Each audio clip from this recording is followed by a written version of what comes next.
about now? You got audio? Well, now we should have audio. Hold on, sorry about that. I pushed the, we forgot to turn the audio on. And... South is looking like easterly, so I'm sure all this stuff is going to merge together at some point. Hold on, folks. Let's stand by for my confirmation here. Hold on, please. Make sure everything's functioning here. Again, just give me a moment here for confirmation.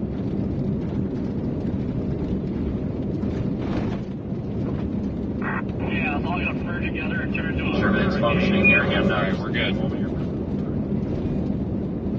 We are good.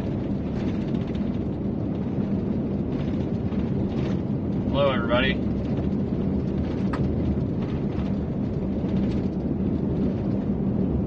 Yeah, it's all going to merge together and turn into a hurricane.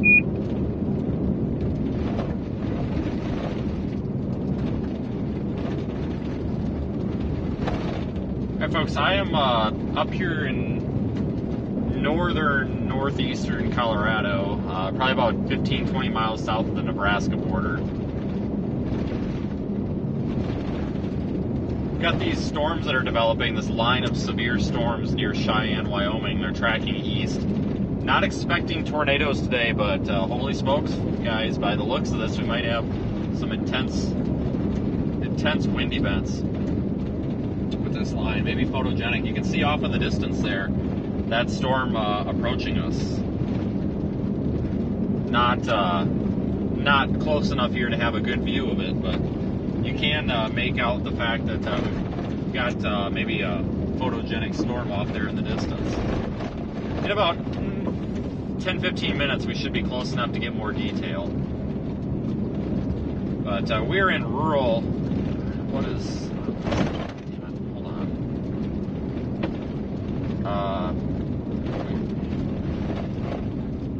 We're in rural Colorado up here on a really crappy road. The road itself is fine, but it needs a road grader. It's really washboard.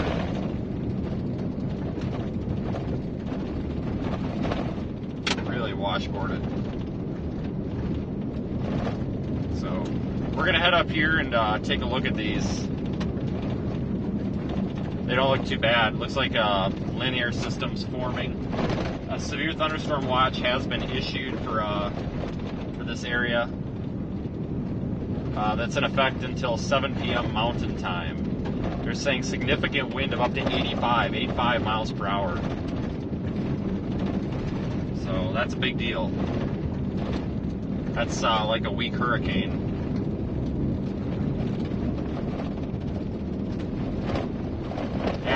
If the county, is this Weld County? This isn't Weld County, is it?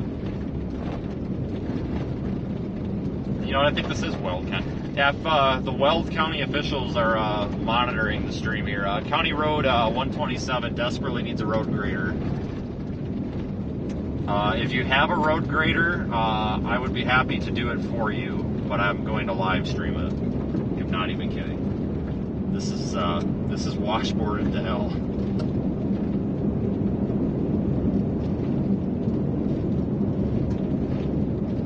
Thanks for joining us on YouTube, Facebook, Twitter, and the Radar Omega app. Literally just all over the road trying to avoid potholes.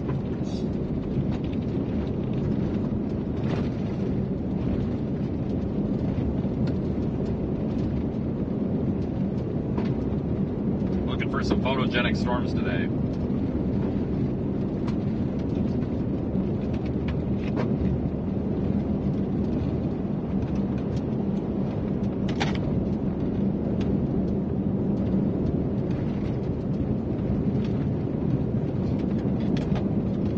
There is literally no phone service out here. So yeah, AT&T, none, Verizon, none, T-Mobile's down. So yeah, we're running all off of Starlink, so expect some outages here and there.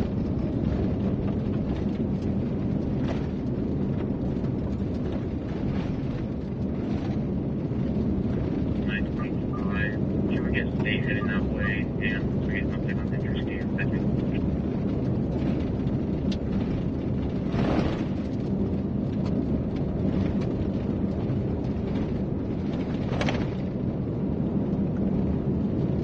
pretty country out here, though.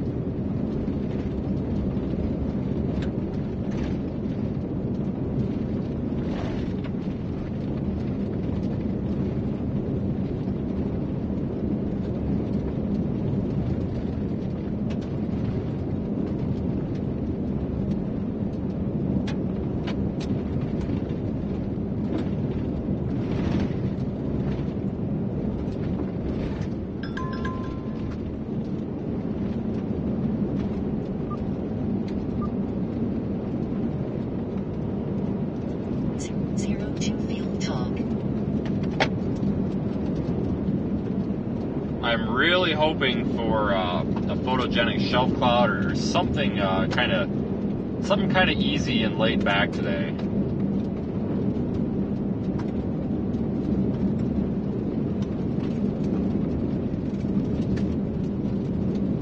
We'll stay on these storms up here. I don't like those storms to the south. I think we were going to have a raging squall line up here. Give it a little time. Yeah, the tornado threat is crap today. But that's okay.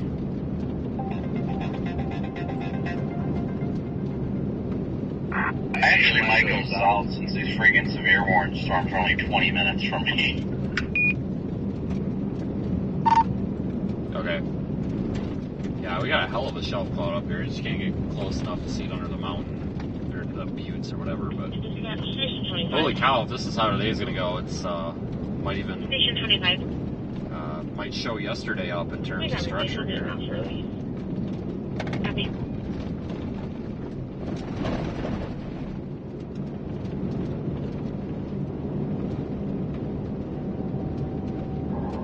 Yeah, I've been eyeballing south, but Why? you can come up here, look at these, and then dive south if needed.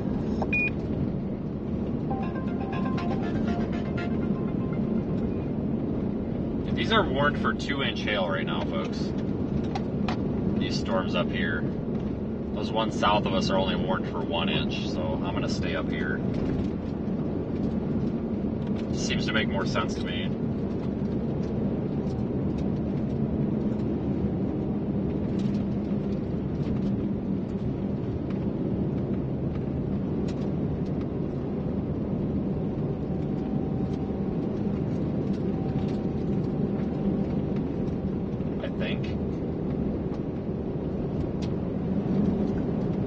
Could be wrong.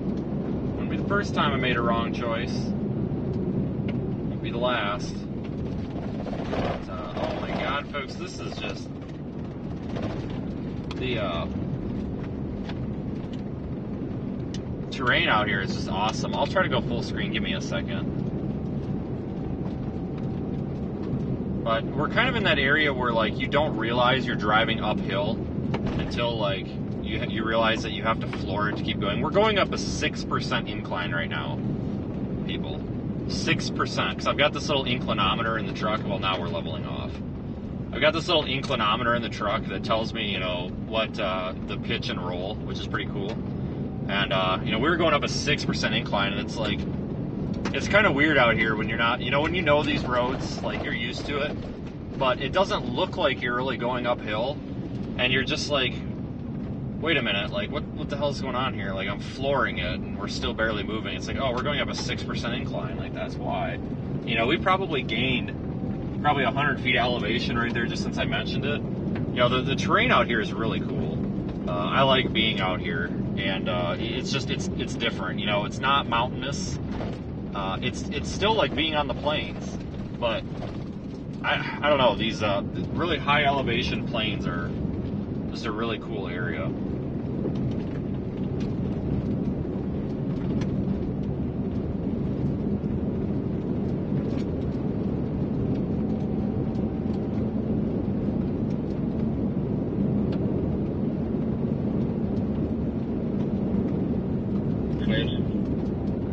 Colorado Command.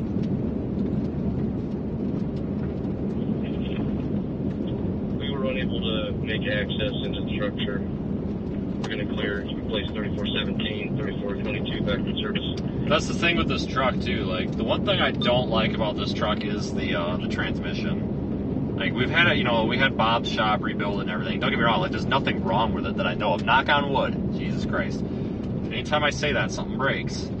But, you know, it's been rebuilt, done up, and all sorts of stuff. But I don't like these 6-speeds. There's just too many gears. I like the 4-speed transmissions.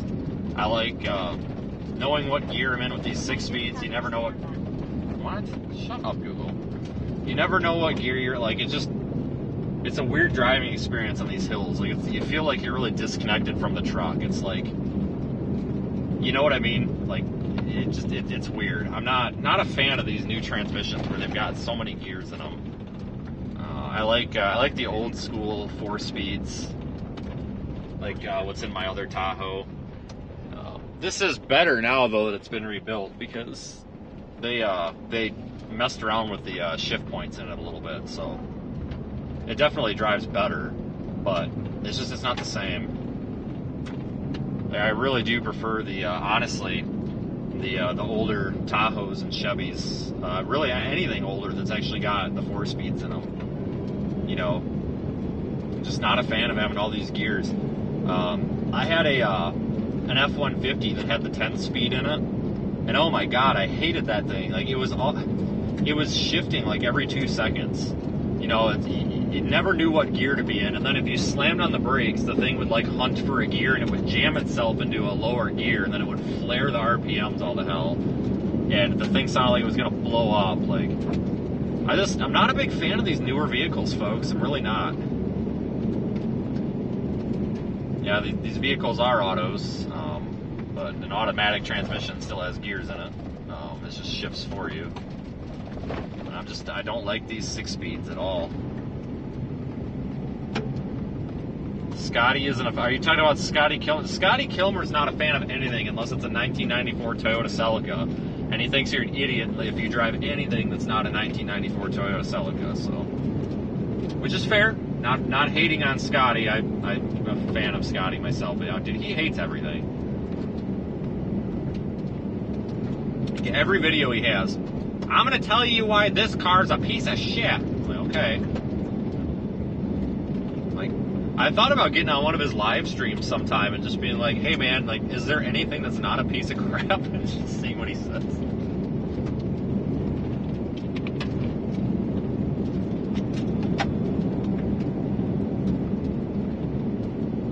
Got severe thunderstorm warnings on this entire complex now. We'll go up here and watch this roll in. This is going to start moving southeast, so we're probably going to have to backtrack to the south and sit over here somewhere.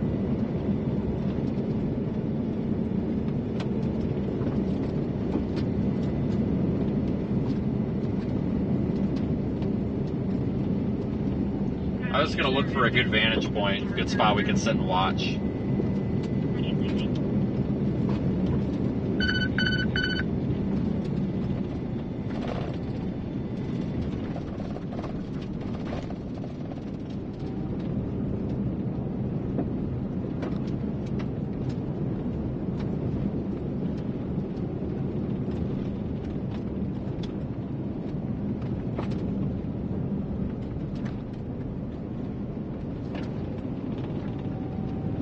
Tornado risk today is like almost not anything.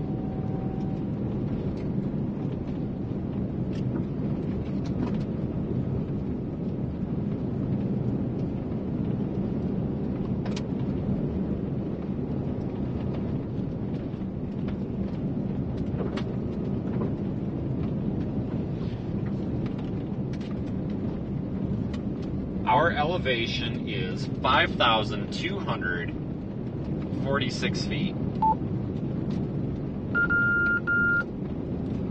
5,249 feet.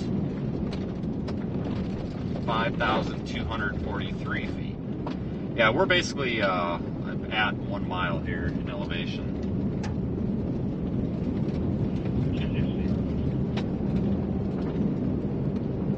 And I don't know what's going to happen the next few days. We got some really, really marginal risks.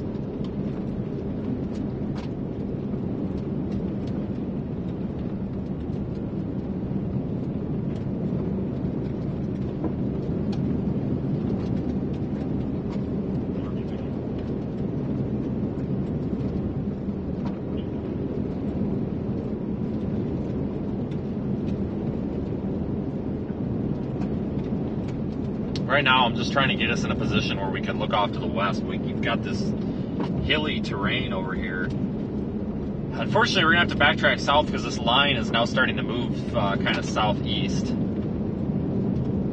So we will have to get south here, but to get in a better position. But I'm trying to find us a spot where we can sit and kind of maybe time lapse this here for a few minutes.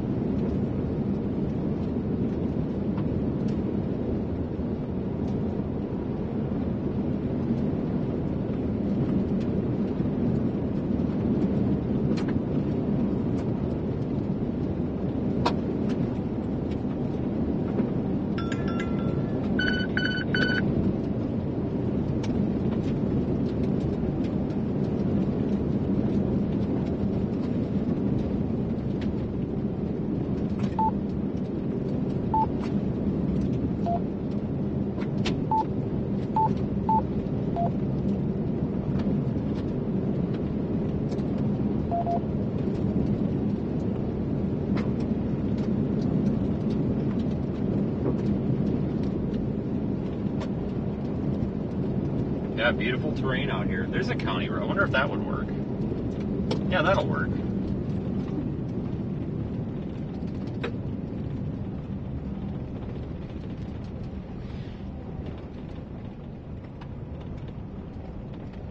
Let's go drive around in these random county roads in the middle of nowhere. Sure, why not? What could possibly go wrong? But we really are like in the middle of nowhere out here. It's really nice, honestly.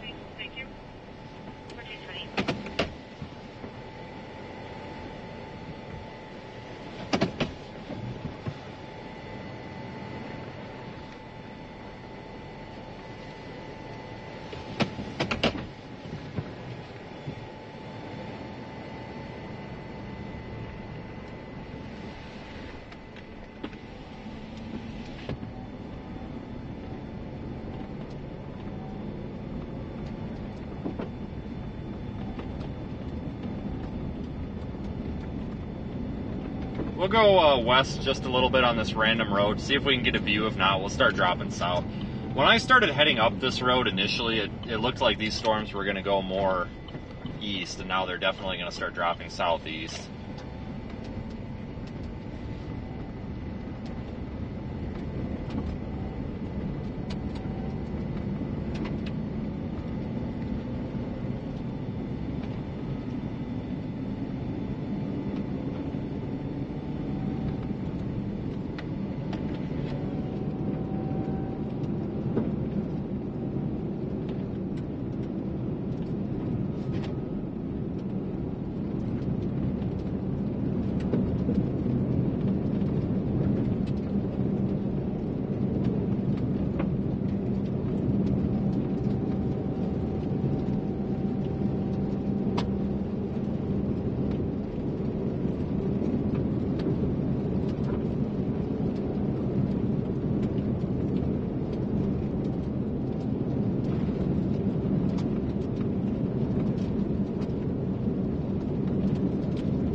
Severe warnings up here are still for 2-inch hail. The southern one's for 1 inch. So anywhere between 1 and 2 inch hail on these things, depending where you're at, I guess.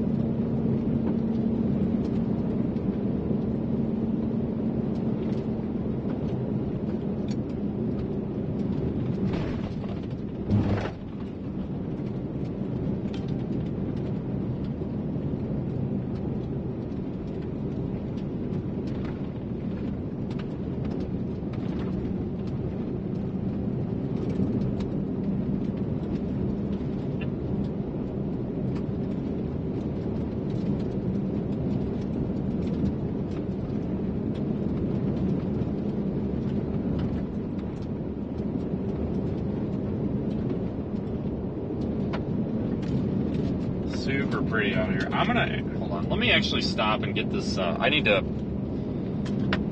swap this microphone out. I forgot to do that this morning. I also need to get that 360 camera. This'll You're gonna lose the audio for like a minute while I do this. So I apologize in advance. Give me just a second though. Pull over here. Give me a second, folks.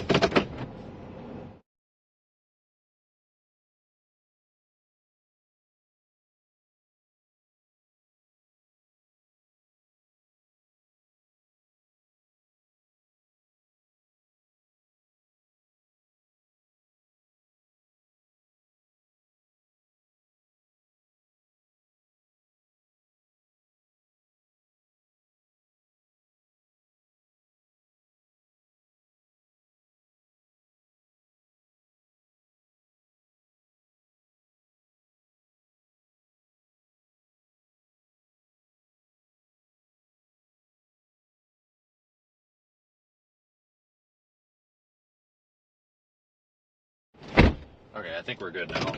We good now? Yeah, we're good now. Door open. No, it's not.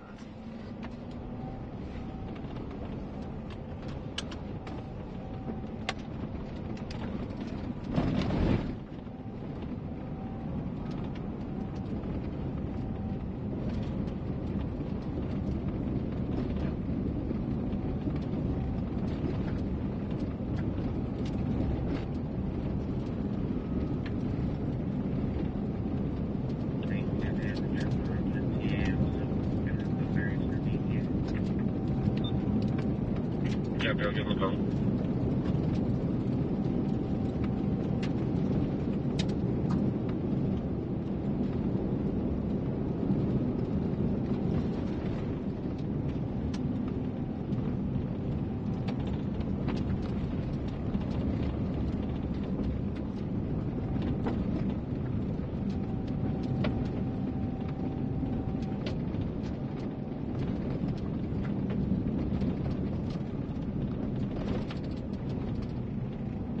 So I guess we got a county road turned into a freaking driveway out here. It's a county road.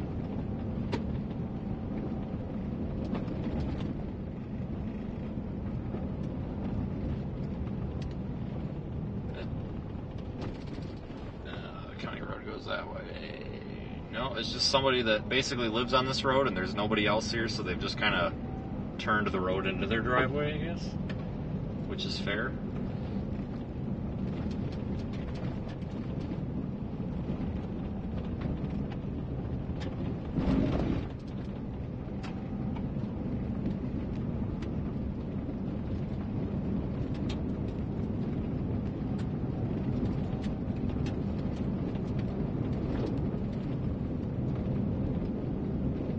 Start routing our way south here. So we'll go south here, and then we'll go west, get over to County Road 107, basically get us down to 390 eventually.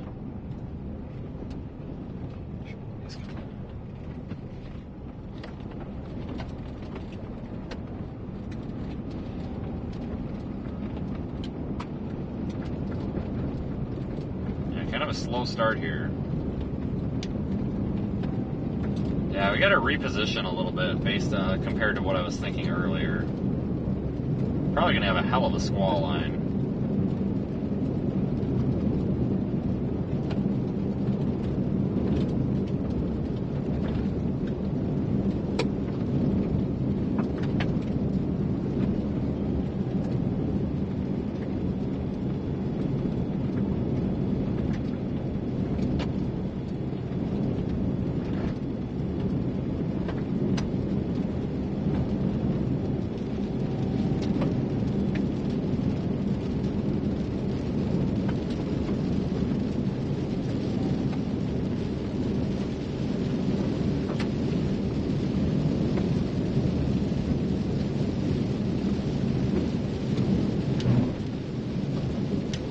That's the look off to the west. You can see nothing but a big shield of rain over there.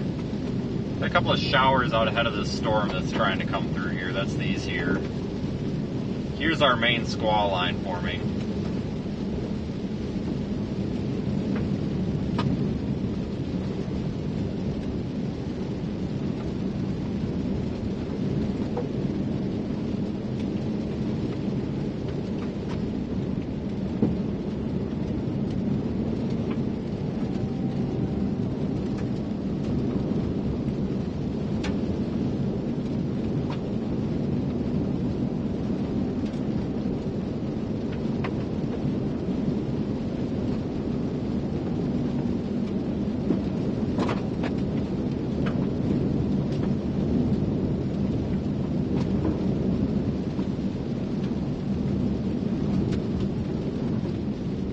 here's where we gotta turn right.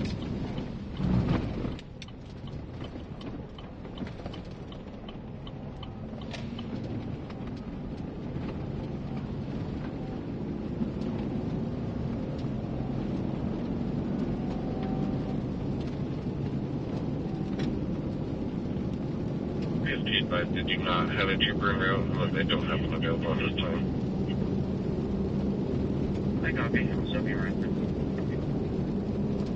1429. Take this county road over to 105, and then we'll be able to go over toward Grover.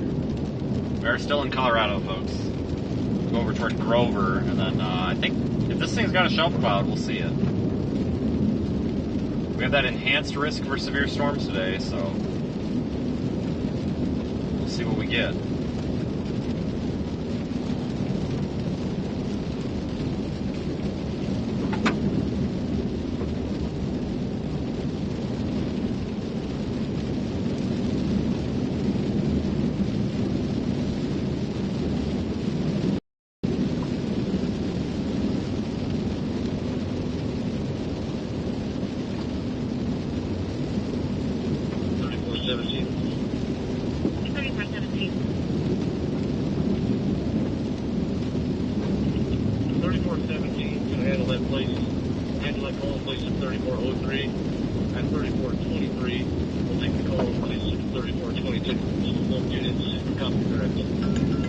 Might have some signal issues out here with the precipitation.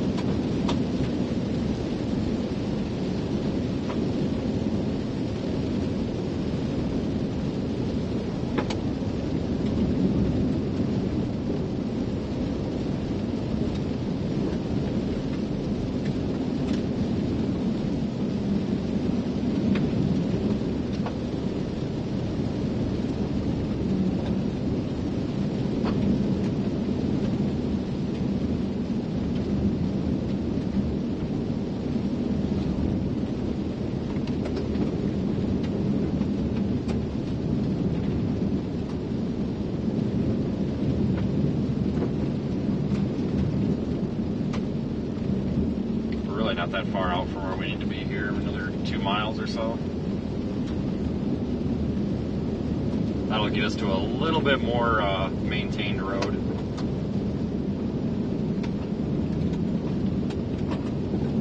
If we didn't have this rain shower in front of this like squall line thing here, we probably would have a nice shelf cloud in sight, but these rain showers are ruining it.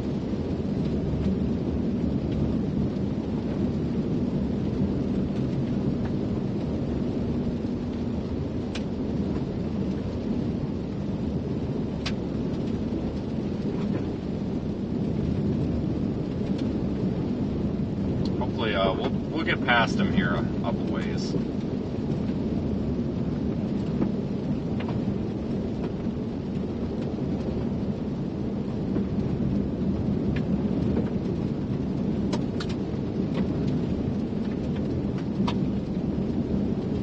Is this my road? No, it's the next road, not this one.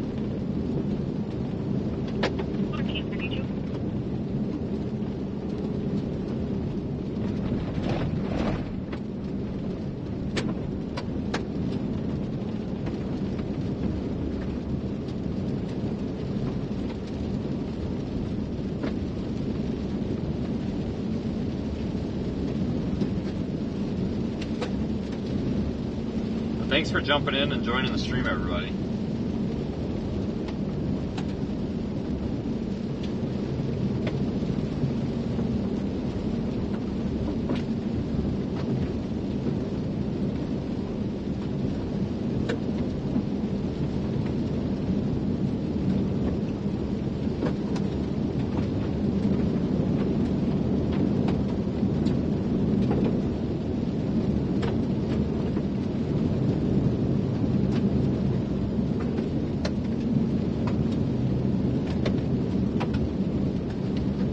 some invigoration here of this like isolated part down by Greeley. Need to keep an eye on that.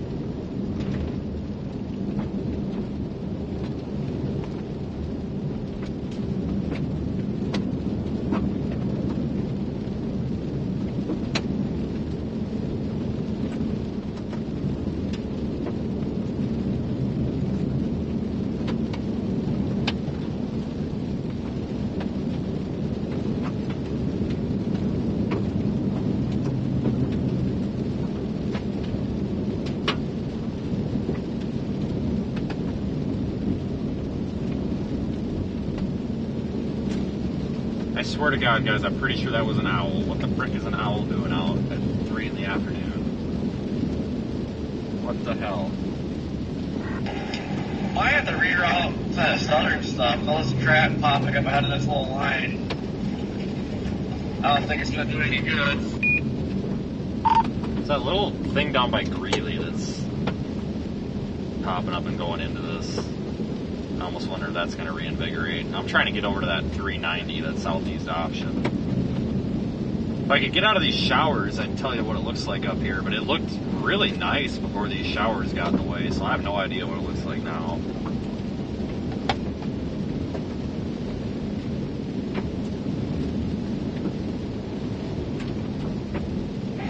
Looks like a gray blob. Quite a ways away from that southern stuff, so I'm not sure. It took forever to get up here, it seems like.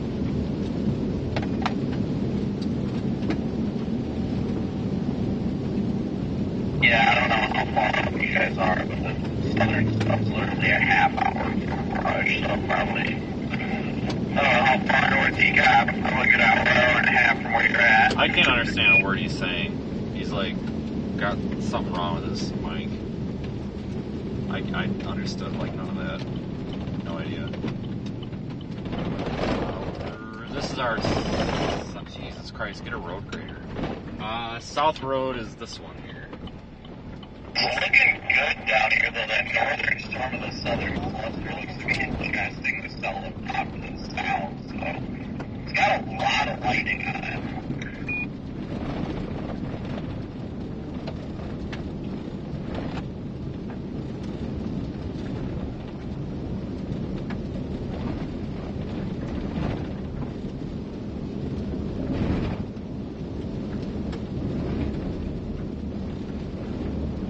I don't think that stuff to the south is really very photogenic either, folks.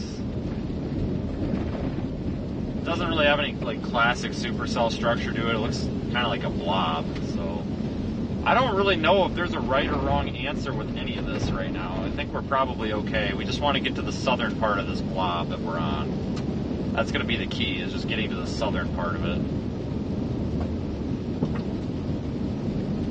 Being up in the middle of it with this rain isn't going to do us anything.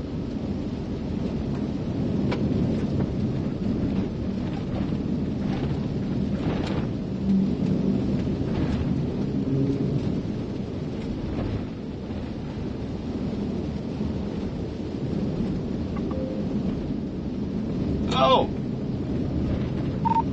Believe it or not, I think I've got a wall cloud on this little kink north of Grover. Hold on, let me full screen you. I think we got a wall cloud.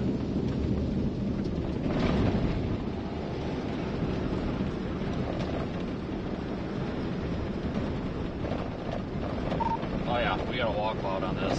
Doesn't look tornadic, but the structure's in here, Corey. You just got to get through the rain. It's actually might have a mega shelf. Looks like that's tightening up fast. We might have a mega shelf. Guys, in the words of Brady, I think this might become a hurricane.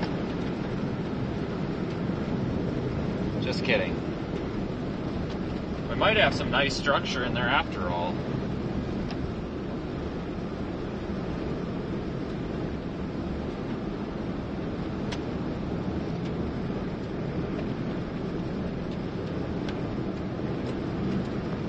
Yeah, we need a little more 5G. They need to turn on more 5G so we can get a better shelf cloud. Oh yeah, look at radar. Single vehicle in the median, not injured. Heavy I'm gonna shoot back east, see what the stuff does, and maybe shoot north on 71 towards the East? King. But Why are you going east? these showers gotta go. Dude, I have no idea what he's talking about. Yeah, this actually looks good up here. I don't know why he's going east. Hold on, it's not a through road, but how far does this road go? Cancel banner. We are just waiting for a private tow for this vehicle. Oh, it goes into somebody's house. God damn it. And long. I'm just going to use the hand camera for now. Because I'm going to be moving you around a lot here. So sorry about the shakiness. We've got structure, folks. See, we just had to persevere and get through the rain. That's all you had to do. Let's spin around. In 300 feet, turn right. This don't look bad. Turn right. If you guys are using Radar Omega, look at the velocities, guys. It's trying to tighten up in there. Let's go north and go get plowed by this thing. Actually, I guess I don't need to go north. It's really diving southeast now. I thought you said you were going east.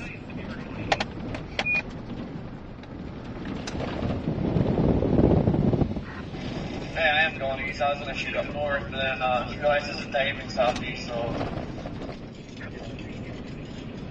So the cross over here shortly. You guys got a little time. Once I go shoot up 71, I go look at it, and it's like, what the hell, it's not even going there.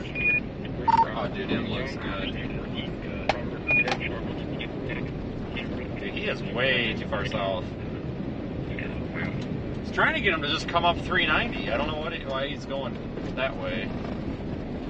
I think if he shot up 390, he'd be able to see it. Wow, look how low that is.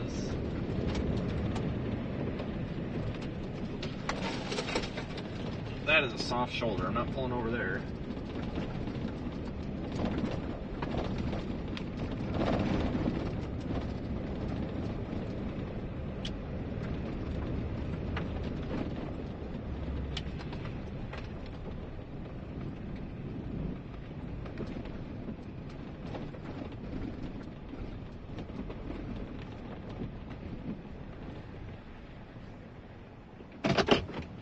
Oh man, beautiful.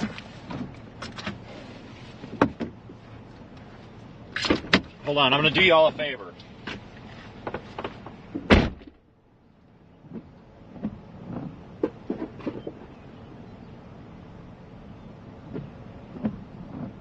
Even the showers are trying to spit out hail.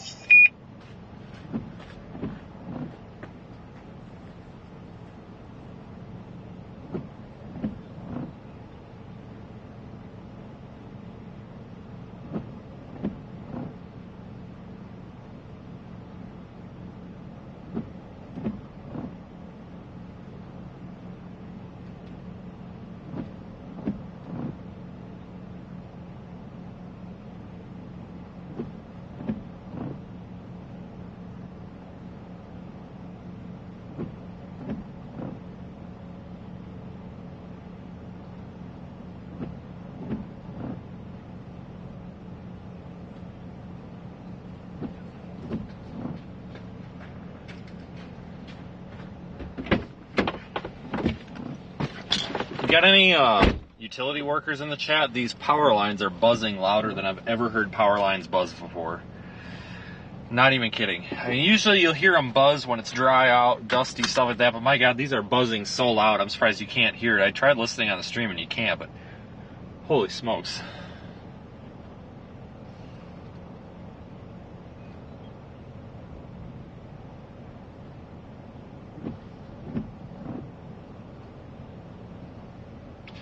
Get this photo up quick.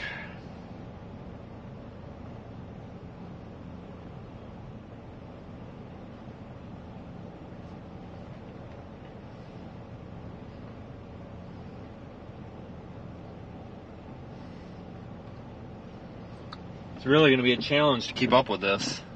Give you a panning shot.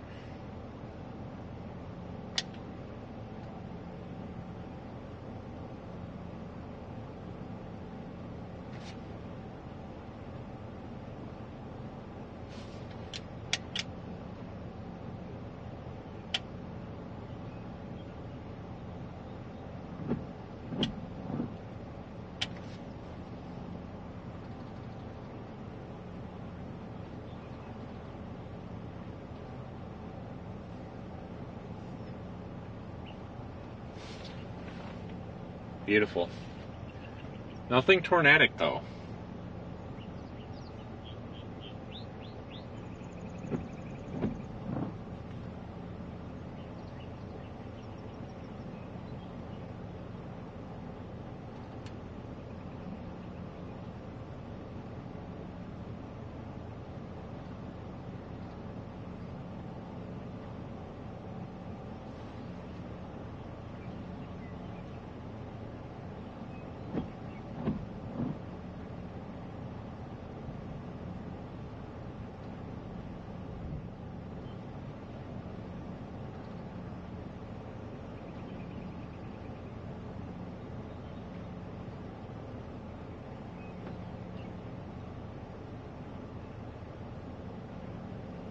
Trying to get that tweeted out. I know it's a little blurry. There's rain on the lens. I'm sorry, folks. I can't do anything about it. I'm sorry. There's nothing we can do about it. I posted a photo though on Twitter if you want to look at it. I'm trying my best. I can't do anything about it. It is definitely raining out. I'm sorry. Head south.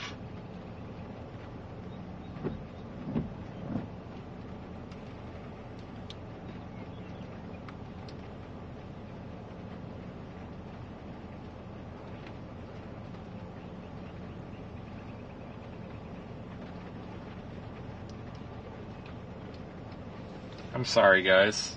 I can't do anything about it, but I can do the hand cam for a minute here.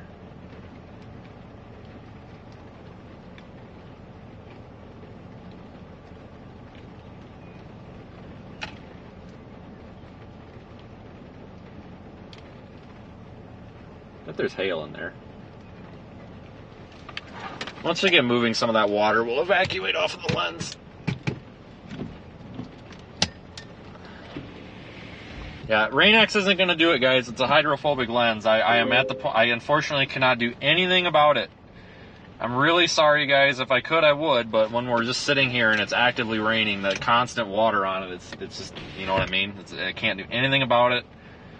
It is what it is, and I'm sorry, folks. I apologize.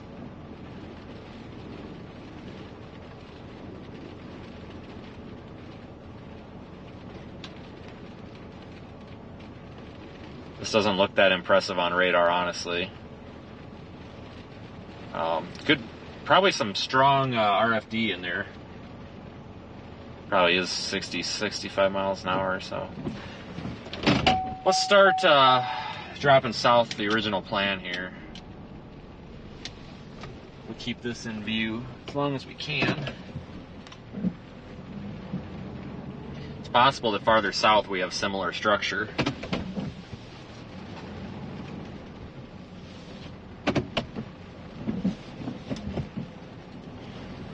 How blue that is. South. There might be some hail in there.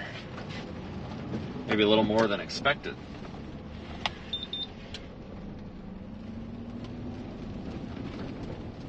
Yeah, they might go with a higher wind rating or a wind on this warning, if possible. See, now that we're moving, that water's coming off for us.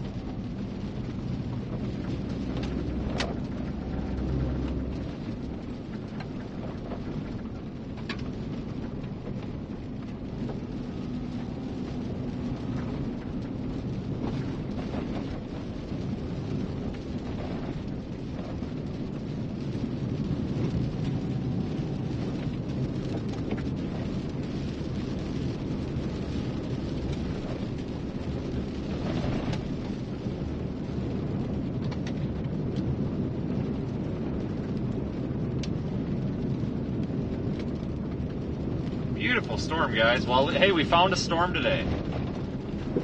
That is step one.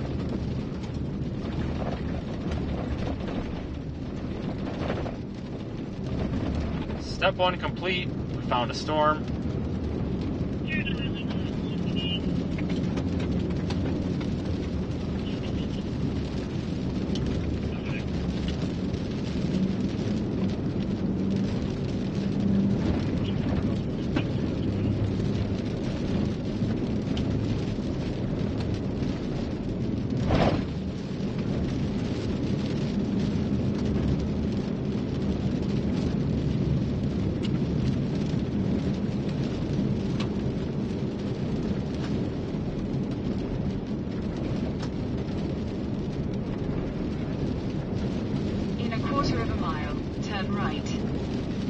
Yeah, we won't get stuck in the mud.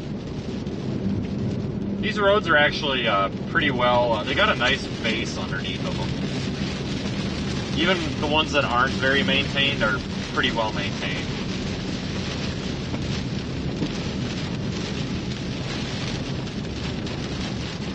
Turn right.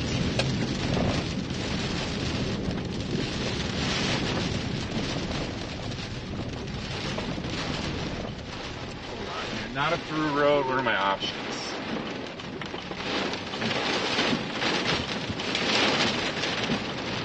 Alright, so we gotta go back west into this thing so we can get into Grover and then shoot down 390. Only way to do it. Sometimes the back sides of these things are really pretty, so we're gonna see all aspects of this thing.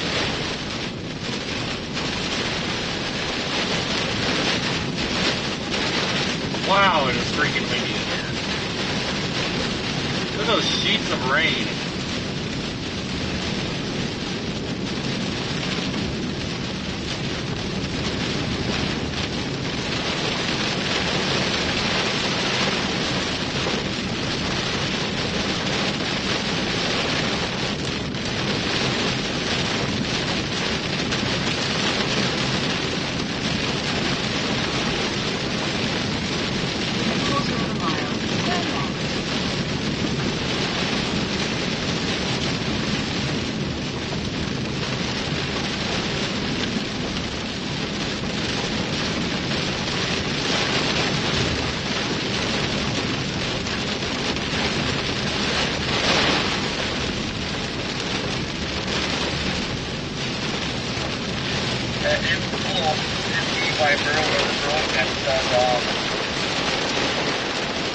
Winds up to 75 to 90 miles an hour. What is a warning? They put ND out right now over the Burlington area. It says severe storms can get winds up to 75 to 90 miles an hour.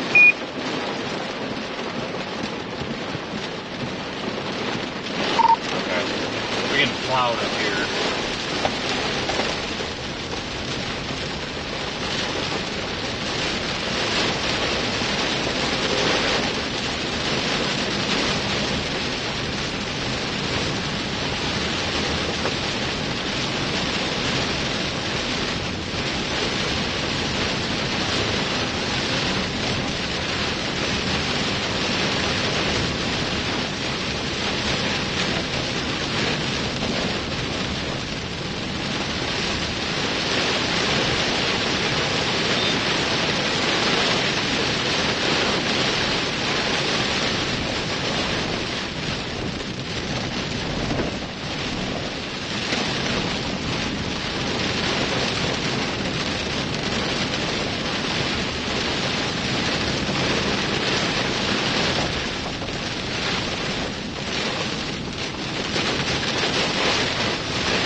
Guys, we got to go through it and then south of it to get around it. It's going to take us a little bit of time. There is a plan, I promise.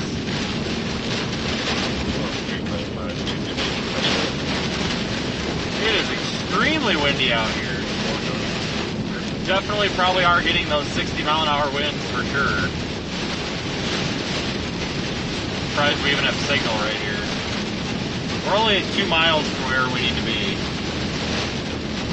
We'll start making our south option and be able to speed up a bit.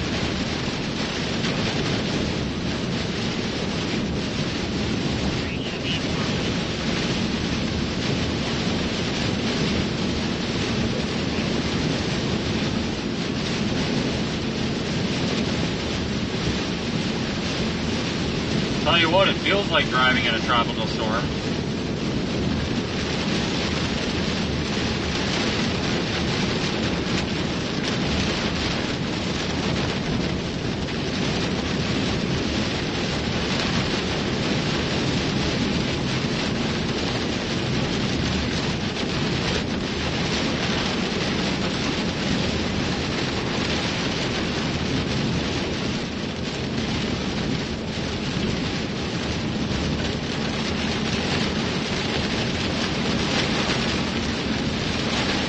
Northeastern Colorado until 3:30 p.m. Mountain Daylight Time. At 2:41 p.m. Mountain Daylight Time, a severe thunderstorm was located near Barnesville, or 13 miles northeast of Greeley, moving east at 35 miles an hour. Expected hazards include half-dollar-sized hail. This is a radar-indicated threat. The following impacts are expected. Damage to vehicles is expected. Locations impacted include Kersey, Jackson Reservoir, Jill, and Barnesville. For your protection, move to an interior room on the lowest floor of a building.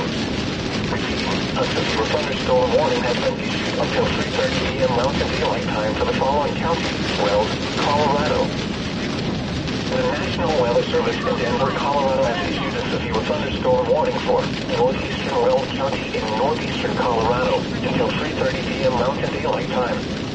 At 2:53 p.m. Mountain Daylight Time, severe thunderstorms were located along a line extending from 3 miles north of Pawnee Butte to Dakota, or along a line extending from 29 miles southwest of Kimball to 35 miles northwest of Fort Morgan, moving east at 50 miles an hour.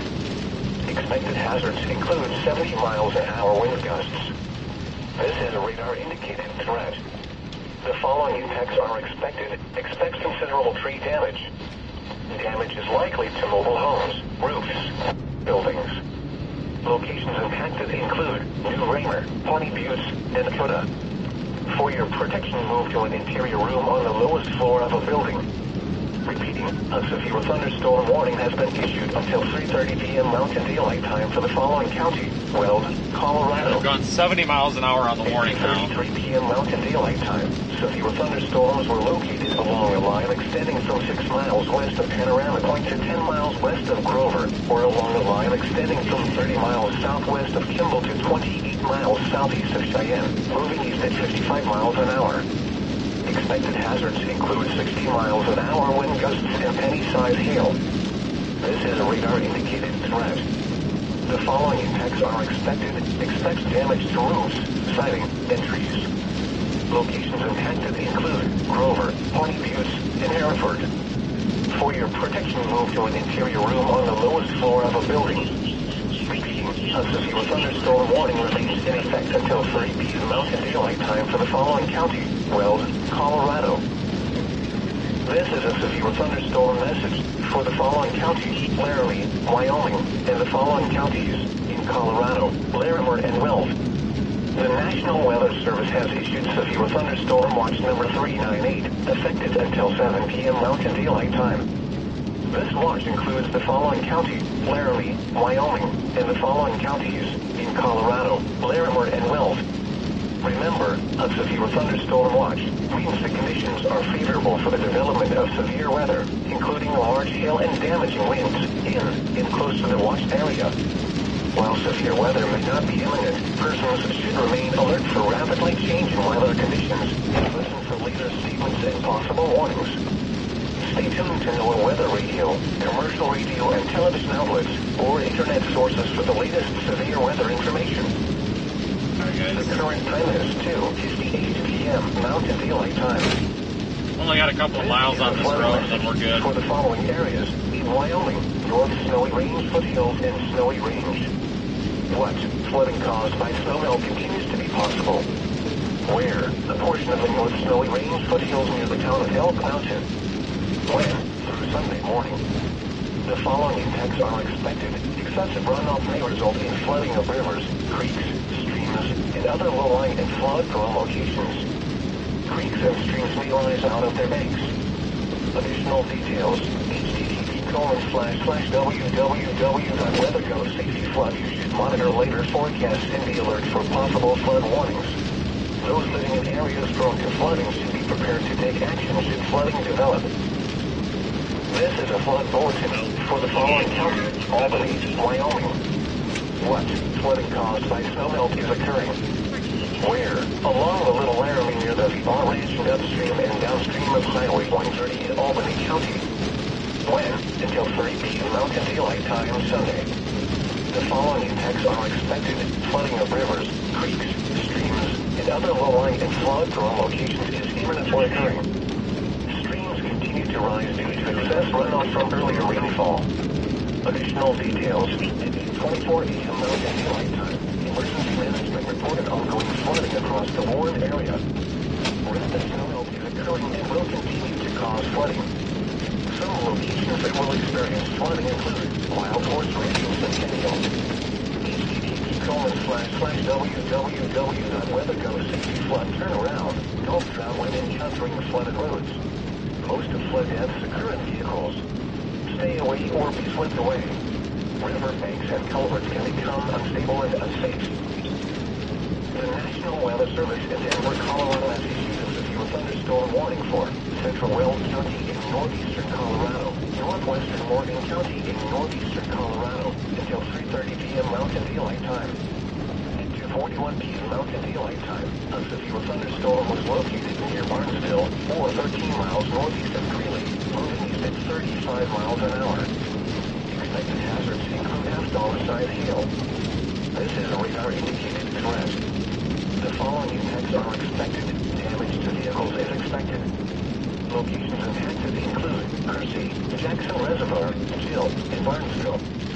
For your protection, move to an interior room on the lowest floor of a building.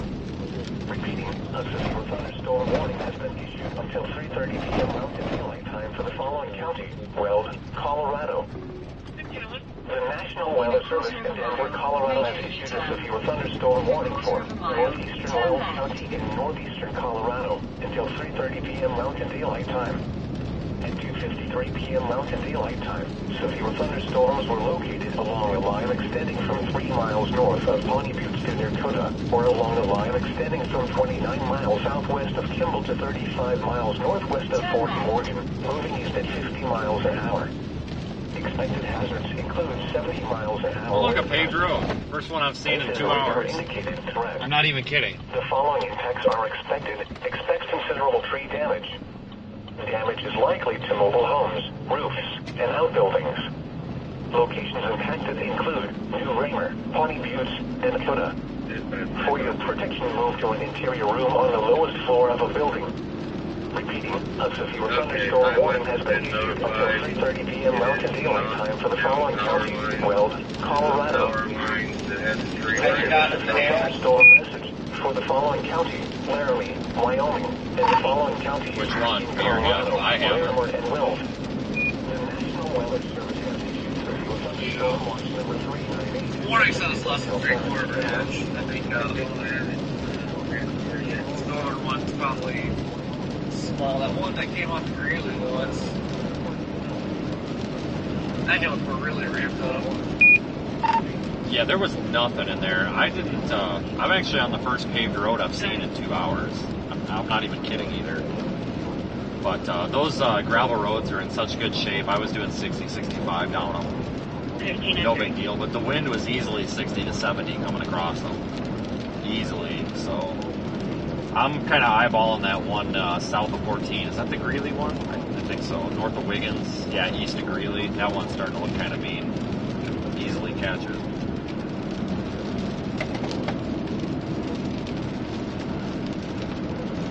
Yeah, I was shooting north on 71. I want to get this wind and then go back to 14. Yeah, you might still have some nice structure in there. I don't think there's any hail at all. I didn't even get a pea-sized stone or anything. It was heavy rain, but it wasn't as heavy as I thought it was going to be either. I mean, so like the reflectivity is kind of a little bit foolish.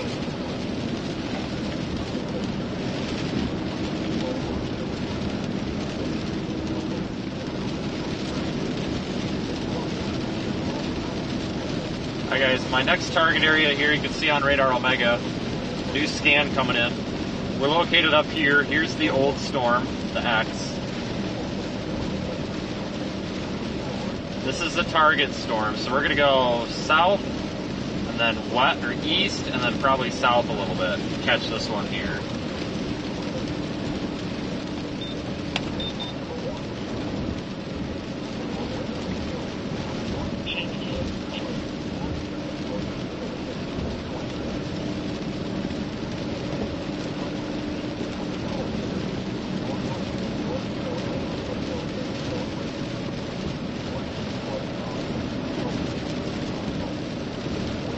Oops, didn't realize I left you on radar, sorry. My bad.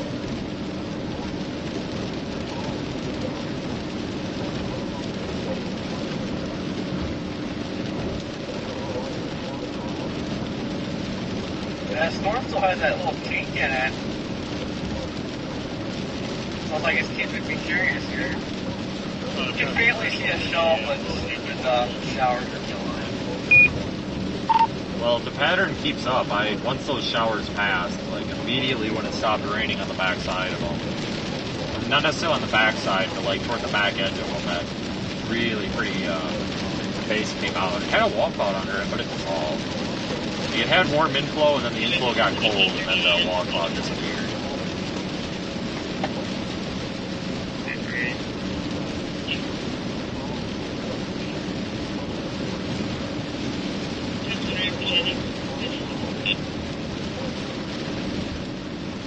Alright folks, we are not done, we are just going to the next storm.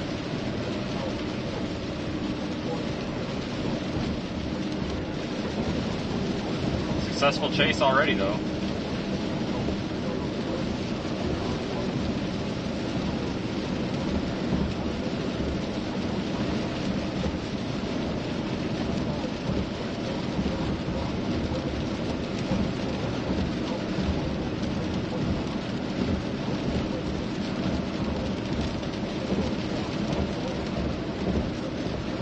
Yeah, I like days like today where you don't really have to worry about stressful situations like tornadoes or like, you know, volleyball-sized hail. It's nice to just have something kind of easy.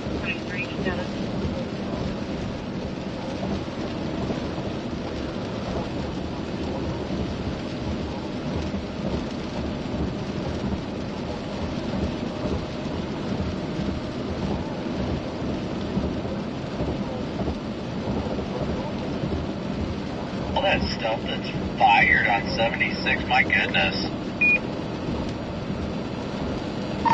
Yeah, I'm trying to get to that southern one. I mean, the line had super cell structure, even though it shouldn't have, so I'm hoping that maybe we get a structure show. I don't know what to think about this. I knew we were going to go linear right away, but I didn't really expect this, like, bimodal mess. 35 miles per hour. Now it's 50 miles per hour.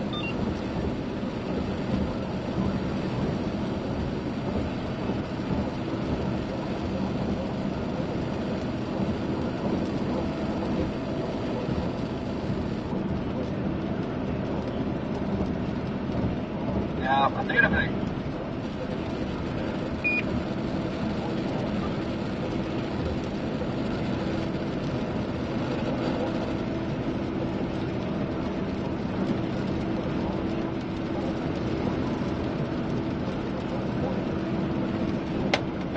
No traffic on this road. Storm warning has been.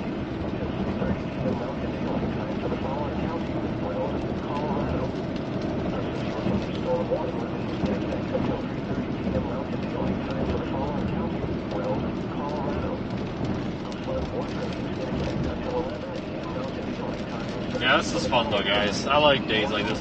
June, I think June is my favorite month to chase.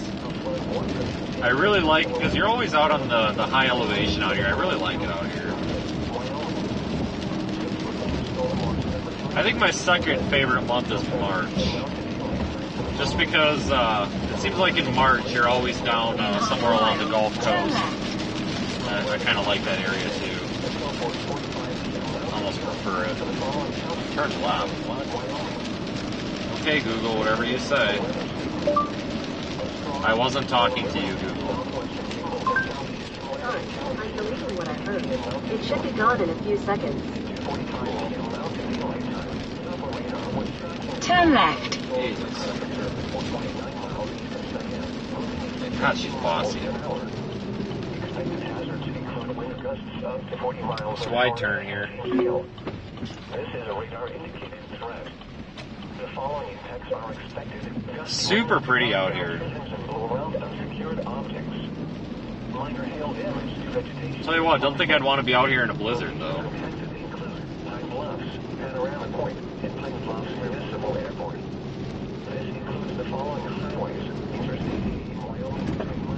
And back to gravel, but that's okay.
Yeah, there's really nothing out here, which is nice.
No, we're definitely in Colorado. I wouldn't lie to you, I promise.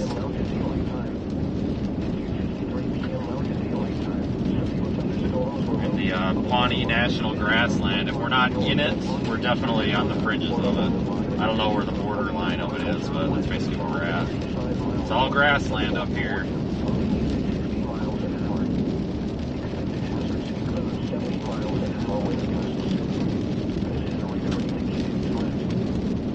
In half a mile, turn left.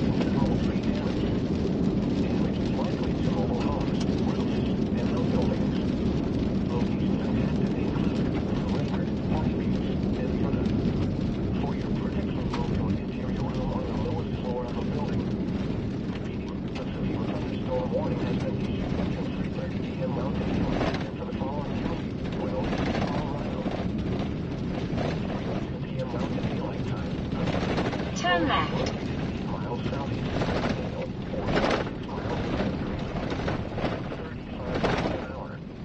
Expected hazards include golf ball size hail. This is a radar indicated threat. The following impacts are expected. People and animals outdoors will be injured. Expect damage to roofs, siding, windows, and vehicles. Locations impacted include Jackson Reservoir. For your protection, move your interior room on the lowest floor of a building.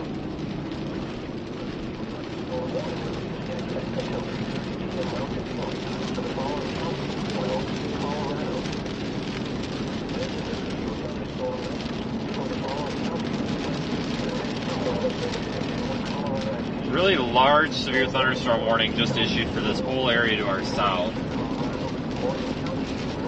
Put that on screen here.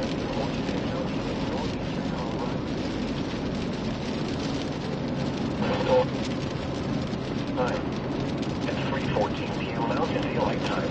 Severe thunderstorms were located along a line extending from near Waelti to 9 miles south of Prospect Valley. Flashing polygon that's coming up is for 1 inch hail. Miles northeast of Denver, moving southeast at 75 miles an hour.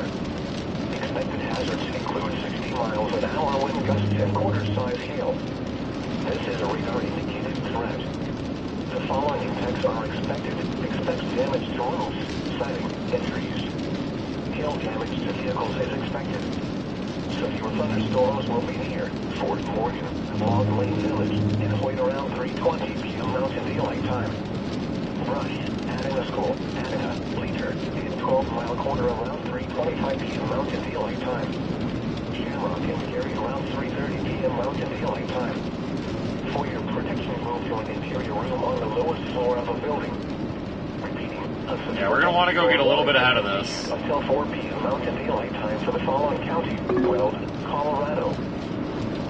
The National Weather Service in Denver, Colorado has issued a severe thunderstorm warning for northeastern Weld County and northeastern Colorado until 3:30 p.m. Mountain Daylight Time. At 2:53 p.m. Mountain Daylight Time, severe thunderstorms were located along a line extending from 3 miles north of Pawnee Butte to Dakota, or along a line extending from 29 miles southwest of Kimball to 35 miles northwest of Fort Morgan, moving east at 60 miles an hour. Expected hazards include 70 miles an hour wind gusts. This is a radar-indicated threat. The following impacts are expected. Expect considerable tree damage. Damage is likely to mobile homes, roofs, and outbuildings. Locations impacted include Raymer, Pawnee Butte, and Dakota. For your protection, move to an interior room on the lowest floor of a building.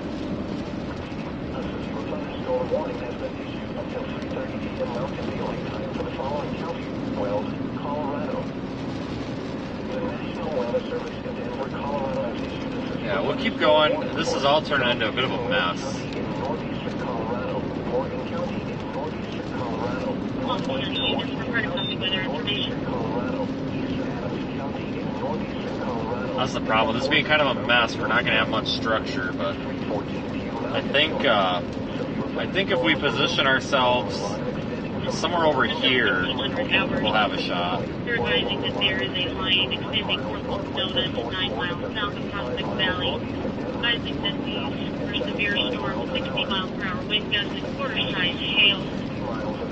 Big damage to roof siding and trees and to vehicles. And again, this severe thunderstorm warning for all of Morgan County will be in effect until 1 p.m. this afternoon. 1580. Thunderstorms will be near Fort Morgan, Log Lane Village, and Hoyt around 3:20 p.m. Mountain Daylight Time. Brush, Adena School, Adena, Bleeter, and 12-mile corner around 3:25 p.m. Mountain Daylight Time.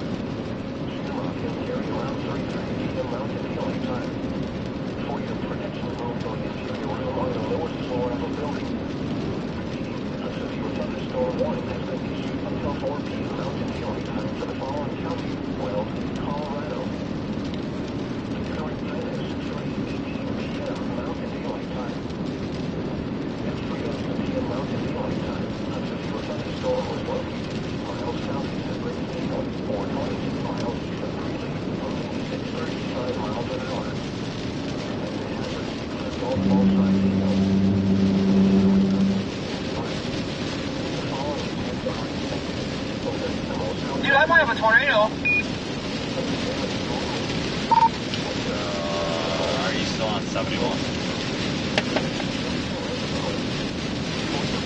Large tornado. You got it on video? My screen right now.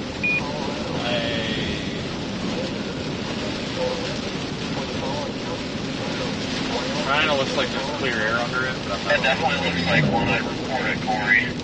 Thunderstorm watch number 3 remains in effect until 7 p.m. Mountain Daylight Time for the following county: Laramie, Wyoming, and the following counties: Colorado, Laramie, and Will. Remember, a severe thunderstorm watch. Yeah, that.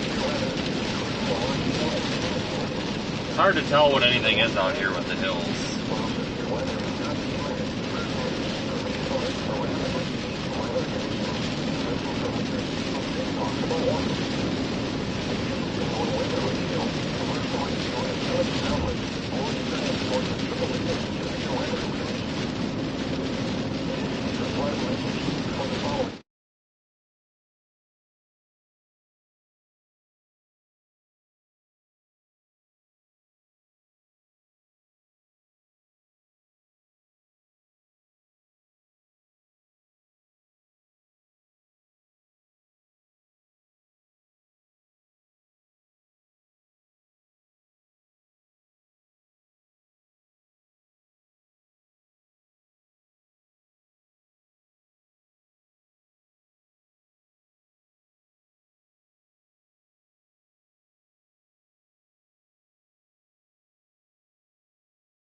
Sounds good.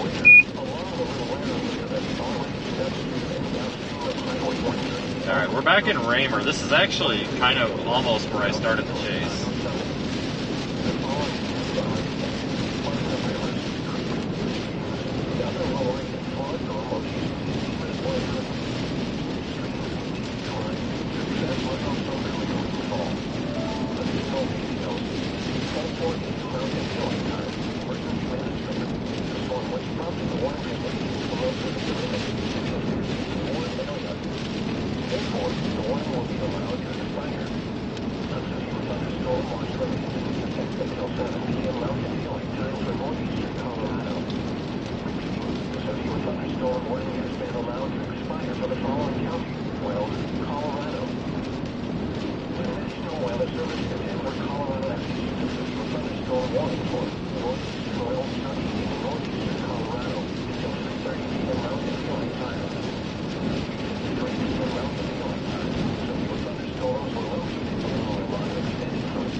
We started over here in Raymer.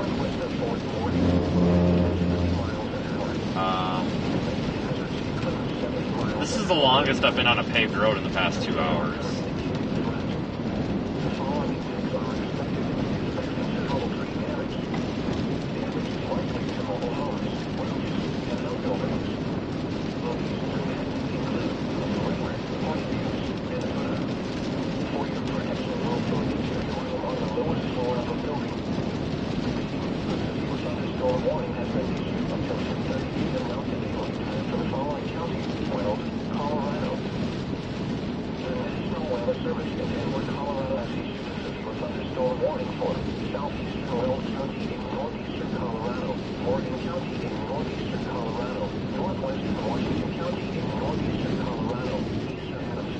Back in Raymer, New Raymer, whatever it is.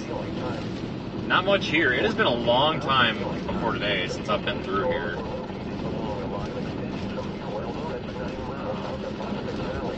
We really don't chase this area very much. Usually we're over on 76.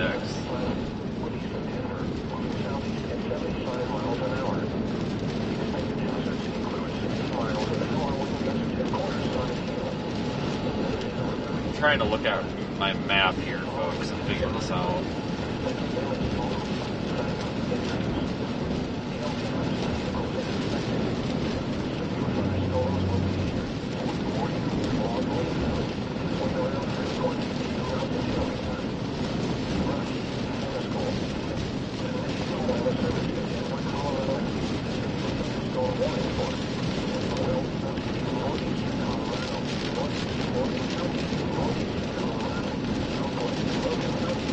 New severe thunderstorm warning has been issued for this flashing polygon here.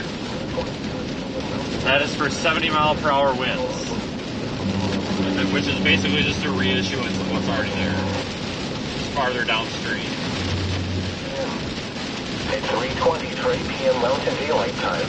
Severe thunderstorms were located along a line extending from 6 miles southwest of West Plains to 6 miles south of New Raymer, or along a line extending from 25 miles northwest of Sterling to 18 miles north of Fort Morgan, moving southeast at 45 miles an hour. Hazard, 70 miles an hour wind gusts.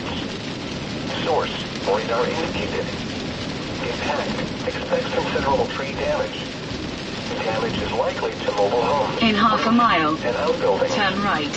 Why would I do that? Active include Western Sterling, Marino, Stoneham. We want to go straight. I don't know why she's taking me that way. North Sterling Reservoir. In a quarter of a mile, turn right. For your protection, move your Just shut her off. on the lowest floor of a building.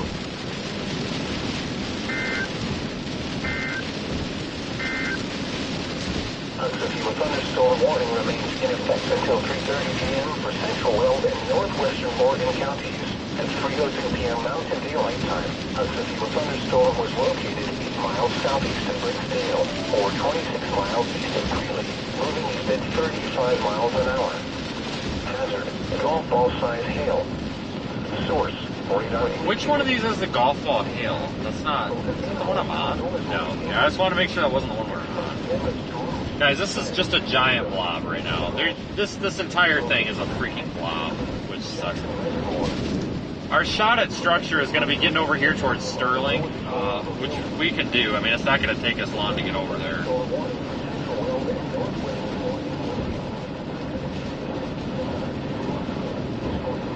Still trying to come up with a long-term plan here. Therefore, the warning will be allowed to expire. Mainstream news says Tornado Alley is shifted. First glance I've had at the chat in a while. Well, mainstream news is a bunch of bullshit. I'm sorry, and I offend people by saying that, but I mean, let's be real here. How many times do you hear on the news, you know, oh, there's a new plague, and the crows are bringing the bubonic plague back, and it's going to kill everybody, and then the next day it's, oh, just kidding. I mean, come on, guys. Like, mainstream media, I wouldn't trust it. Now, Tornado Alley's not shifting, guys. You know, in my opinion, now hear me out before I have all the usuals bitching about my opinion here. We've only got tornado records for the past, 200 years or 150, whatever. How long has the Earth been here? Or let's look at the past, 1,000 years. We're only missing, we've only got like 20% of those tornado records. And our records in the last 30 years have improved drastically than they were 50 years ago. Maybe Tornado Alley is really frickin' Washington and Oregon. I don't know. Washington, Oregon, California, maybe, we don't know. Maybe every, 300 years it's just back over, I don't know. What I'm getting at, folks, there's tornadoes all over the traditional Tornado Alley, Nebraska, Kansas, Oklahoma, Colorado, Texas. Always tornadoes there. There's always tornadoes in the southeast. We've almost got 2 tornado alleys, like the main one and then the Dixie Alley. And it's been that way forever. I don't know why the news media, every time the weather gets active, they're like, oh, Tornado Alley is shifting. There's going to be 20 F5s and everybody's going to die. Like, it's so stupid. I'm seeing that headline. If you look at the tornado reports, the past couple of years, especially the past 5 years, guys, if you take out this year, 2020 to 2023, 2019 to 2023-ish, most of those tornado reports are in the southeast. Why? Let's look at it. We're going to have more tornadoes down there, but oftentimes there's more to be reported, right? There's more people. We notice them. Those tornadoes are stronger. They're rated higher because there's things for them to hit. We could have a tornado in the field out here with 250 mile an hour winds. We could have an F5 in the tornado in the field next to me, and it wouldn't be an F5 because it wouldn't hit anything. We rate tornadoes on their damage, not by their wind speed. We infer wind speed from damage, not the radar. Maybe we should, but that's not how we rate them. So if there's nothing for the tornado to hit, well, it's not an F5 because we have nothing to infer that damage, that wind speed off of, other than maybe some ground scouring, whatever. But, we could, in theory, have a violent tornado out here, that's stronger than an F3 in Louisiana, but we know that one in Louisiana is an F3 because it hit a house. Guys, I don't think the Tornado Alley is shifting. I think that people are just more noticing these tornadoes as we have social media. Some of these tornadoes that aren't warned are getting reported because people have smartphones. They're more vigilant. They're seeing these. You know, there's no...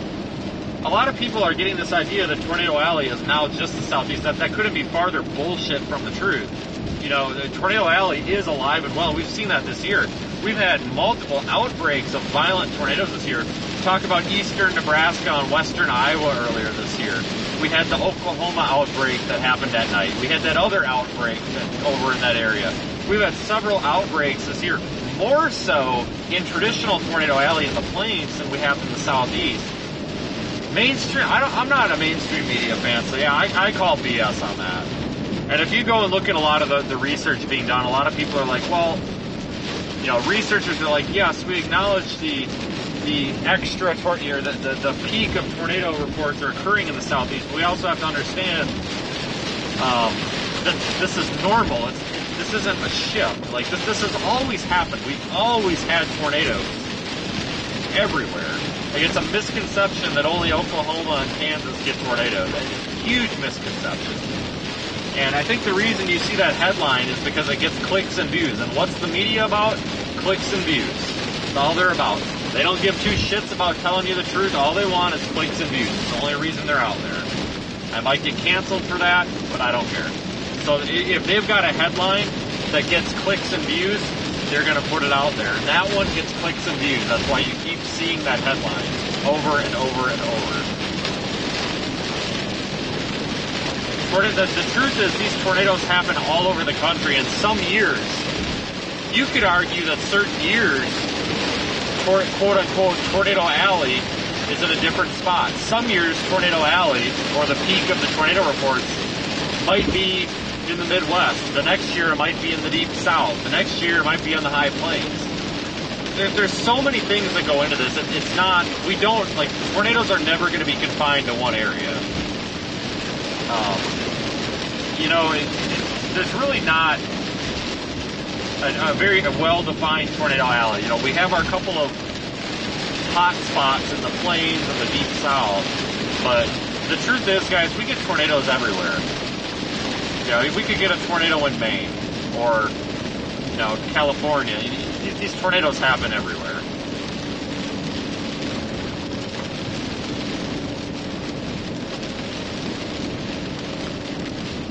I mean, this year has been a prime example of that. We've had a really, really wide spread on these tornado reports in terms of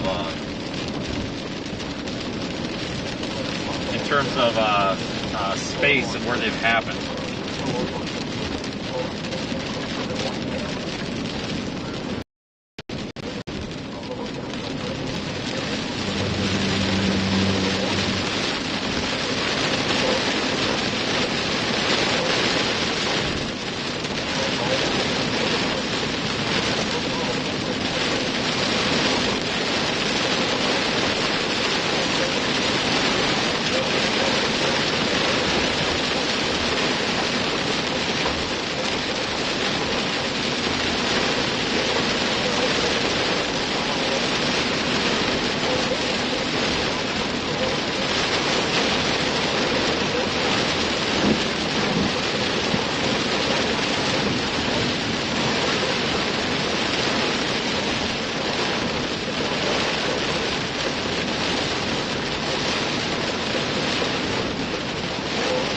We'll be out of this heavy downpour shortly.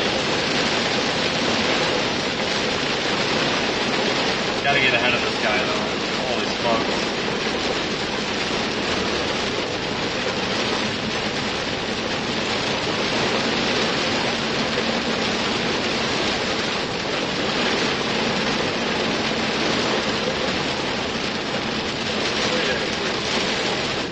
Really just barely moving along here. Yeah, I forgot about Ohio. You're right, Ohio's been super busy this year. It's been crazy. Totally forgot about that.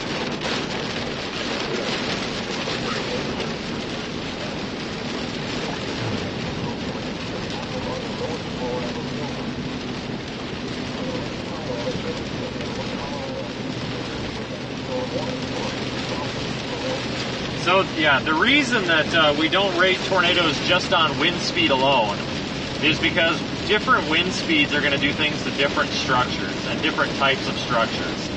We can infer the wind speed, which means assume, for those of you that don't know, we can assume the wind speed from the damage by looking at what type of structure, how well it was built, etc. If we rated a tornado off of wind speed, you could still only have, let's say, what we call now EF2 damage on an EF5 tornado, depending on the structure. There are engineers out there that are working on a new tornado rating system that most likely will include wind speed based on radar or measurements, etc., and the damage. But if we rated tornadoes just on wind speed, that would be futile, because you could have a 200 mile per hour wind, let's say, that's not going to do shit to a concrete house. Right? So, did it really matter that much? There still would be damage, but it's not. If you've got a concrete bunker, you know, that's not going to wipe that out. Whereas that may be just an EF1 or let's say an EF2 tornado, because all it did was take off the tin roof. Well, the blatant truth is, guys, if we rated tornadoes, and I'm not a structural engineer, but if we rated tornadoes based on radar indicated wind speed, quite frankly, most of these damn tornadoes would be EF4s. But guys, remember, we don't have the resolution on radar to measure wind speeds in a tornado unless you've got a mobile radar parked next to it, or it's within like 10 miles of an XRAD site. If the tornado is 70 miles an hour away from a radar site, we've got no way of knowing what those wind speeds are at the ground. We've got no way. Zero. The Earth is not flat, so that radar beam is scanning higher up in the sky there. We don't know what the wind speeds are in that tight vortex at the ground unless we've got something closer. A terminal Doppler, an ASOS measuring the wind, or, you know, a mobile Doppler radar. So we can't rate them just on wind, folks, because the radar indicated rotation, or the rotational spin on those, we might be looking 5,000 feet up in the sky, we might be looking 1,000 feet in the sky. And the tornado is occurring at the ground. That's where we need to know the kind of wind speed that's occurring is at the ground, and that radar beam is not at the ground. It's looking up. Don't get me wrong, that tornado vortex, that tornado actually extends up into the mesocyclone, up into the cloud, vertically. You know, it's a very tall vertical structure within the storm. But you could have a very strong rotational component 2,500 feet in the air, but maybe a weaker rotational component at the ground, or vice versa. You could have a very strong rotation in that tornado at the ground, but not up at 2,500 feet where that radar beam is. A mobile Doppler is going to be scanning lower and closer to that storm. Again, the Earth is not flat, so it's going to be closer to that storm, so it's going to be able to scan lower and actually see that tornado. You know, the mobile Dopplers have actually scanned the tornadoes when they're close, within a few miles of them, and then we can actually see the radar indicated wind speed in that tornado itself. The high resolution data. We don't have that, so we can't rate them off of radar data. There is a scale, like engineers are working on solving this problem. People smarter than all of us put together are working on this. But that's why we have to look at that in the future. We're going to be looking most likely at damage, radar indicated wind speeds, observations, etc. You know, into a more broader scale here to really determine these things. So, you know, it's really a complex problem, folks, and we've now got a view of very pretty updraft base now that we kind of got out of that rain. But yeah, we got to look at the bigger picture on these things, folks. There's a lot to these.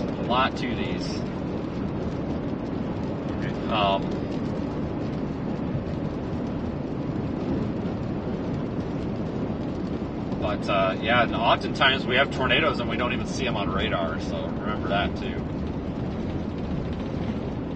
I mean, I don't think there'll ever be a perfect way to rate tornadoes, but it'll continue to get better and better over time until it's as good as it's going to possibly get. Like I said, there are tons of engineers, you know, not just meteorologists, engineers, structural engineers, etc., that are working on this. something better will come out. But at the end of the day, it doesn't really matter as much as people think. Like, a destructive tornado that destroys a town, whether it's an F3 or an F5, it doesn't. The number after the letter doesn't really change that much. A lot of people are like, oh, if it's not an F5, the insurance companies don't pay out. That's bullshit. That's all bullshit, guys. And then people are like, oh, FEMA doesn't give any assistance unless it's an F5. That's bullshit. That's not true. I mean, they're not going to give much assistance anyway, but whether it's a 4 or a 5 is not the difference of them handing out $1 million check. You know, FEMA's not sitting there chomping at the bit saying, all right, next time we get an F5, we're going to go hand out, 4-pound gold bars to everybody that was hit. They're not doing that.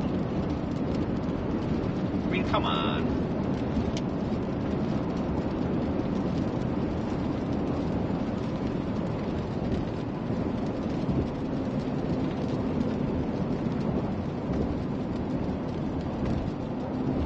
Beautiful structure here. That's the base of the storm right behind us. Pretty benign, nothing tornadic in there, but it's pretty.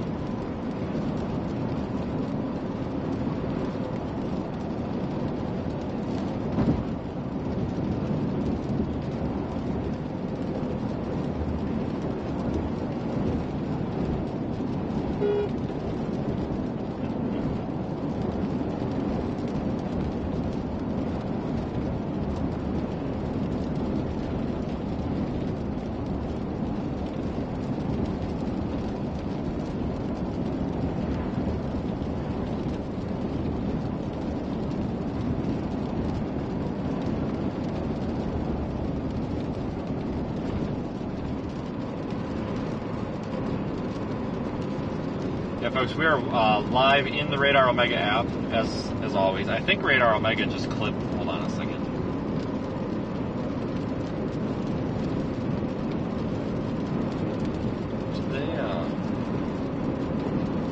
Yeah, Radar Omega's got social media coverage of this.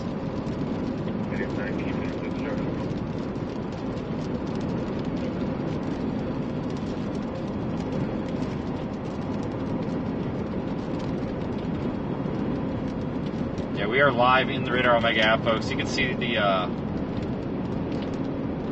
radar in a little bit more detail than what I'm showing you on stream on your personal device, which is the way to do it. Find the live feed in there as well. Might be the start of our mega squall.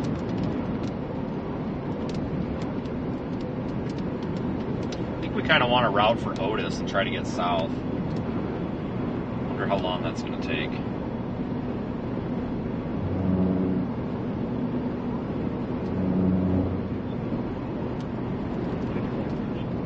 Be down there in 45 minutes.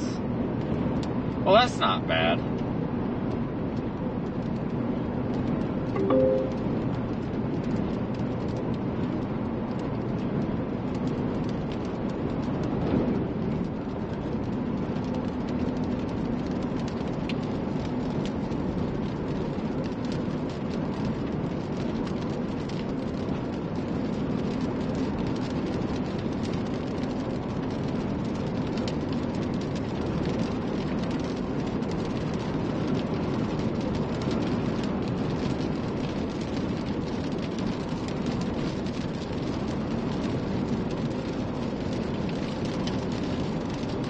Well, we're getting nice structure on this, so that's cool.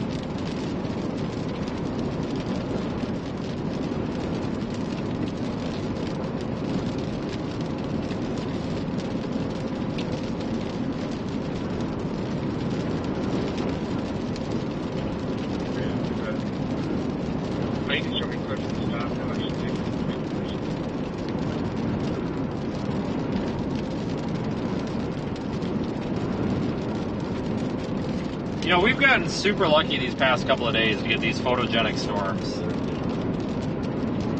Hopefully we keep that stretch running.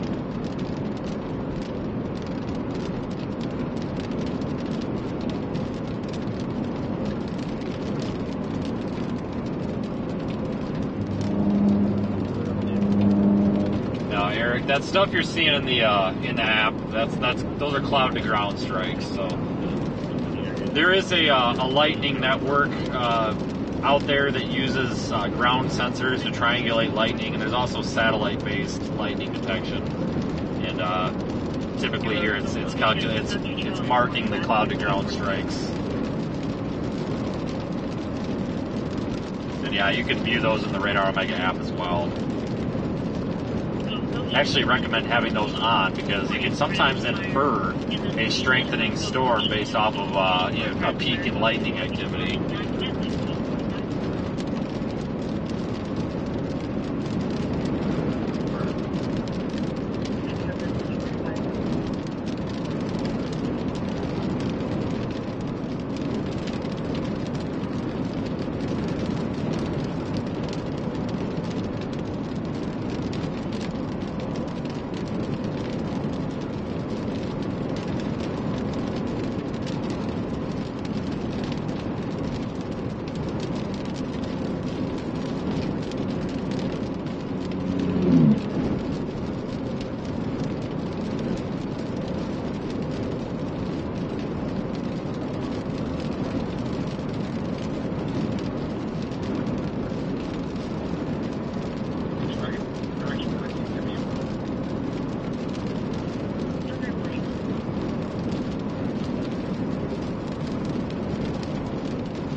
So we gotta go, yeah, it's the omelet cloud.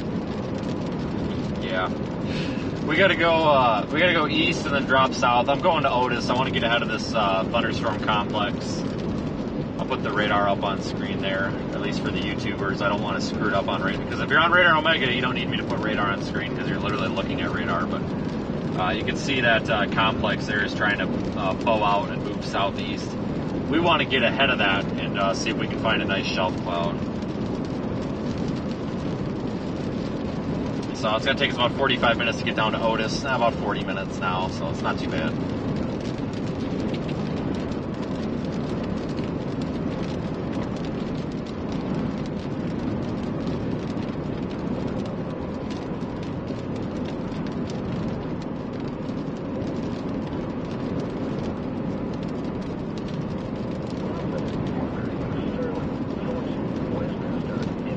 I do not have a tornado warning, no. I don't see one. Damaging winds likely with isolated significant gusts to 85 miles an hour. Possible scattered large hail likely with isolated very large hail events 2.5 inches in diameter possible. Remember, severe thunderstorm watch leads conditions are favorable for severe thunderstorms in and close to the watch area.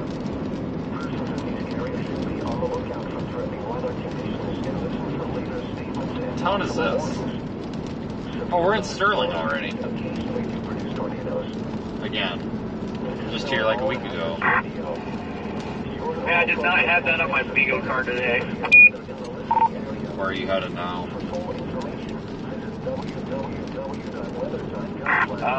That Holyoke or whatever it's called. I put that in and dive south. Yeah, I got Otis in. I'm going to dive south up here. 15 miles or so myself, try to get down there to Highway 36.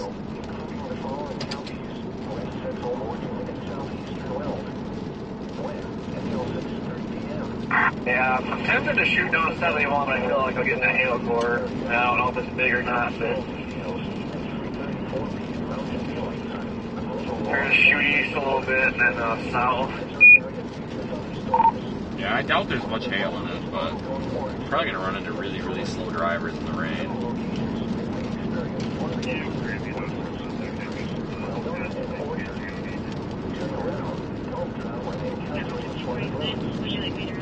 Yeah, well, the hail core up here was actually ramping up as it fell over me, but I did not get a single stone out of that. Not one. So maybe they're false reads or something. I think they just put the 1 inch on it. Just as standard anymore, honestly.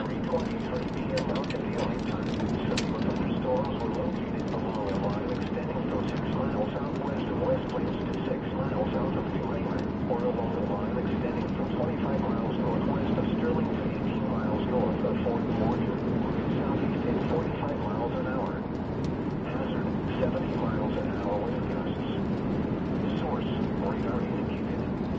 Impact, expects considerable tree damage. Damage is likely to mobile homes, roofs, and outbuildings. Locations impacted include western Ocean Sterling, 17, I guess, I realized on Hey guys, we'll go back to the front camera, kind of losing that view. North Sterling Reservoir, Honey Beach, and Willard. For your protection, move to an interior room on the lowest floor of a building. A severe thunderstorm warning remains in effect until 4:00 p.m. for southeastern Weld, Morgan, northwestern Washington, and eastern Adams counties at 3:37 p.m. Mountain Daylight Time. Severe thunderstorms were located along a line extending from 4 miles southwest of Antelope Springs to 7 miles west of Hoyt, or along a line extending from 8 miles north of Fort Morgan to 42 miles southeast of Greeley, moving east at 35 miles an hour. Hazard, 70 miles an hour wind gusts at quarter-size hail. Source, trained weather spotters.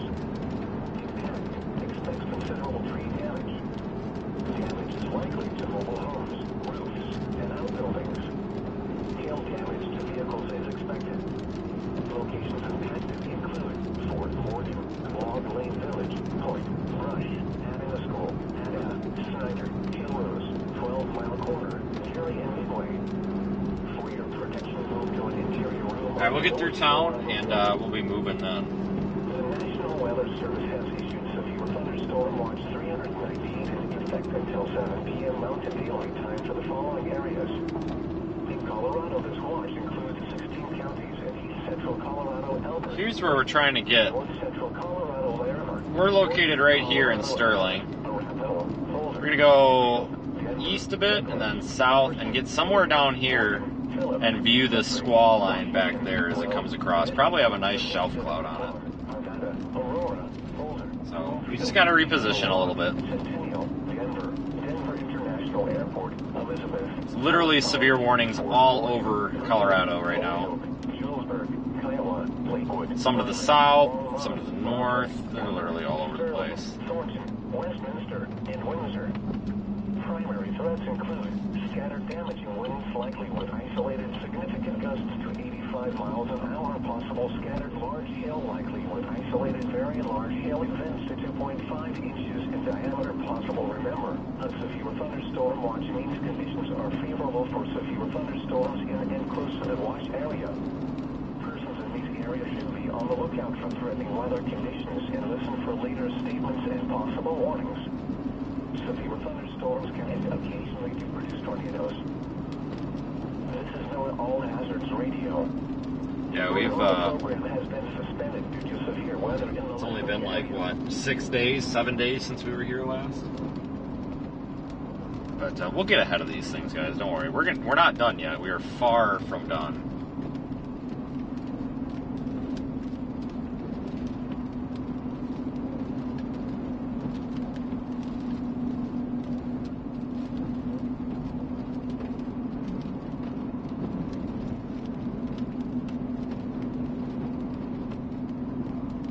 It's going to take 61 south. Are you sure? Yeah, I'm probably okay with taking 61 to the south.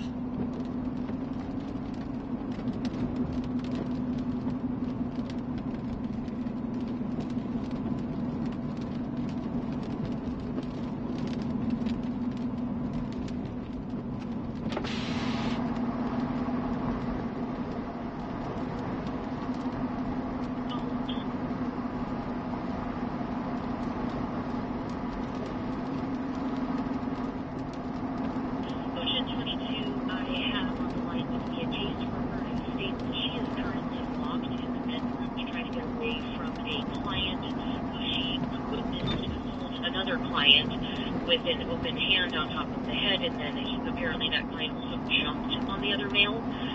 She is now locked in the bedroom waiting for an officer to come and help her.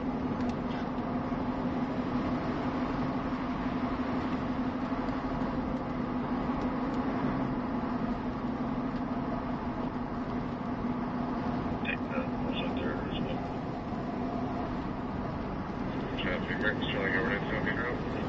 key is to stay a little bit out of the rain because we don't want to get slowed down by the Sunday drivers that are inevitably going to go 25 miles per hour in the rain, which is fine. You know, everybody's got a right to do that, but it's still really, really, really inconvenient when we're trying to get somewhere on time. So, trying to avoid that. Sometimes you just never get out ahead of the line otherwise.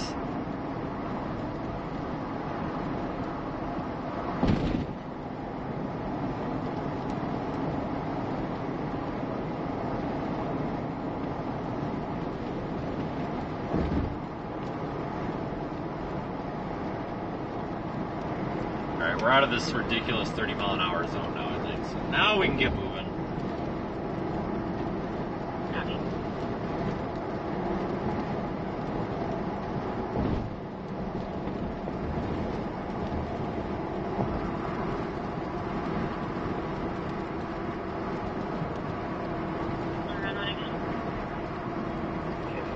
That was almost a wreck there. I don't know what's going on with that.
Yeah, right up here on the left, right past this light, is where we were watching for like 10-15 minutes last week with that little rotating wall cloud thing over town that never produced anything, but it was pretty.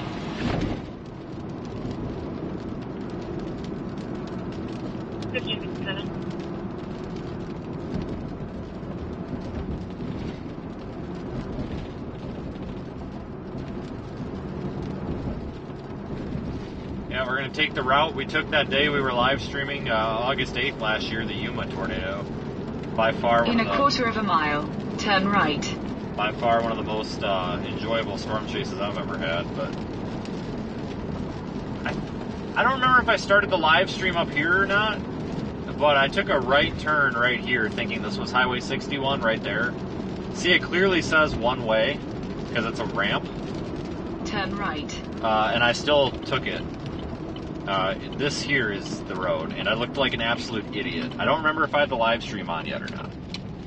But I know I started it at some point down here. This is the route I took, so maybe it's like the lucky route. I don't know. Can you please show me clear?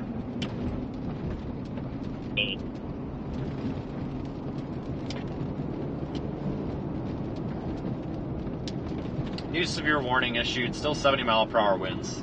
They're just extending the warning is all. Western Washington County in northeastern Colorado, eastern Adams County in northeastern Colorado, until 4:45 p.m. At 3:57 p.m. Mountain Daylight Time, severe thunderstorms were located along a line extending from 5 miles southwest of Fruitt Reservoir to 7 miles west of Leader, or along a line extending from 20 miles northeast of Fort Morgan to 41 miles east of Denver, moving southeast at 20 miles an hour.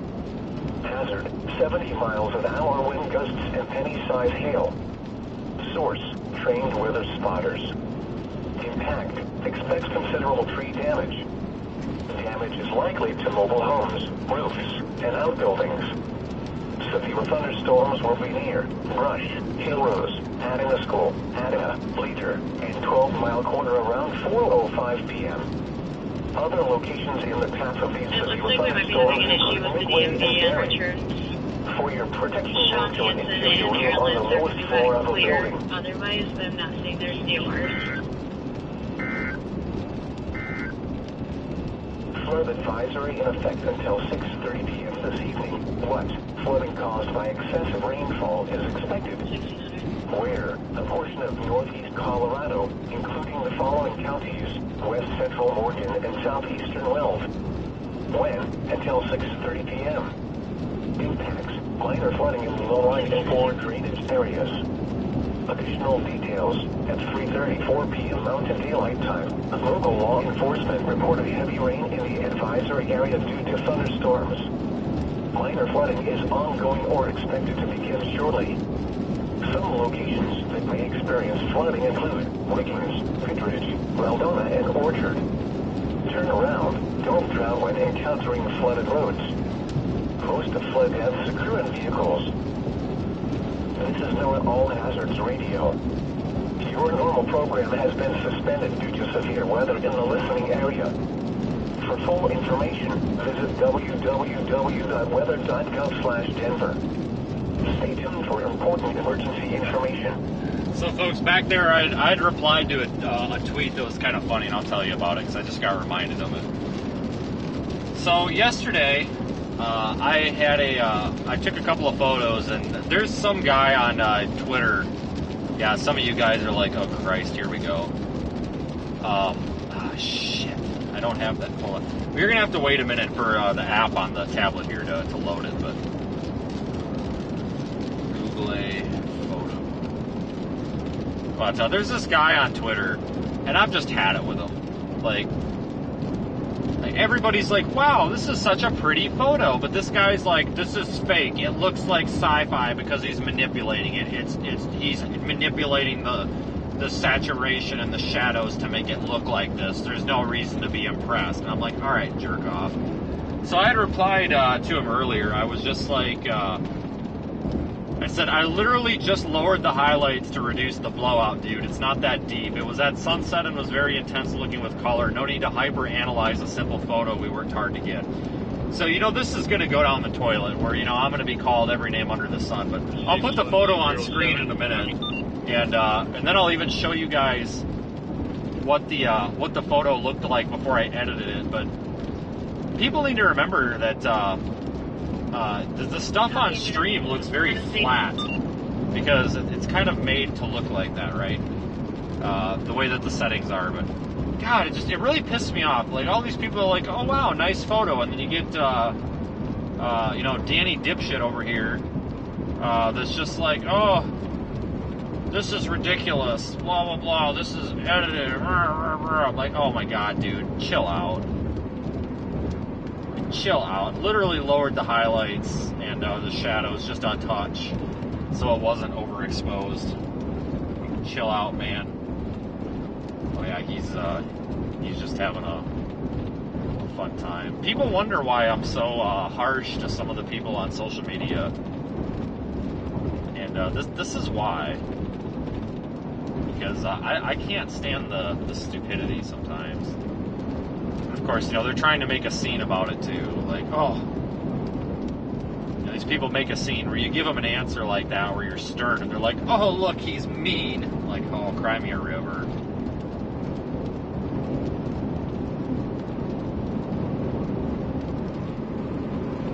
Let me tell you. Still waiting on that photo to load so I can show you.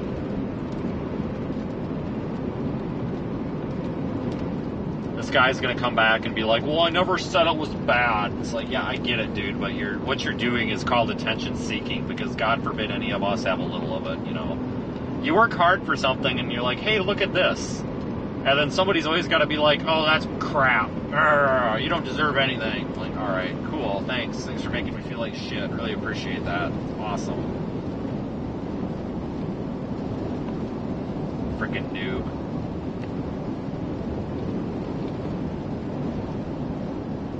Still waiting on that photo to load. Stand by, folks. We're going to get there.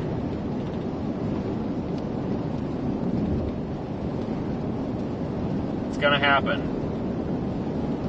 Got the whole Android versus iOS problem going on right now.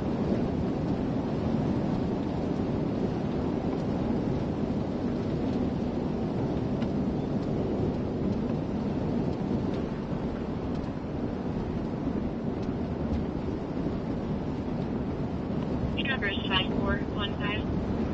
are going to debunk the trolls.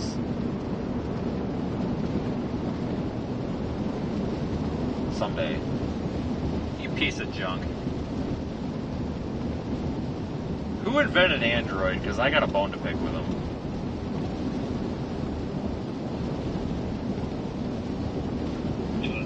Like, who's the guy at Google that started this garbage? I don't know.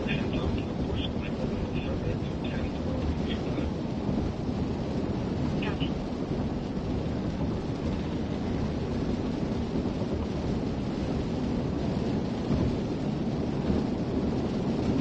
I remember a couple of years ago, oh, you'll never have to email yourself anything ever again. You'll just be able to do all this wirelessly. Yeah, LOL, JK. The day and age where I gotta email my stuff crap all the time because it doesn't work. Can't work, Sterling.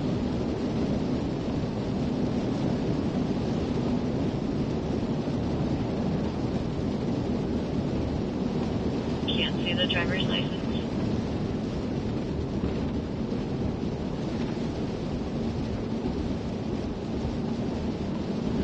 Yeah, we're still waiting on this, folks. It's gonna happen. Just hold on. We're on a rain delay here.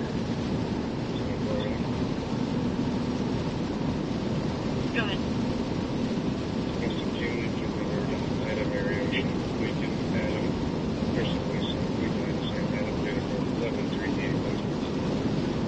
Copy, Sydney.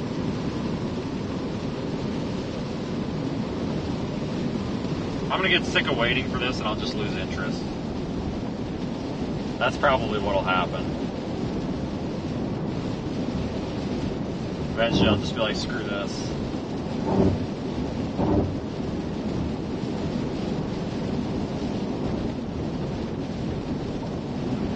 Politics? Who's got politics? I literally just opened the chats. I mean, who's got politics? Sounds like a terrible rash.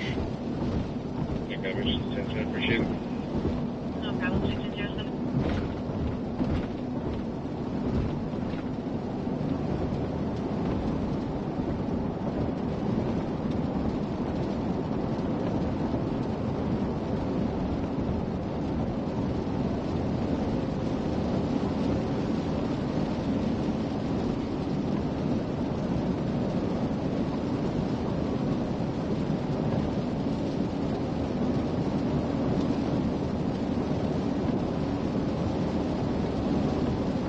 Oh, folks, we're almost there. We almost got this working. Almost there. Today would be nice. Christ. iCloud storage is full. Who cares? Oh, clear, 1608.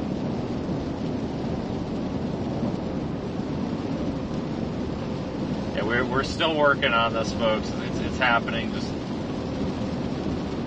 been working on this for what, like 5 minutes now? Christ's sakes, you piece of shit.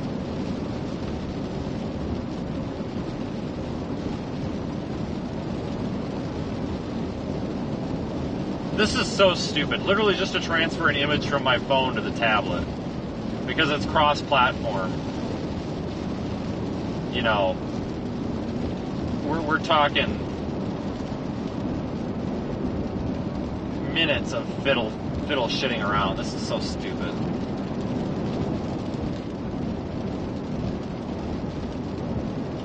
Need more cross-platform compatibility. I'm talking to you, Apple, and I'm talking to you, Google. This is ridiculous.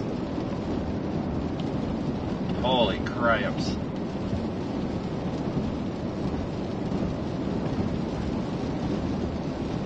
Alright, guys.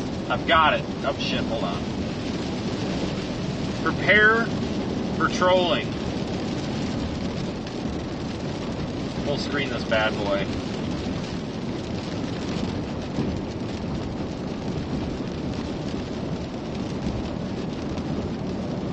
Alright, folks.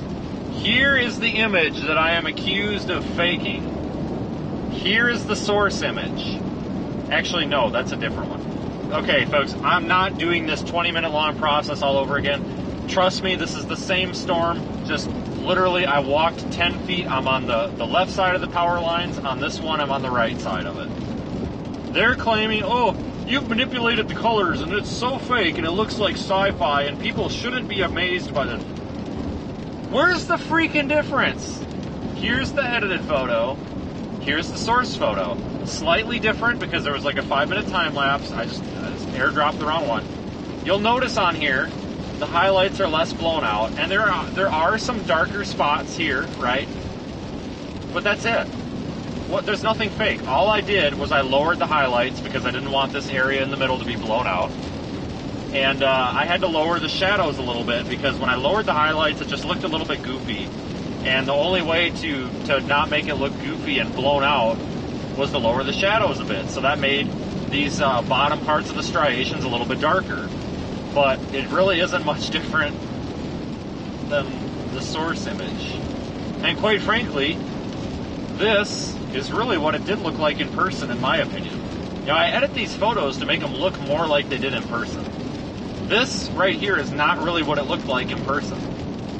That's a raw image, a little bit longer exposure. I took it in manual mode. It looks flatter and less colorful than it did. This is a more accurate visual representation of what it looked like. Take that, troll. Sorry, I had to. I shouldn't even give them the time of day, but the problem is if you don't debunk their stupidity sometimes, then people just get the wrong opinion. Yeah, I don't, it's just so irritating. And you see these really good photographers that are way better than me. And they'll post this just awesome photo, and somebody's like, oh, this is shit. This is absolute dog crap. And it's like, oh my god, like, piss off.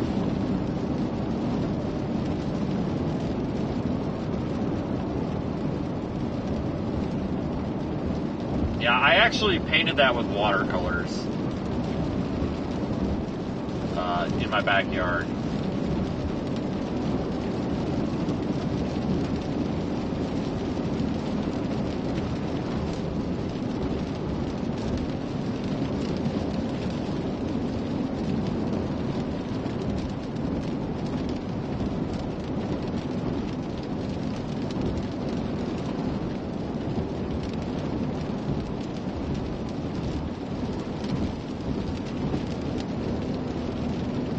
Only watercolors.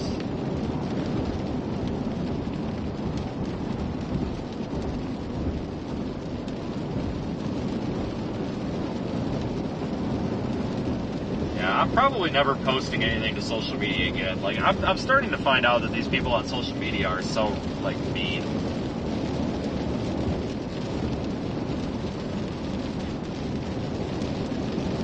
Really sick and tired of it.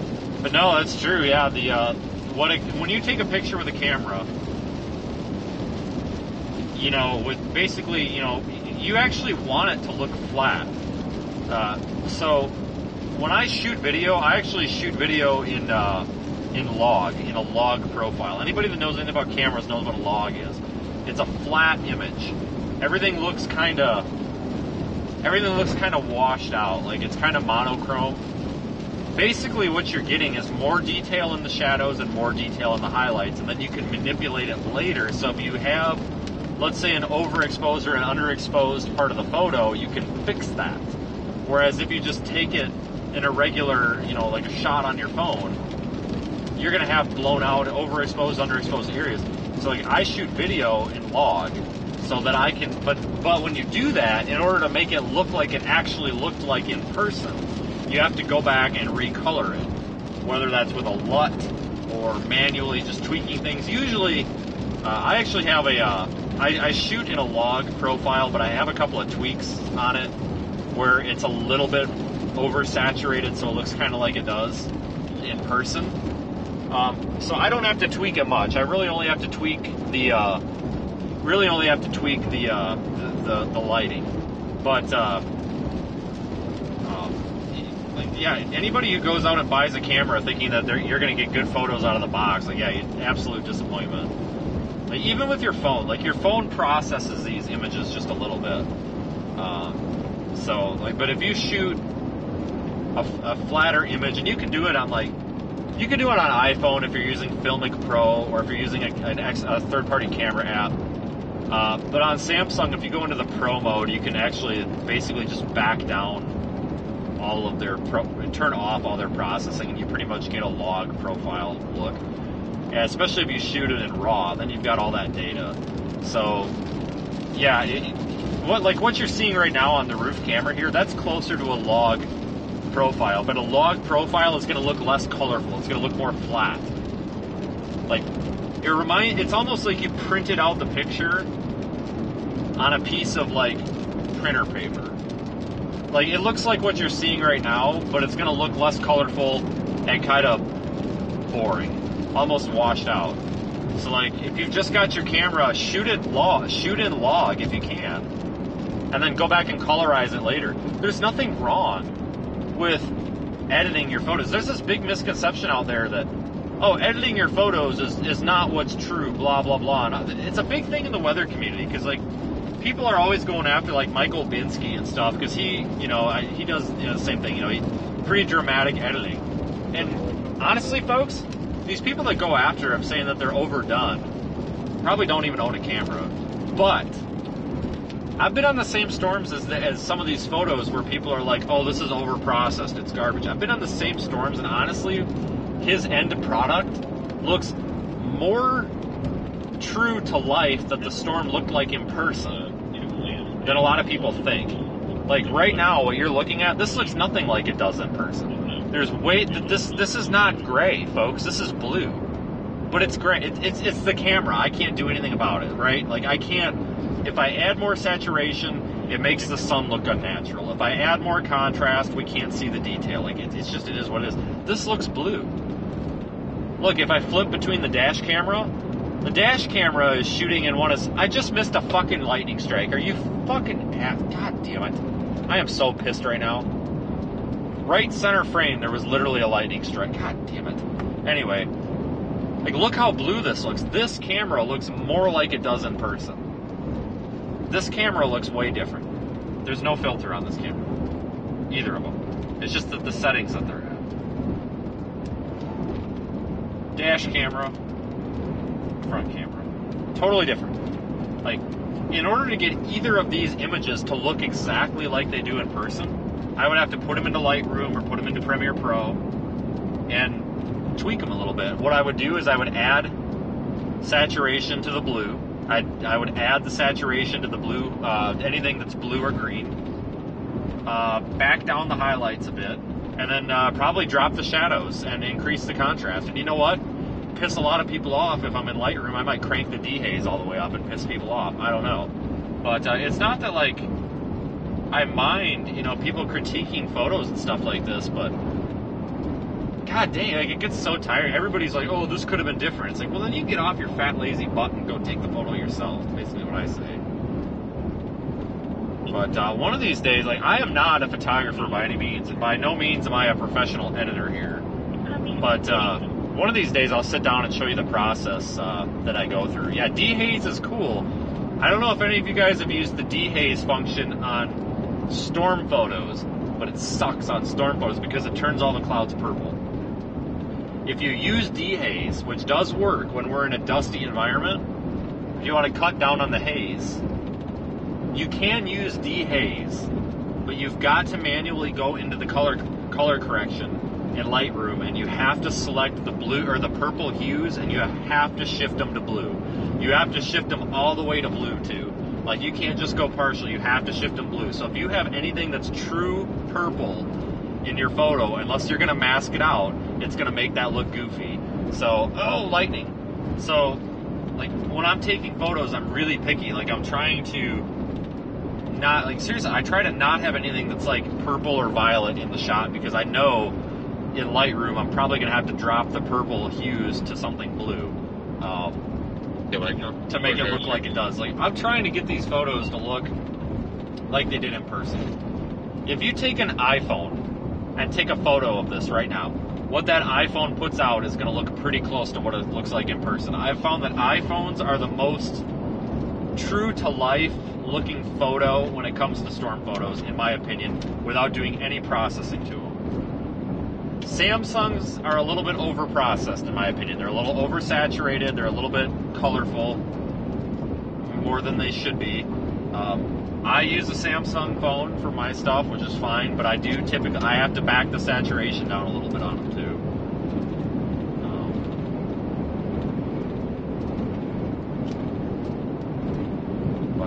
I really do like the Samsung phones, just for, you don't really have to do much editing on them.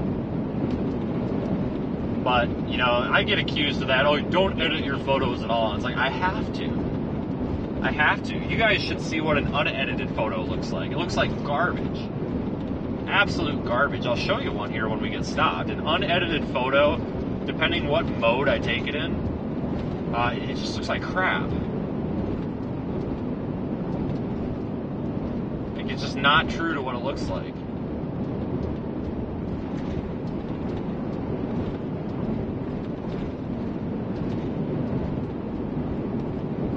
Tornado warning to our south. Are you freaking kidding me? The National Weather Service in Denver, Colorado has issued a tornado warning for southeastern Morgan County in northeastern Colorado, west central Washington County in northeastern Colorado until 4:45 p.m. At 4:20 p.m. Mountain Daylight Time, a severe thunderstorm capable of producing a tornado was located over Woodrow, or 19 miles southeast of Fort Morgan, moving southeast at 30 miles an hour. Hazard, tornado. Source, radar indicated rotation. Impact, flying debris will be dangerous to those caught without shelter. Mobile homes will be damaged or destroyed. Damage to roofs, windows, and vehicles will occur. Tree damage is likely. This dangerous storm will be near Woodrow around 4:25 p.m. Take cover now. Move to a basement or an interior room on the lowest floor of a sturdy building. Avoid windows. Alright, we can probably get to that tornado warning.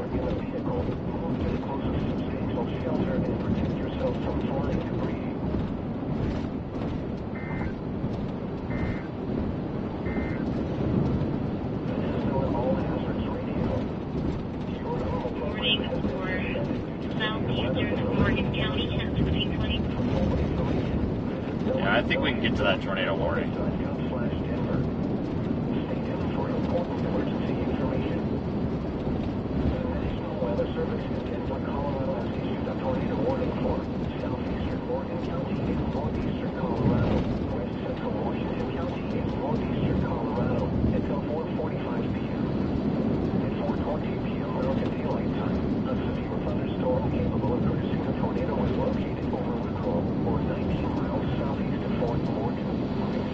Here's a good example. I'm going to show you an example using the iPad editor here while we have a minute. This is a photo I took wherever Neosho Falls is.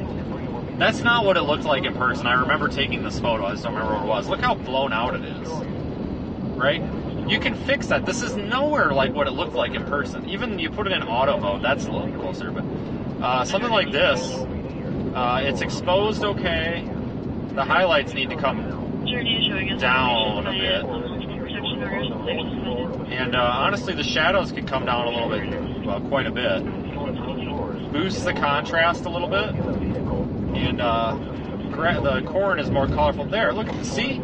That's not fake looking, and that's exactly what I would expect. I remember this storm. I still remember where we were. That's why I picked this one. That's what I remember it looking like. This is what it looks like after a slight edit. This is what it looked like before.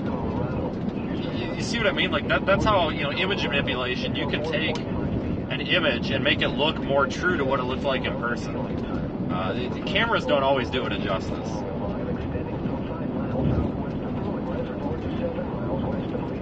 You can see our shelf cloud over there to the west.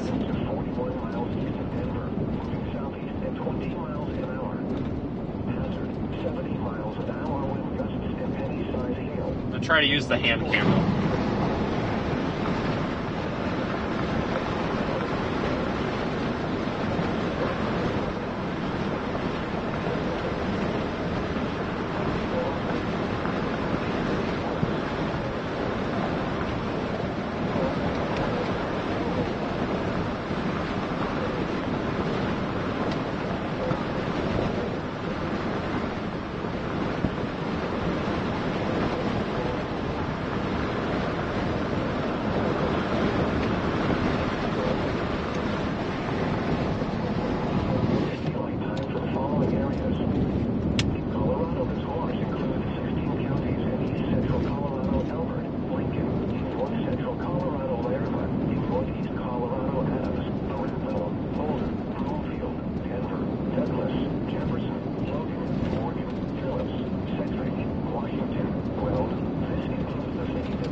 should be able to intercept that tornado warning, but it'll be south of Otis. It probably won't be tornado warning anymore. These spin-ups are usually pretty quick.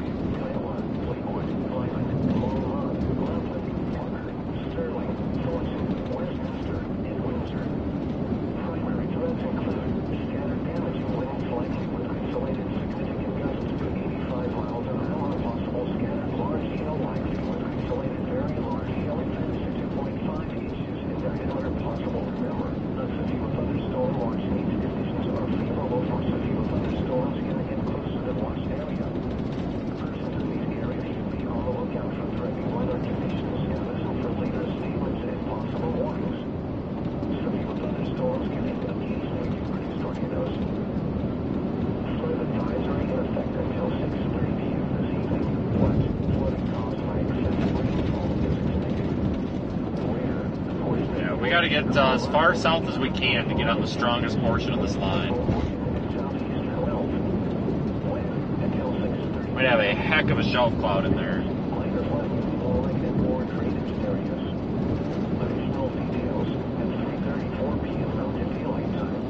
Yeah, you guys looking for Discord and stuff, guys, if you go to seethestorm.net, it's pinned in the chat description. You'll find it.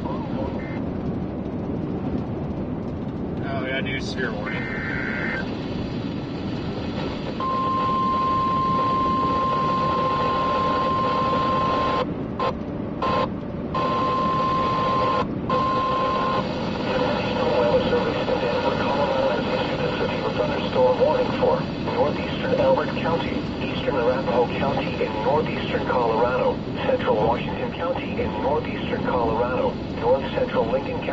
Until 5:15 p.m.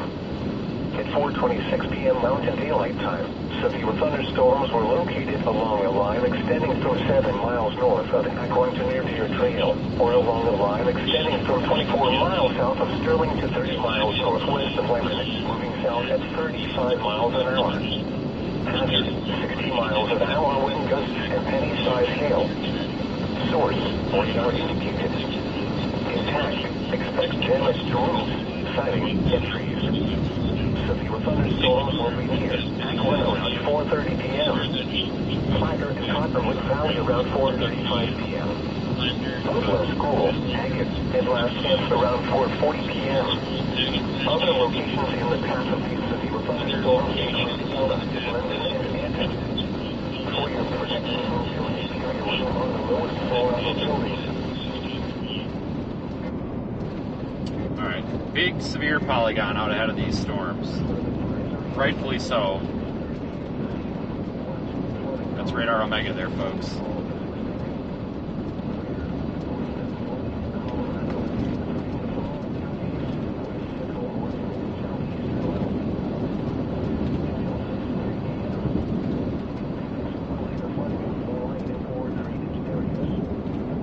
Tornado warnings for a QLCS type spin up, so I'm not really too terribly concerned with it. Doesn't look very convincing right now, but regardless, we need to monitor that. That's is that last? Yeah, that's for reference. That is about 17 miles north of Last Chance, which is not really a thing anymore. We're going to intercept that storm right about here. You can see we're here, storm's going this way, we're going that way.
Sure is pretty out here, though.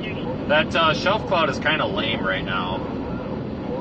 It'll look better once it gets closer. We just don't have a really good road option to ride right down the front of it. Kind of making do.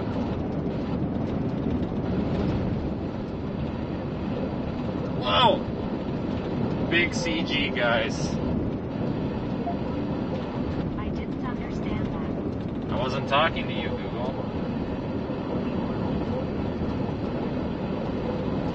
What the frick?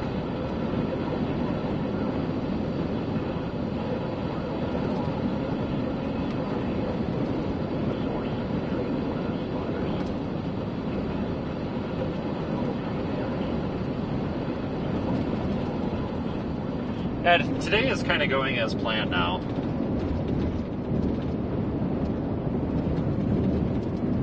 Two random portable toilets there.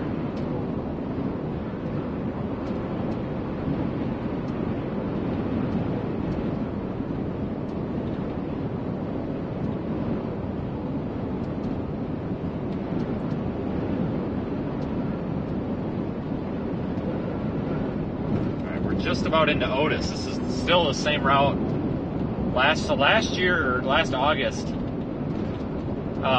we actually had that big rotating low hanging wall cloud. And we were following it into Otis on this route. It was right over there where the camera's looking. Some of you might recognize this area if you've been watching the channel for a while.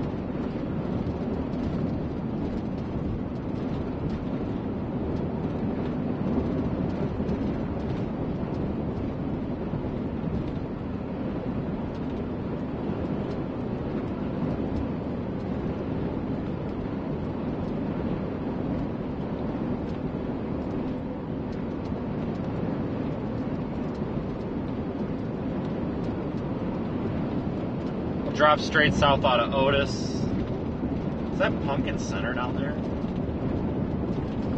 Is Pumpkin Center south of Otis, or that's farther southeast, isn't it? Pumpkin Center really isn't much of a thing. It's more of an intersection.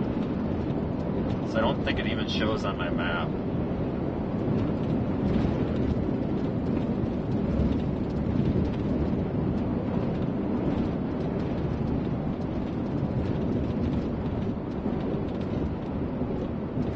That's south on 71. Oh, that's south of Lyman. What the heck was I thinking? Yeah, that's way south.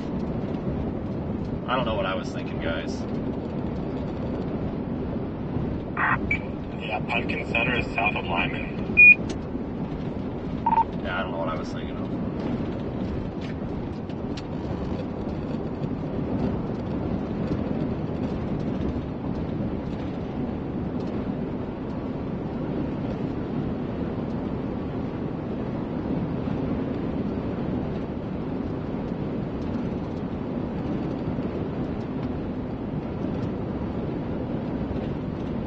Yeah, that was last year. The Yuma day, August 8th. What a day that was. Definitely didn't expect that day. There's actually two separate tornadoes. Might have been three, but there was definitely two separate ones. The second one was most photogenic.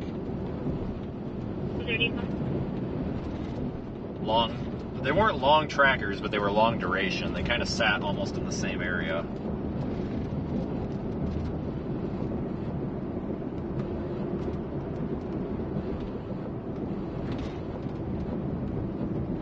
That was one of the prettiest tornadoes I've ever seen.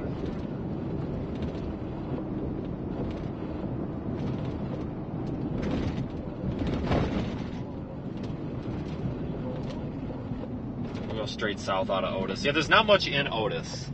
It is basically a water tower, maybe like 30 buildings, and a grain elevator. They have a gas station. They have a Sinclair with a dinosaur. So that's cool, I guess.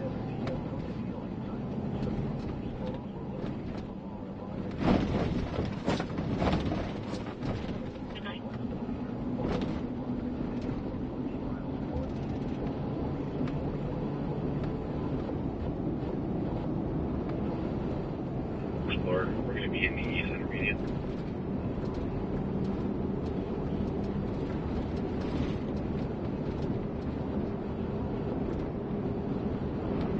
Clear on the black 2014 14, Ford Explorer, expiration 11/24 at 16:35.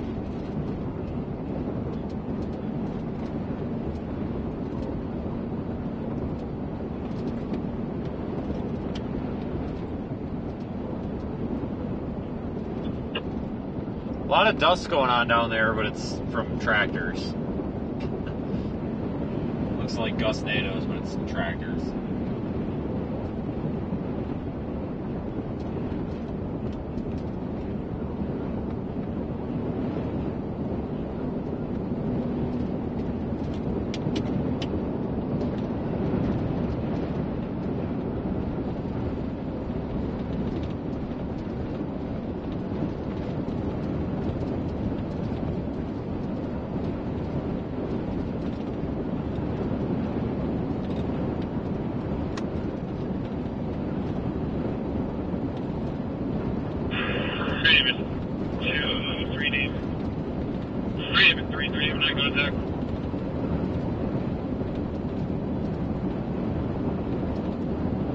Yeah, there's really not much out here in eastern Colorado, like, which is nice, but it's very vacant.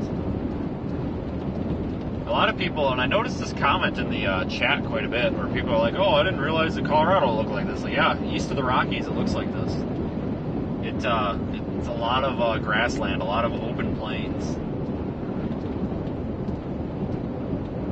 Super nice, honestly. I mean, if they didn't get cold winters out here, I would totally move out here.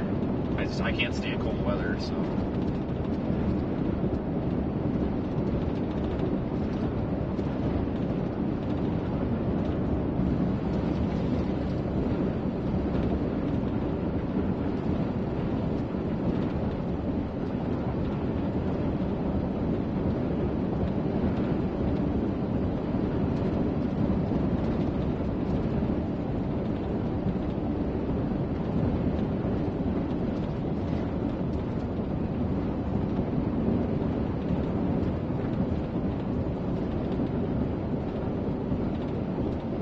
You look at this road, like it goes nowhere.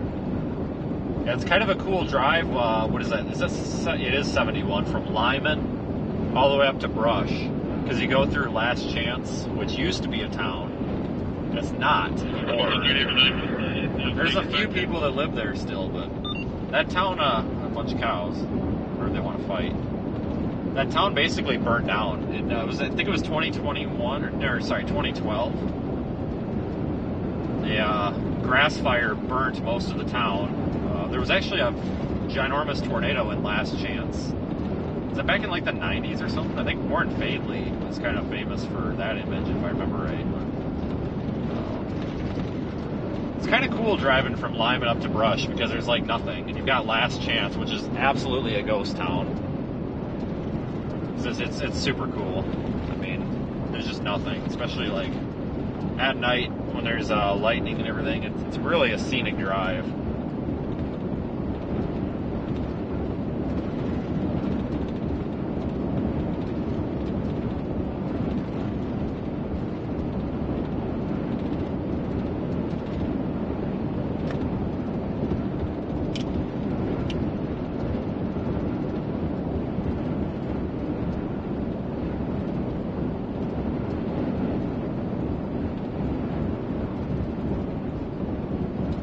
But yeah, if you see a tornado out here, chances are it's probably not going to bother anybody.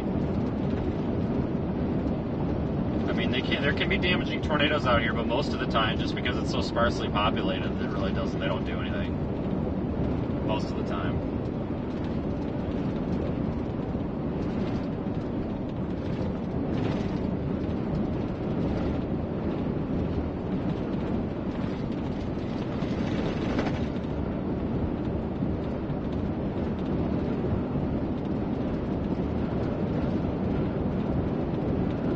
We're almost in line with that tornado warning. We're going to go shoot to the east or the west on Highway Road 30 or whatever that is.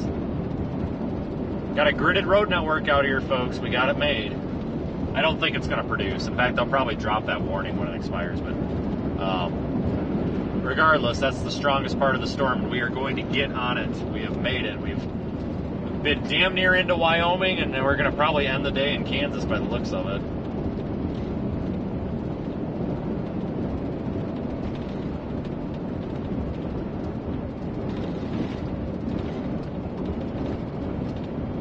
Still cool, does it touch?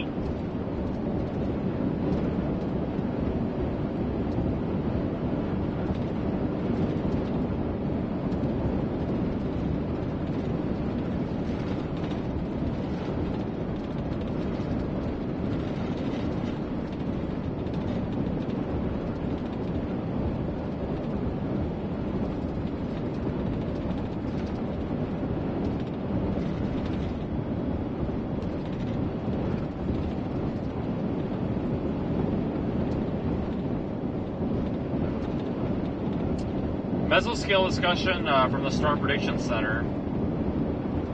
Wait a minute. Is this new or old? This is new. New Storm Prediction Center Mesoscale discussion for this area highlights our area and says that a localized corridor of significant severe thunderstorm wind gust potential, possibly 85 mile per hour for the next few hours. Sporadic big hail and maybe a brief tornado are possible. So the SPC believes that the severe weather risk is going to continue on here for a while, highlighting our area specifically. So that's encouraging for us anyway. 30 and 15, go to attack.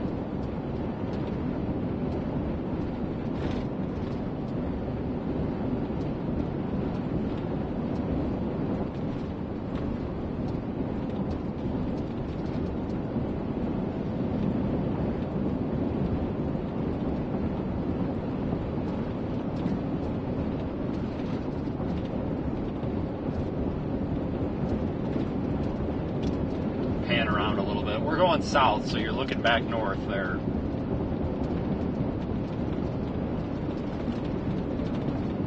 It's looking back to the west at the storm. We're going to get an eye on this thing. I promise you. It's going to take us a minute here.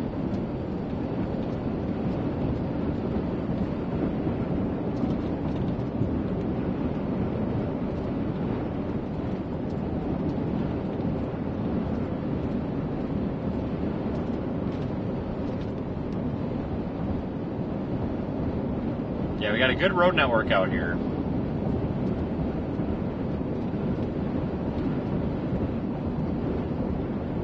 That is good.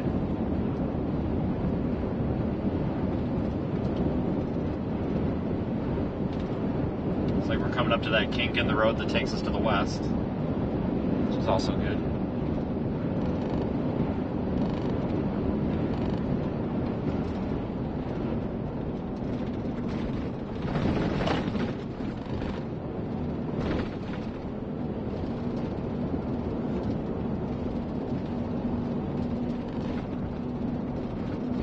That shot.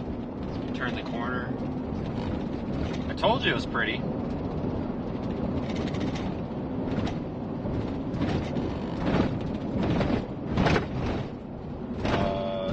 Straight. Oh, shoot, this is a gravel road. Okay. Whatever.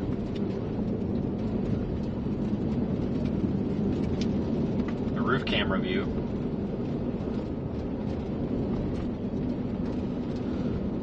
Hoping this was going to be paved so we could go like 70, but it's all right.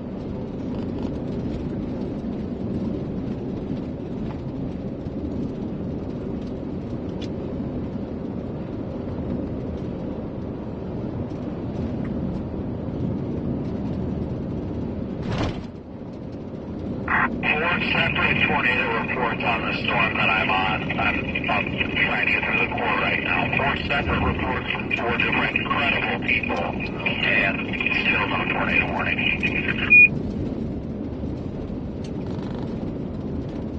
Well, I mean, you never know, man.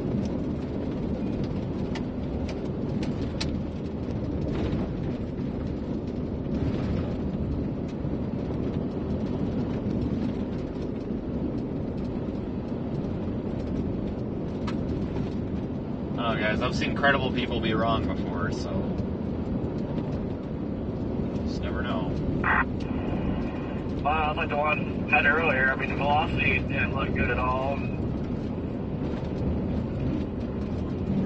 Put one down, so I don't know. They're probably looking at velocity.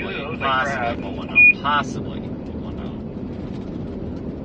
I don't think we've had any confirmed tornadoes today that have been, like, confirmed. Yeah, it looks like shit on radar to me.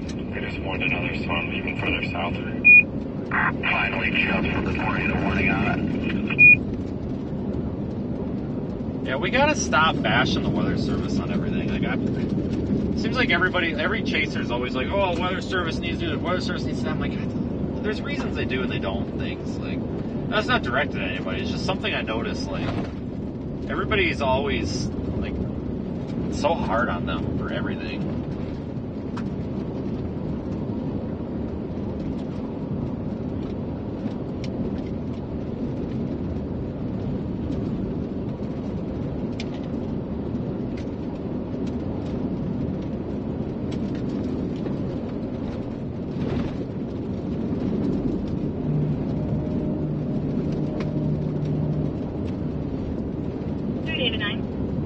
Looking off to the north now. Looks like the phone that was connected to the Bluetooth on the car was a Galaxy A14. The storm to my north looks like it's trying to tighten up. We're in a bit of a radar hole.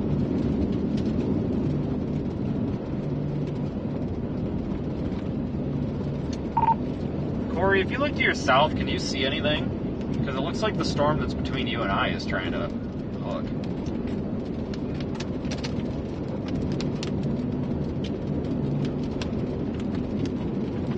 My God, this is incredible. I faintly see a lowering, but I can't see the greatest.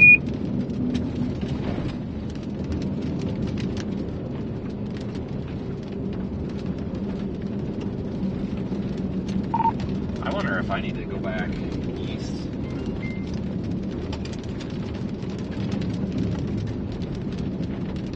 Watching this here. Start diving south on 13 miles, so have a good look here in a little bit. I'm like 5 from it. I just didn't know if... This is just incredible looking out here.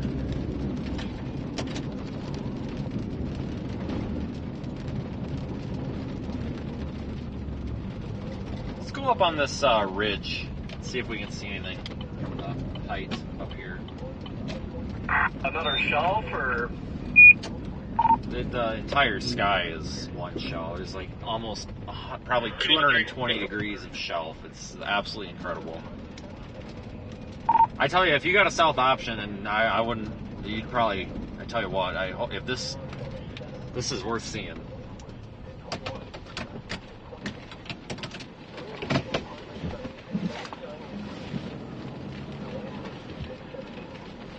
You guys turn around, guys.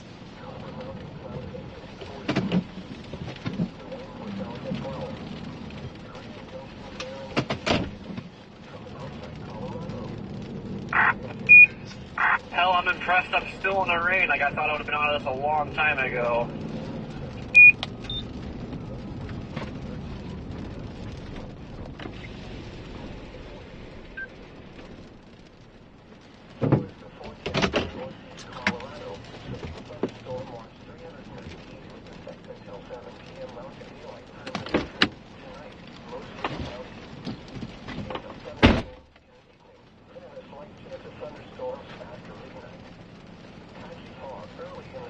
To the 3 David 9 call.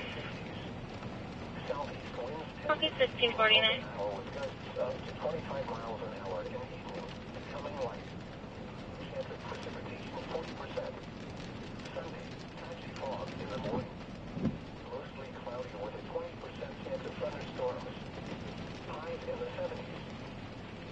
Nice.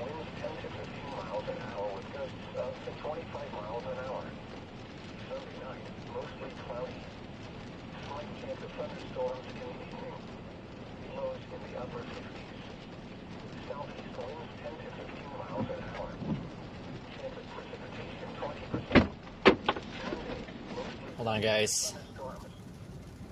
Just for your information, the registered owner is clear and valid, and I put a possible phone number in there. I don't know if you want to call that or if you want me to try calling and see where he is.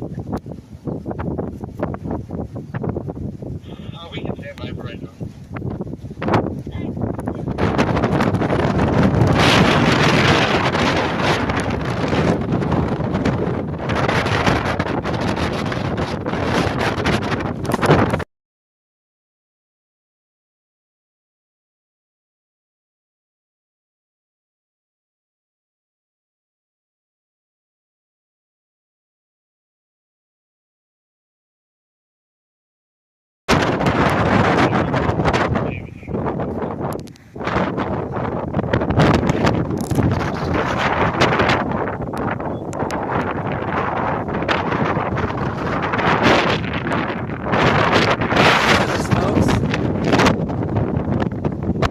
We've got our northern part of the storm. Now that's the southern part down there. Big wall of dust under there. Oh man, we're about to get hit with a... Uh-oh, could it be? Could that be a gust NATO? Oh, I hope it is. We could run into it. Man, it's incredible out here. Cold though, cold inflow. This storm to the north is impeding that storm. That's the one that was tornado warned. There's a cold outflow going into the inflow of that. Good dust.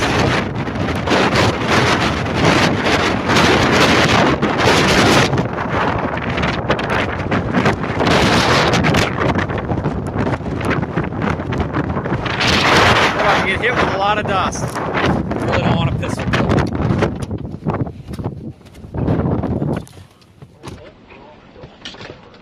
Well, this is awesome. Alright, we're going to switch back to main camera. Alright, switch back to main camera. Alright, what do I want to do here? I think I want to go back east. I want to go back east, guys. I like the looks of this embedded supercell here. Not so much this one down here anymore.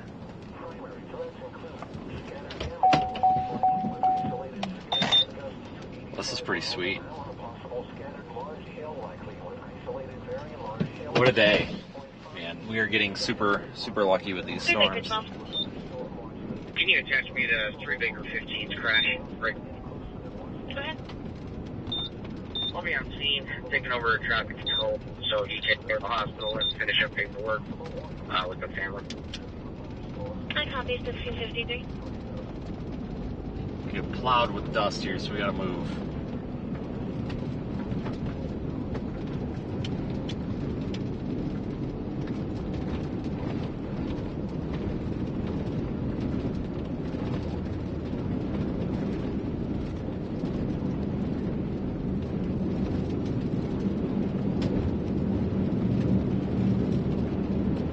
Hello, 3 Baker 15. 3 Baker 15. I'll be clear of the crash scene. Can you show me en route back to Sterling Hospital? Copy 1654.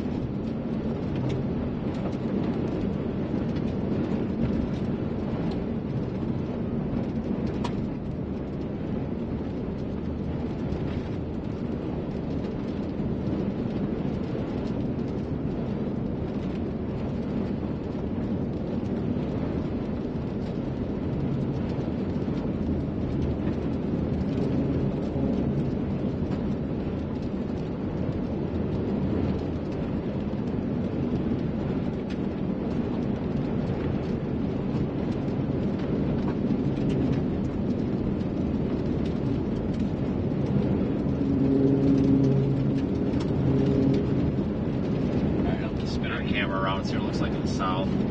3 David 9. There are 2 parties approaching. Well, we definitely picked the right storm to be on today, that's for sure. This is awesome.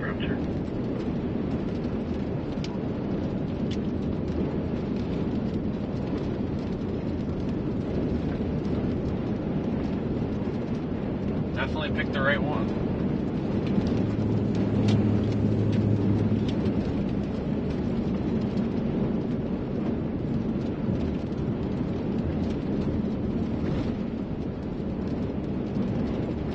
You guys probably can see what I'm doing here if you're watching on radar. This storm is kind of dropping southeast. I'm trying to get east so we can kind of intersect it out here.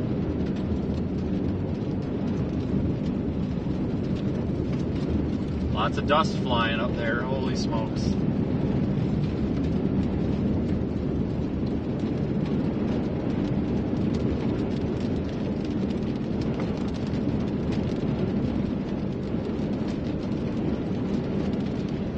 We're going to get the dust storm from Wish up here, it looks like.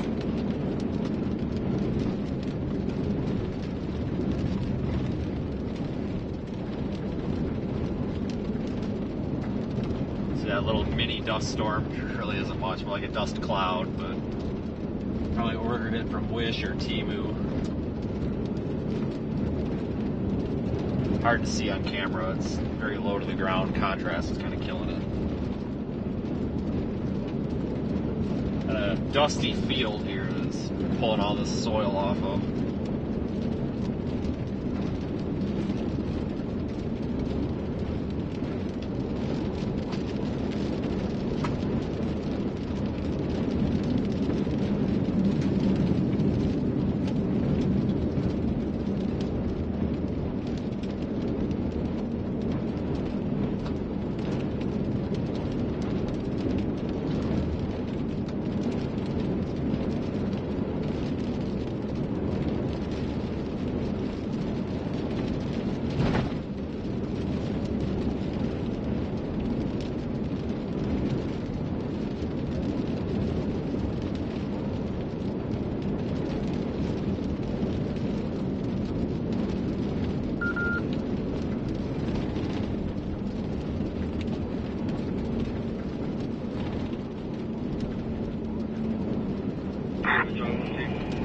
Brandon, do you have an extra PTZ mod on you?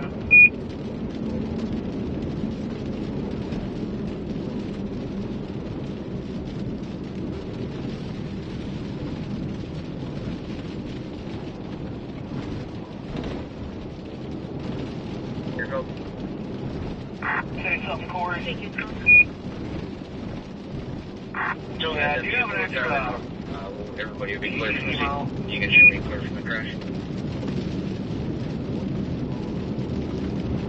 And we're losing that camera view because it's covered in dust. We'll let that camera get washed off by water here from the rain, and then we'll go back to it. As it rains on it, it'll get some of that crap. Minor garbage, honestly. New severe warning coming out. Just covering the area out ahead of this line. Alright, well, it's not lasting as long as I used to, because I went to like 2 within a week.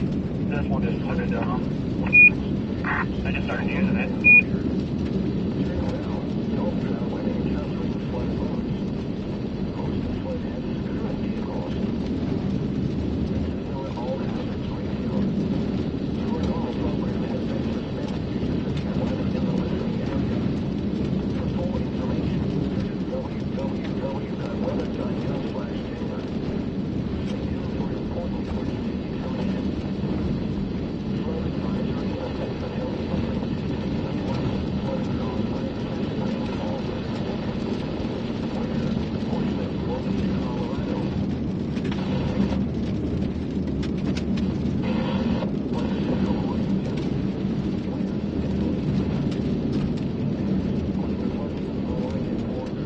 Severe warning out ahead of these is for 70-mile-per-hour winds. They've raised the wind risk from 60 to 70, like it was a while ago.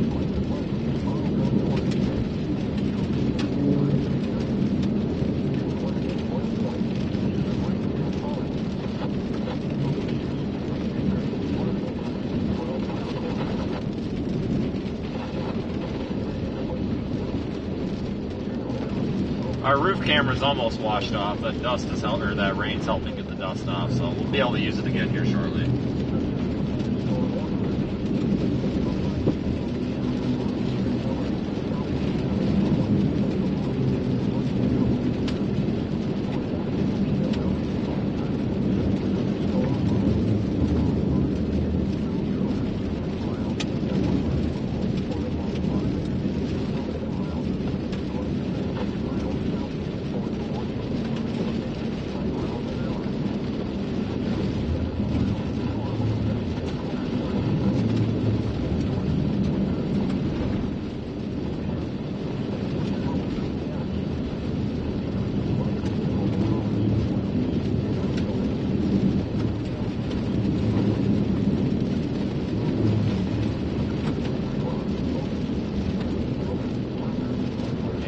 northern part of this is kind of looking like crap. We'll probably drop south on 59, honestly.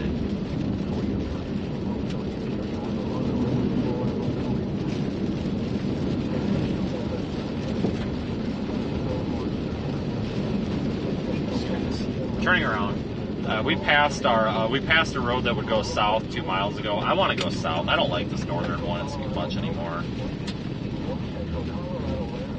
We'll just flip around and go south.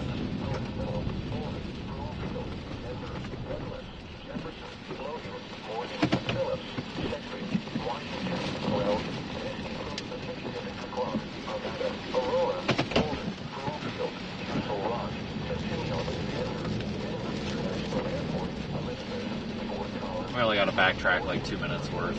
I just don't like the northern portion as much as I do the south.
Might get some little gustnado action out there, maybe. Looks like a lot of this dust at the ground is really getting stretched upwards, so I hope I don't offend anybody like I did yesterday.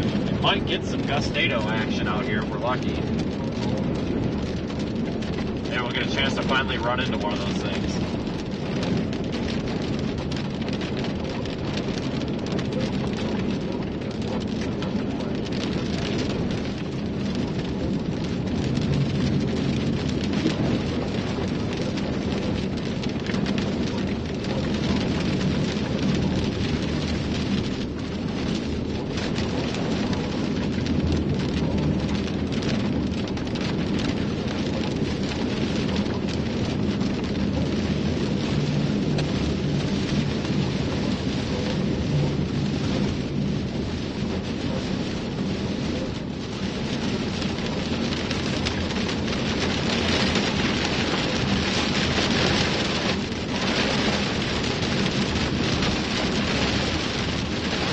Once we start moving south, we'll be out of this rain and have a good view again.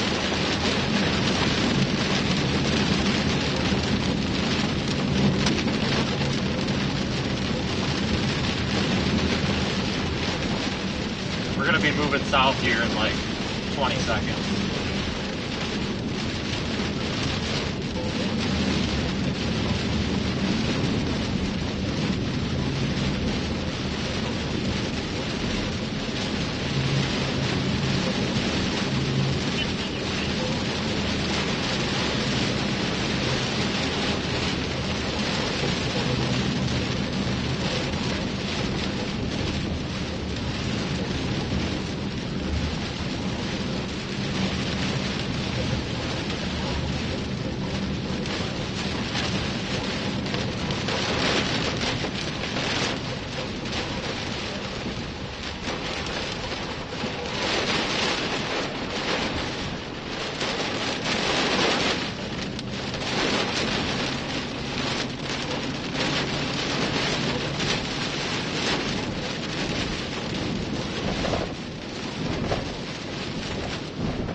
headed south now. We'll get a better view of this. We just got to get out of this rain.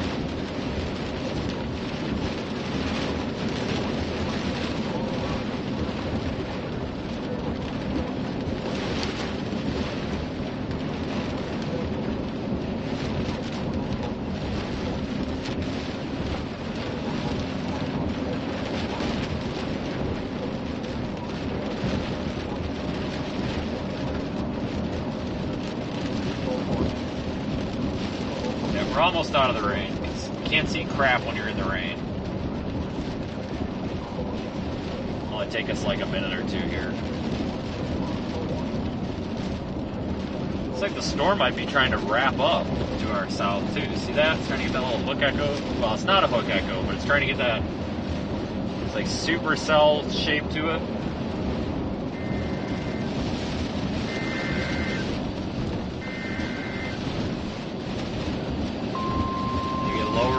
Hard to tell.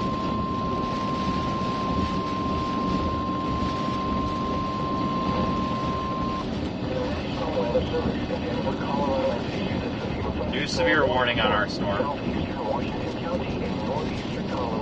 Until 5:30 p.m. It's 5:06 p.m. Mountain Daylight Time.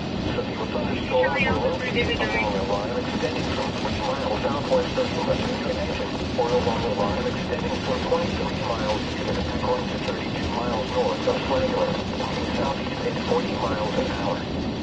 Hazard, 60 miles an hour wind gusts and quarter-size hail. Source, radar indicator. Damage to wings, setting, injuries. Hail damage to vehicles is expected. Locations of activity include Thurman, Eric Joey School, Cove, Aiken. For your protection, move your individual on the lowest floor of a building.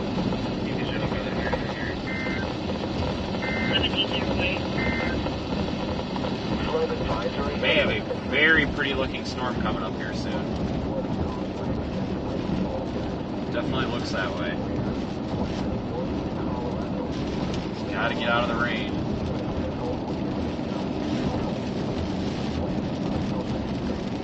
We're doing 70, so we should get out of it soon.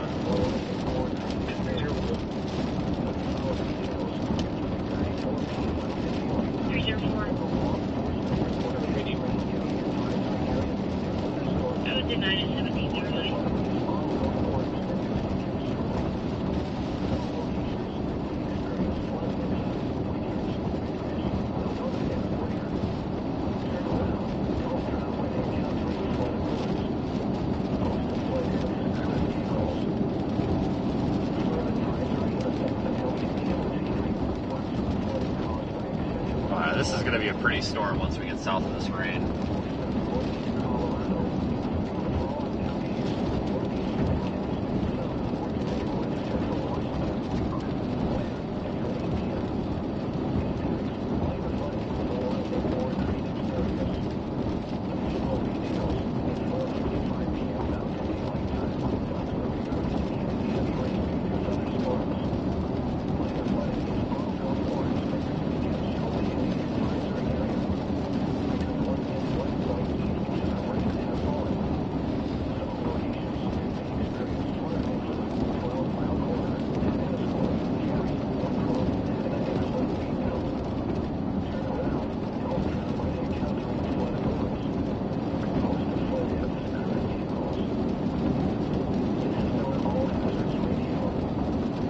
Definitely a little embedded supercell looking structure. This thing. Yeah, we got a bomb south.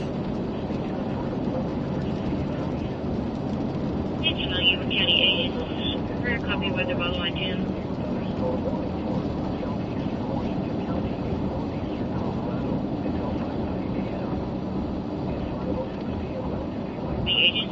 Weather has issued a severe thunderstorm southwestern Yuma County until 6 p.m. Hazards include 70 mile per hour wind gusts, quarter-size hail. Again, this is a severe thunderstorm. Lots of dust again getting blown around. Southwestern Yuma. Now is 1711. Just hit a tumbleweed. First of Lincoln, Edward Sam, Tom Edward Robert, middle initial Robert, date of birth is 10/20 of 97.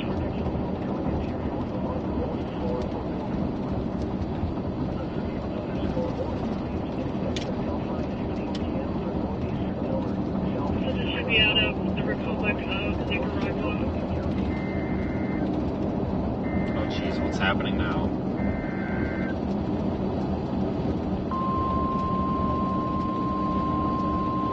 Well, that's a severe warning back to our southwest. Not for us. No big deal. National Weather Service in Denver, Colorado has issued a severe thunderstorm warning. Look at all these tumbleweeds. Northeastern Elbert County, southeastern. I don't know if you can see them on stream, but they're freaking flying everywhere. Oh my god. Western Washington County in northeastern Colorado. Look at them all. North central Lincoln County. I don't know if you can see them bouncing down the road on the street. They're all bouncing down the road. That's hilarious. Daylight time. A severe thunderstorm was located 5 miles northeastern of Pickett, or 20 miles northwest of Lemon, moving southeast at 30 miles an hour. Hazard: ping pong ball size hail and 60 miles an hour wind gusts. Source: radar indicated. Impact: expects damage to roofs, siding, and trees. People and animals outdoors will be injured. Expect hail damage to roofs, siding, windows, and vehicles. Locations impacted include Agate and Cottonwood Valley. For your protection, move to an interior room on the lowest floor of a building. If you look at Radar Omega, this thing's trying to get a hook. The National Weather It's Service trying to get that embedded supercell shape to it. Inflow coming in here, RFD coming around, causing that circulation there. Let's look at velocity, see if there's anything happening. Again, this is a Not really. severe thunderstorm warning for southeastern Washington County. Not really, but it could turn into something. Everett, Green, Cope, and Anton are also included in this. Come in 1738. We're on it, folks. We're going to have a view. But if anything happens, we will see it. But I don't think anything's happening. I don't see a lowering in there or anything like that.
Almost underneath this wall of dust. Once we get through this dust, you're going to have a better view. It's really hazy right now. We're almost there. We got through the rain, just got to get through the dust.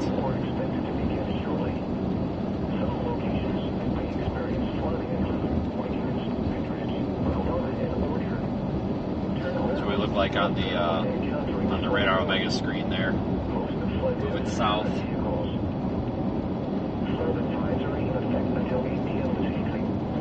Flooding caused by excessive rainfall is expected. Where a portion of northeast Colorado, including the following counties: northeastern Adams, southern Morgan, and west central Washington. When until 8 p.m. Impacts: minor flooding in low-lying and poor drainage areas. Additional details: at 4:55 p.m. Mountain Daylight Time, Doppler radar indicated heavy rain due to thunderstorms. Minor flooding is ongoing or expected to begin shortly in the advisory area. So maybe we don't have any landspout potential today, because honestly, the way this storm looks, like this is kind of the look that you usually get pre-landspout. I don't think we're going to get any of that today. But it's so dusty. If we could actually get, if we had a robust landspout, we'd see it. So, interesting fact here. See all that dust at the ground? See it over here too. I know it's really blown out from the sun, but that dust at the ground, that's the inflow train, or inflow trail. Because you can see the clouds up here, they're also moving into that. So this is all inflow. This dust is getting scalped off of the soil here, and it's getting drawn into the storm there. This is kind of like an inflow train or trail, whatever you might want to call this. But so you can literally visualize how this storm is breathing, and we're going to drive right through it for funsies.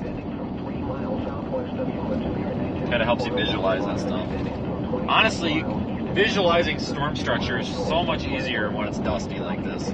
Or I shouldn't say structure, but features, because you can literally see the inflow to these things.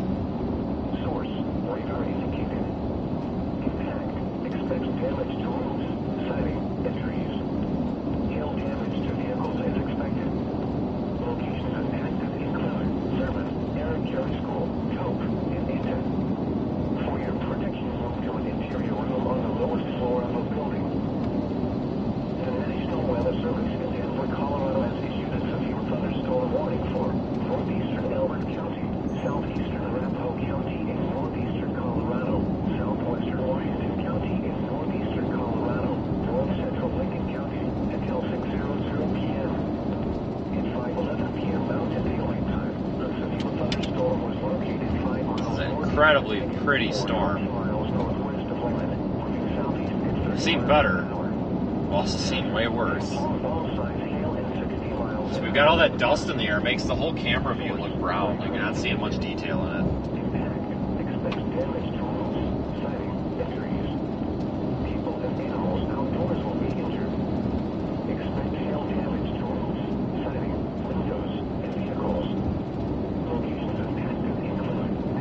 Looks better in person. That dust is just really killing it for us here. At least on camera. Really high based also. It's kind of dry at the surface here. What's our closest METAR? It's not even giving me one spot. Well, Lyman is 61. That's not that dry. No, I guess it's really not that terribly dry. But still, these bases are way too high to get like a robust tornado risk here, I think. If we had a tornado, it would be photogenic, because it'd be very high based, but we're not going to get a tornado on this. I highly doubt that this spits out a tornado, despite its little hook echo.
Lots of dust.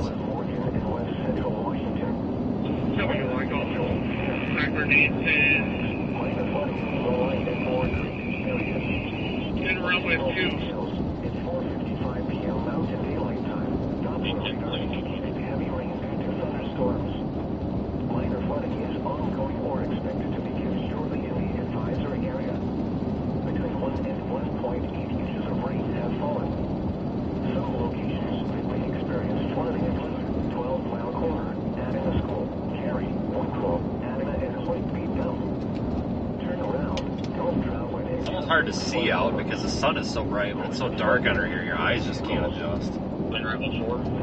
All hazards radio.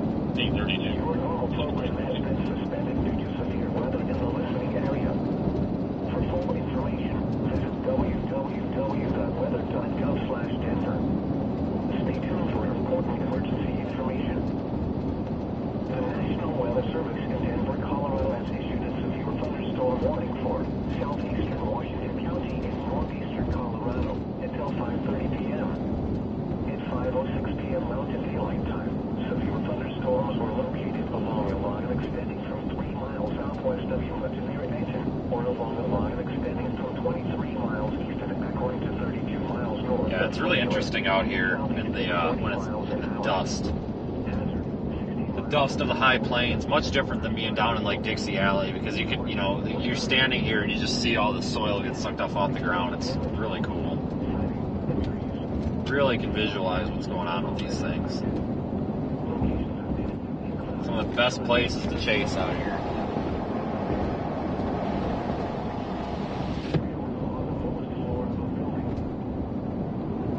North Central Cheyenne and South Central Pitt Carson counties in East Central Colorado will expire at 5:30 p.m. The storm which prompted the warning is weakened below severe limits and has exited the warned area. Therefore, the warning will be allowed to expire. A severe thunderstorm watch remains in effect until 7 p.m. for East Central Colorado. Sure, let's go to 6.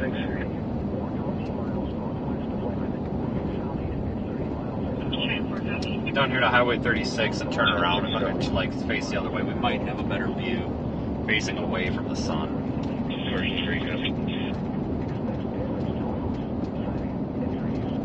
Try to drop south because this storm's dropping southeast. 17 traffic.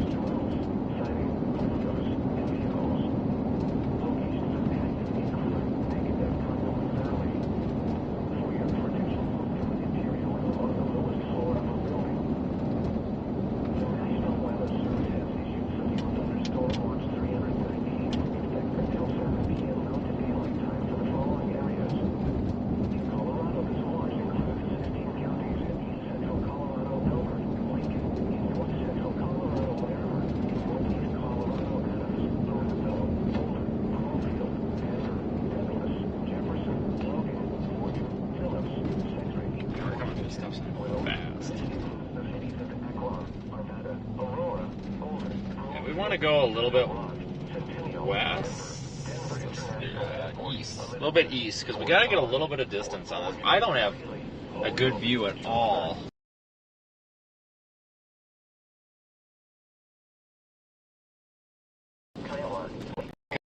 Three miles down the road and look back, you should be able to keep that sun from blinding us and ruining the image. Should be able to.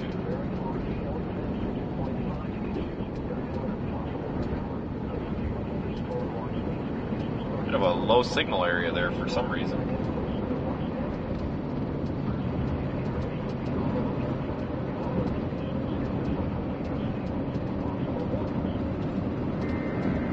New severe warning for our storm.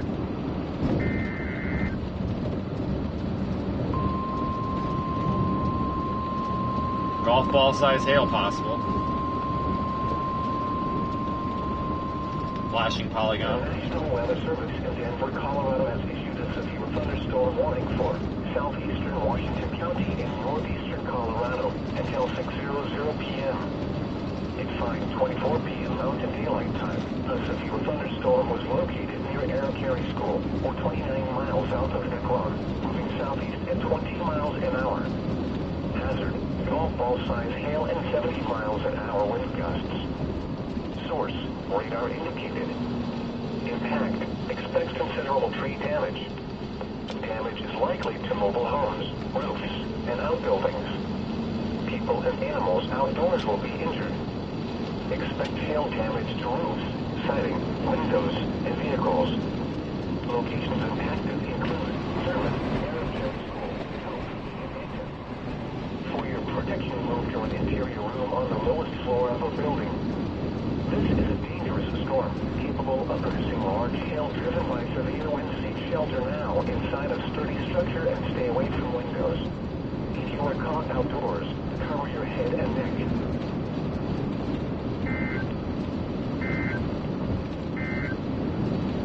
The National Weather Service has issued severe thunderstorm watch. Severe warning on our storm has been upgraded to 1.75 inch, which is golf ball size hail, 70 mile per hour winds. It's that dusty base there. It's got a lowering under it, but nothing tornadic. Nothing that screams tornado, that's for sure.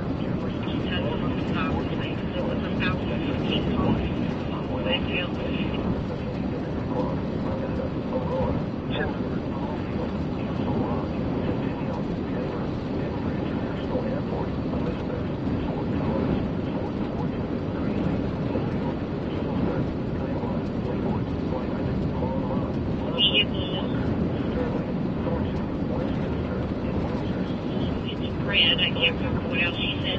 At Ladybird Park, the battery issue, she'll be picking it up tomorrow.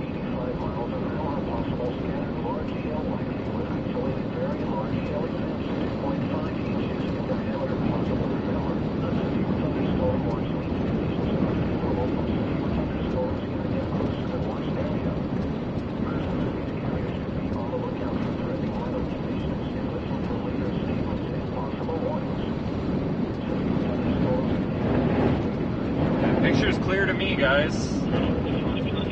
We're streaming 15 megabit 1080p, and the preview monitor looks good. You may want to restart your app. Everything looks good, guys. We just need to close and reopen YouTube, possibly.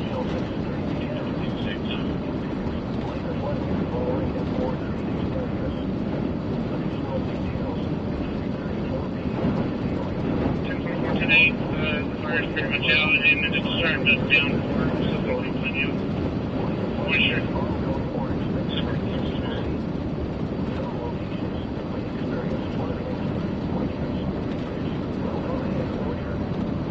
Pull off at the next intersection.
It is dark out here, guys. It looks very dark.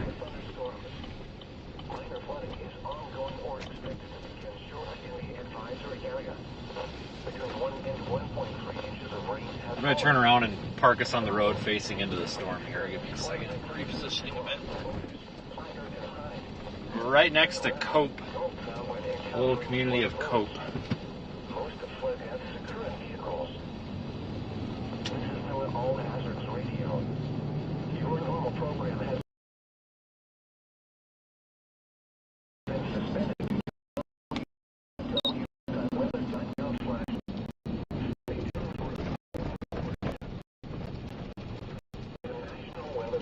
We shall sit here and enjoy our little storm for a minute or two.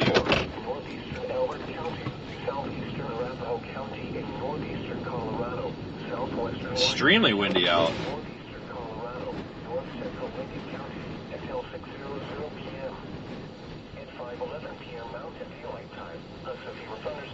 Yeah, we're looking off to the west from just like a quarter of a mile west of the community of Cope on Highway 36 here. Severe warning is in effect. They're saying up to golf ball sized hail. Don't really see a tornado risk right now, though. People and animals outdoors will be injured. Expect hail damage to roofs, siding, windows, and vehicles. Locations impacted include Agate and Cottonwood Valley. For your protection, move to an interior room on the lowest floor of a building.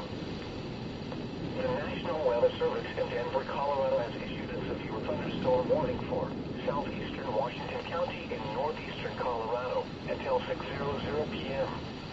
At 5:24 p.m. Mountain Daylight Time, a severe thunderstorm was located near Arrowcary School, or 29 miles south of Ekron, moving southeast at 20 miles an hour. Hazard, golf ball size hail and 70 miles an hour wind gusts. Source. We'll keep an eye on this for a minute.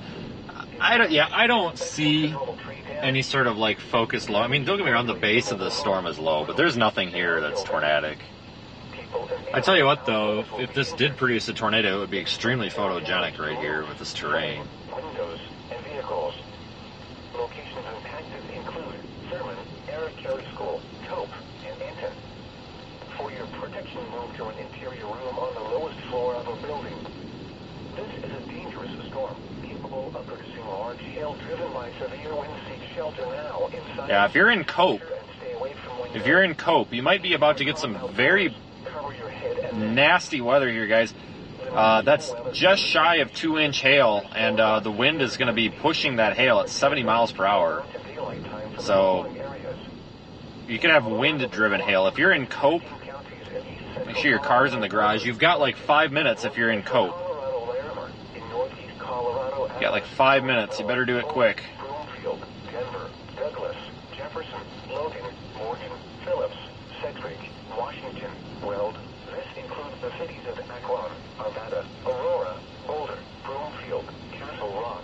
Okay, we'll probably get moving ourselves here. International Airport, Elizabeth, Fort Collins, Fort Morgan, Greeley, Holyoke, Julesburg, Kiowa, Lakewood, Lyman, Longmont, Loveland, Parker. Come on, cars, come on. Westminster, Any day now.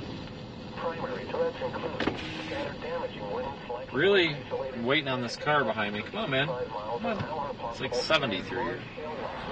Putting along here. 2.5 inches in diameter possible. Remember,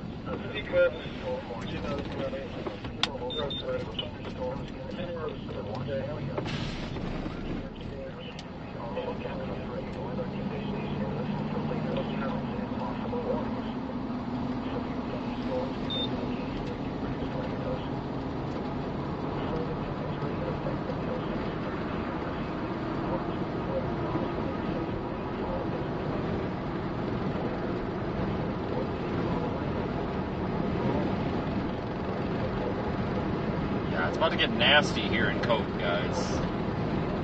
Hope anybody that lives here's got the car in the garage.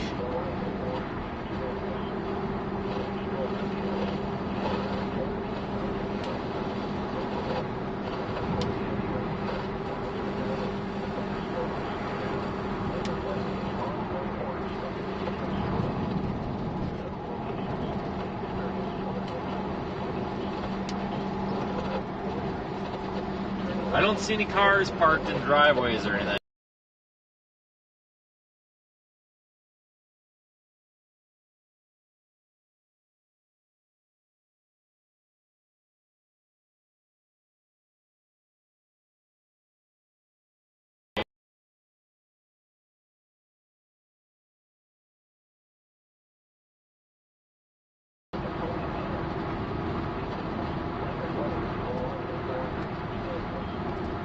Look at that thing.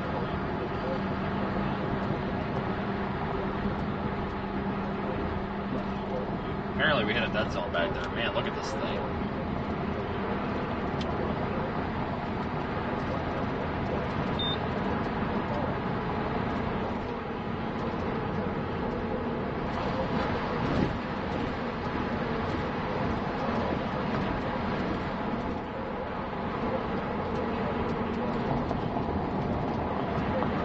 little bit east before we have to go south.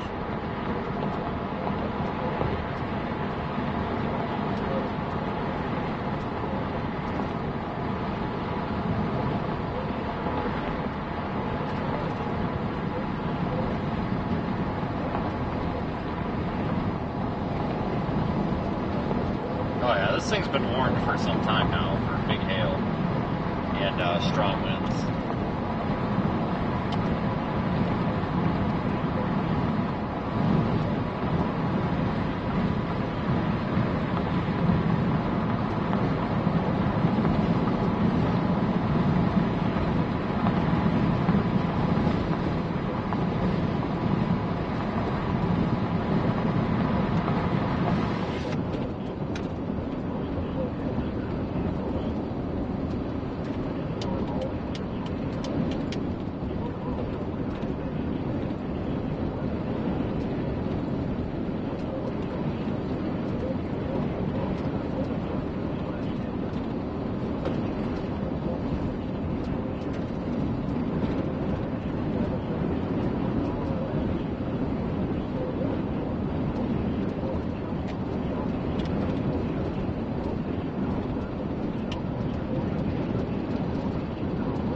Midland issued a thunderstorm warning for central Cheyenne County and south central Cape Carson County until 6:45. At 5:38, severe thunderstorms were located along the line extending 17 miles south of Stratton to 8 miles west of Cape Carson, moving southeast at 35 miles an hour, call slow side hail and 60-mile-an-hour wind gusts. People and animals outdoor will be injured. Severe thunderstorms will be near Cape Carson around 5:45 p.m. Other locations in the path of these severe thunderstorms include Cheyenne Wells. This includes Highway 385 between mile markers 148 and 168 at 17:39.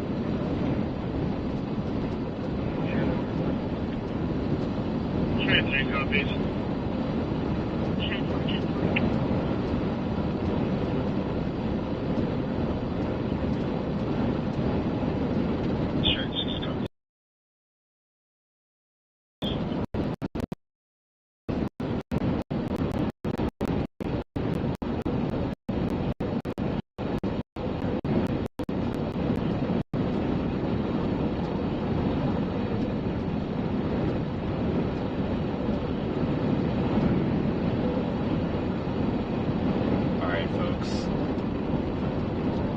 Doesn't have as pretty a structure as it did earlier. It might be time to maybe drop south a little bit and get a different perspective on it. Let's do that. Let's do that. Try to get a little different perspective here.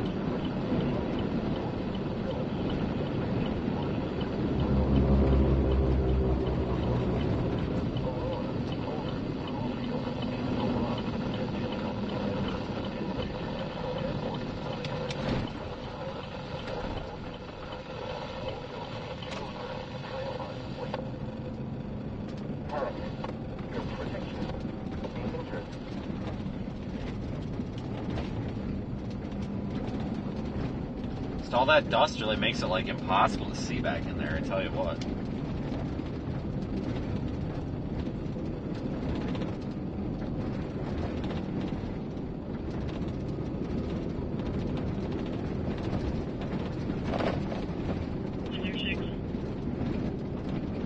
I'm clear. 17:41.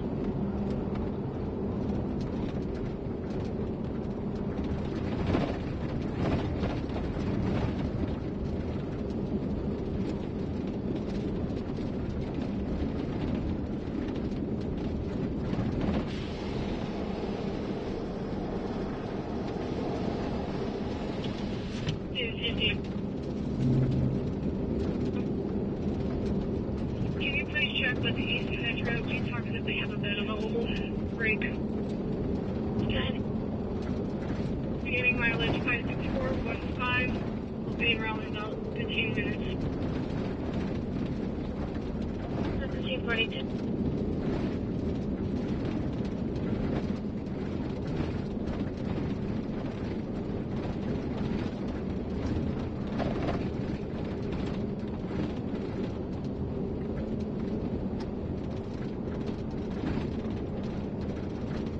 Dropping south now. We'll take one of these east roads, maybe a mile or two south. Just trying to get us a little bit farther south, get a little different perspective. We've had the same shot of it for like 20 minutes. Get a little bit different look at it here.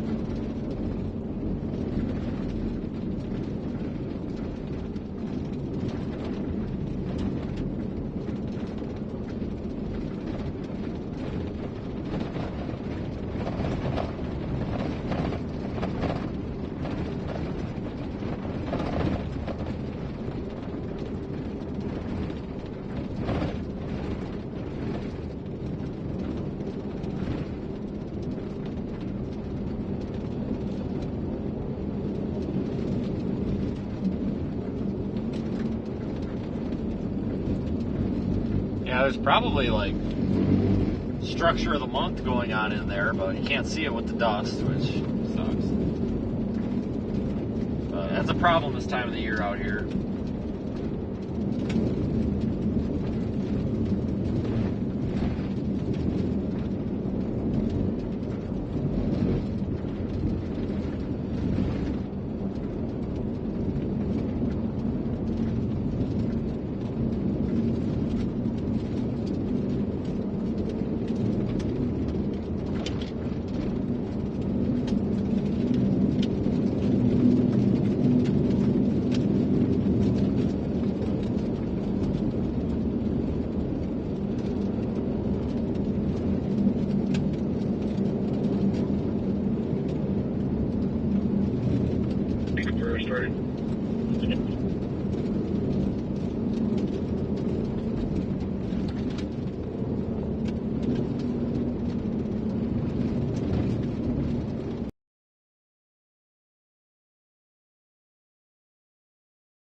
.41 miles west of Cheyenne Wells, moving southeast at 20 miles an hour. Golf ball size hail, 60 mile an hour wind gusts. The severe thunderstorm will remain over mainly rural areas of southwestern Cheyenne County and east central Colorado. Lost signal, we're getting it back. An interior room on the lowest floor of a building. Torrential rainfall is occurring with this storm and may lead to flash flooding. We're getting it back.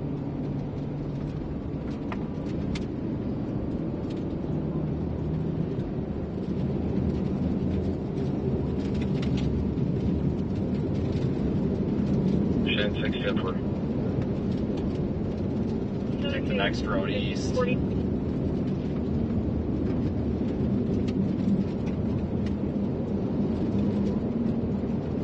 effect until 6 p.m. 544 severe thunderstorm located at Washington at 14 miles south of Human at 5 miles south of Coast to 7.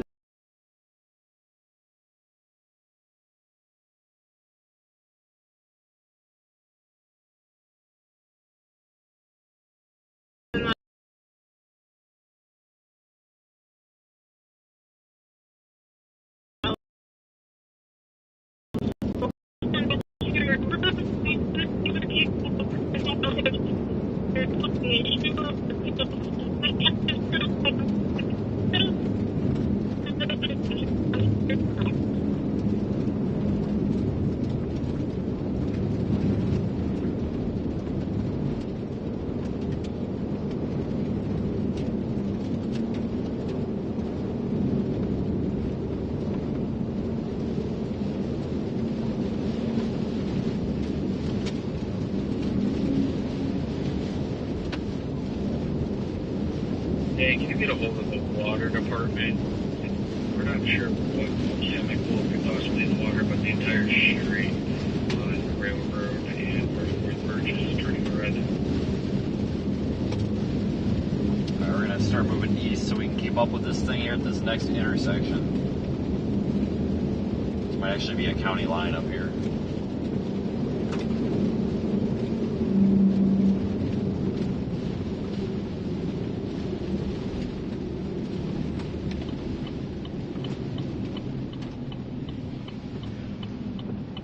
That'd be like on 204. 204. You guys have a great evening. We'll be up to these. Alright, we'll have a view of it on the rooftop camera here in probably like 5 minutes again here. Just gotta get a little bit ahead of this rain.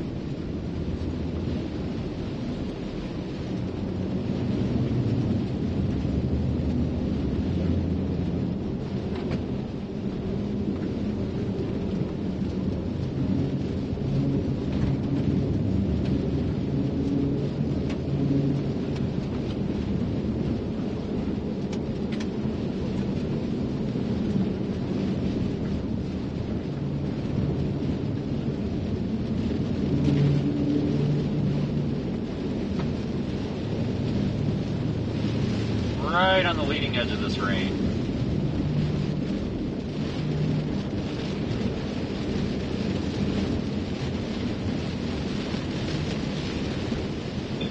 Looks like it's coming from 209 North Birch. 2049.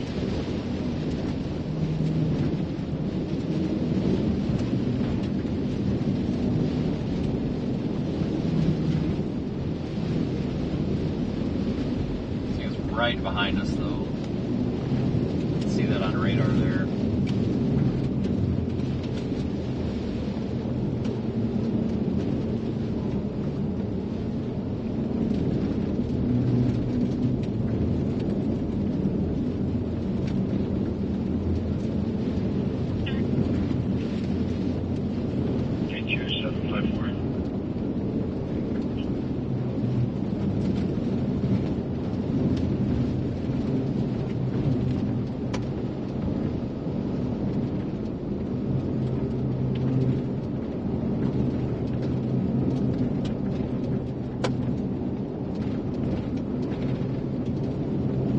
Alright, rain's starting to ease up a little bit. That's a good sign.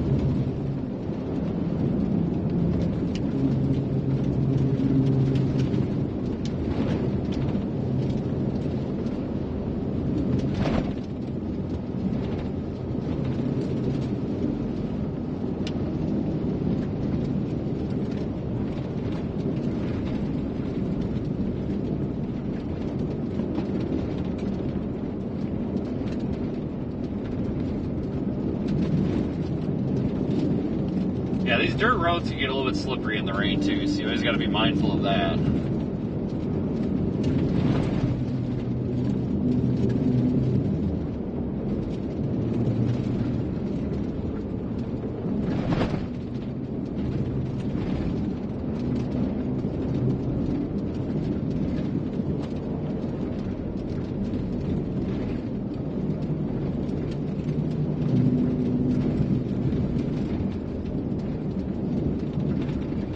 Still don't really have a view behind us, it's just all dust. A couple miles we will.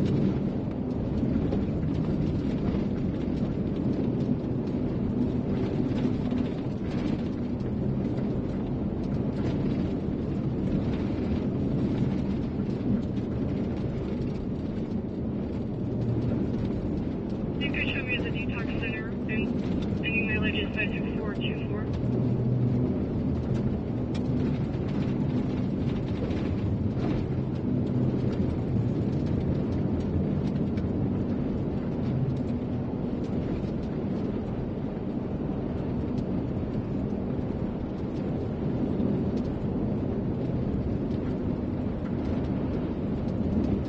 Up here today on the floor.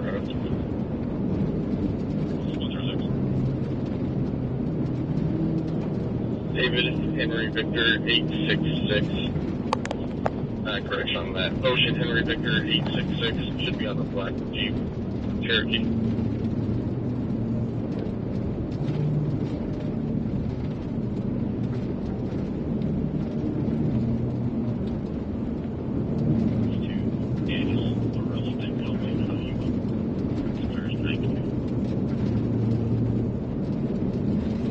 Okay, can you email that to me?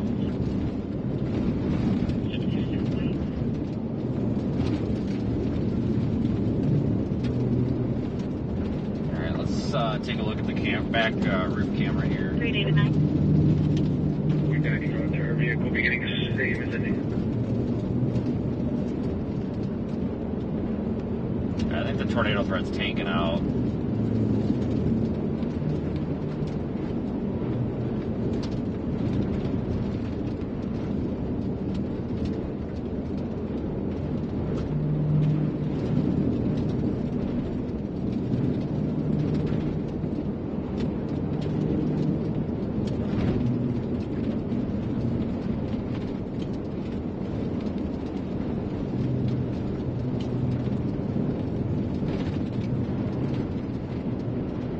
Really turbulent looking.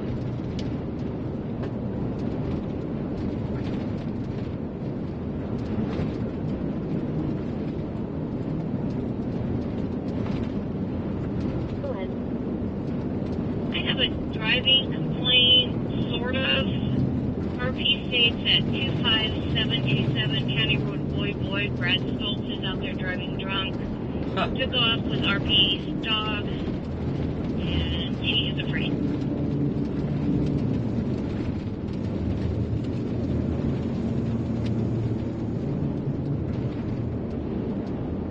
Her name is Diana, 630-3580, 630-3580. Nothing to do.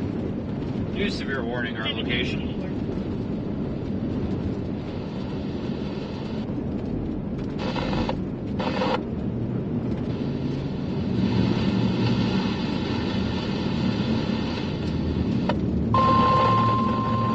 The National Weather Service in Goodland has issued a severe thunderstorm warning for southwestern Yuma County and northeastern Colorado and Carson County until 7 p.m. Mountain Daylight Time. At 5:54 p.m. Mountain Daylight Time, a severe thunderstorm was located 9 miles south of Phillips or 17 miles north of Cyber, moving southeast at 35 miles per hour. Expected hazards include golf ball sized hail and 60 miles per hour wind gusts. This is a radar indicated threat. The following effects are expected. People and animals outdoors will be injured. Expect hail damage to roofs, siding, windows, and vehicles. Expect wind damage to roofs, siding, and trees. Digital Yuma County agencies, current copy weather following 10. We'll have an option to drop south here pretty soon.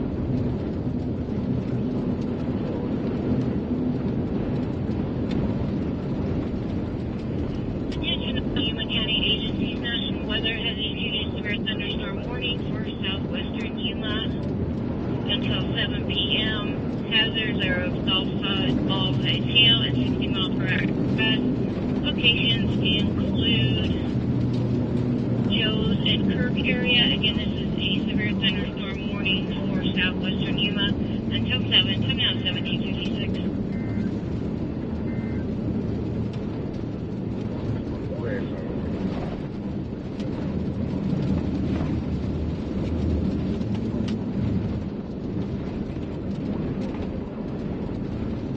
Yeah, it is a pretty cool view. Get a little farther east and then we'll take a south road.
just want to go south. Yeah, we got a paved road. Let's go south here. Move faster on a paved road. Normal programming has been interrupted due to hazardous weather. Severe thunderstorms can produce tornadoes with little or no advance warning. Prepare to move to a place of safety in a sturdy structure such as a basement or small interior room if a tornado is spotted. The National Weather Service Increment has issued a severe thunderstorm warning for southwestern California, northeastern Colorado, and Carson County until 7 p.m. Mountain Daylight Time. Information will be in Mountain Daylight Time. The storm is located 9 miles south of Grove or 17 miles north of Cypress, moving southeast at 35 miles per hour.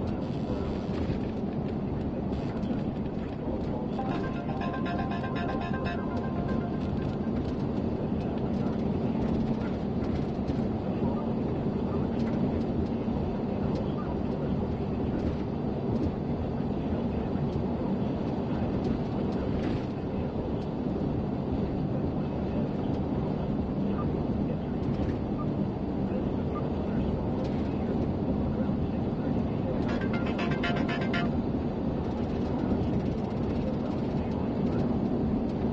to complete all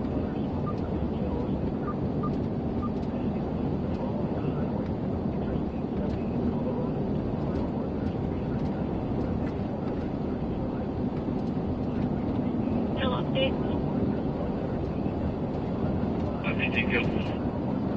1659.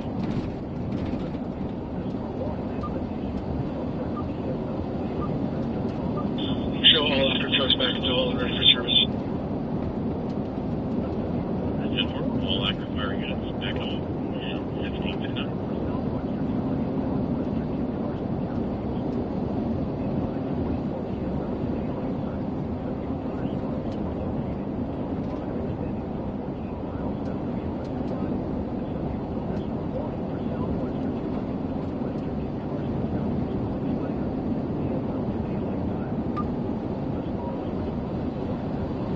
Yeah, I believe there is hail in there, guys. It's got that really like deep aqua blue look to it, like it's got a hell of a hail core.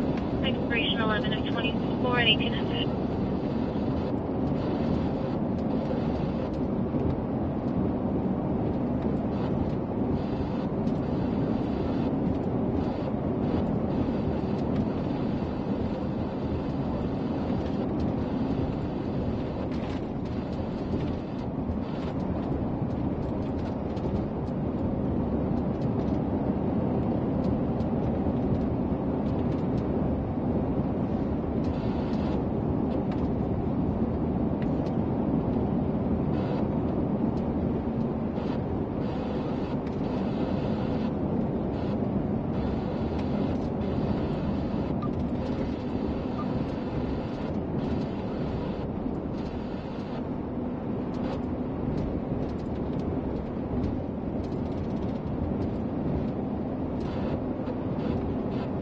Yeah, today has turned out a lot better than I thought. I didn't really expect the photogenic storm we had earlier.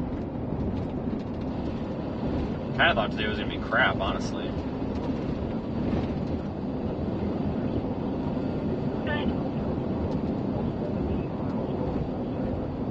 And I'm going to have the number 1 lane of West I-70 temporarily shut down while I do look report. Detail.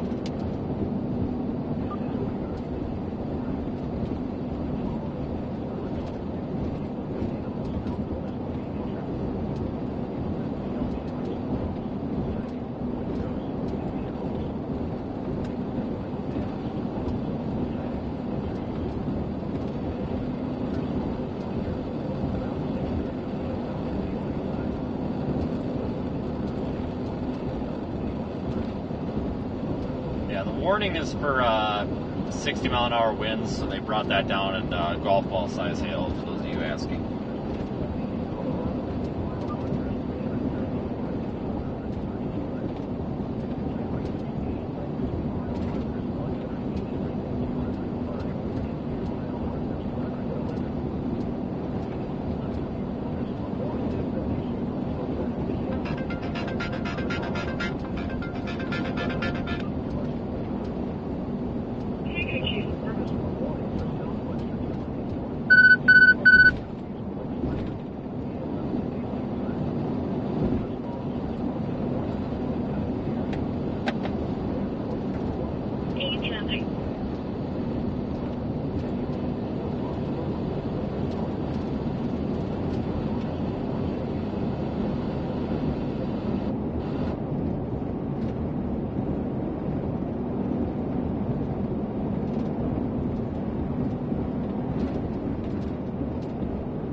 seen on radar, but it's not like it was earlier.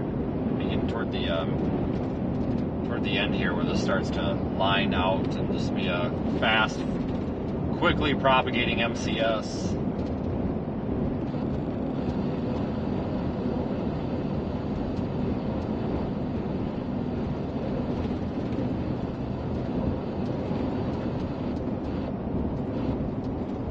I'm kind of blown all over the road by this thing too. It's ridiculous, honestly. Like, the winds really aren't that strong, but still strong enough to blow you around. And a van behind me. I'm doing like 75. This van behind me is gonna ride my ass, I guess. So, whatever.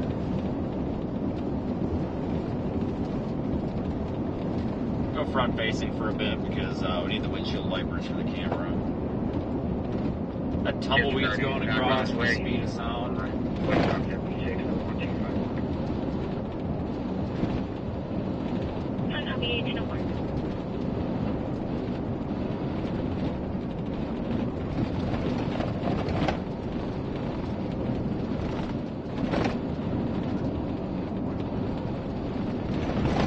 Ah, this road sucks.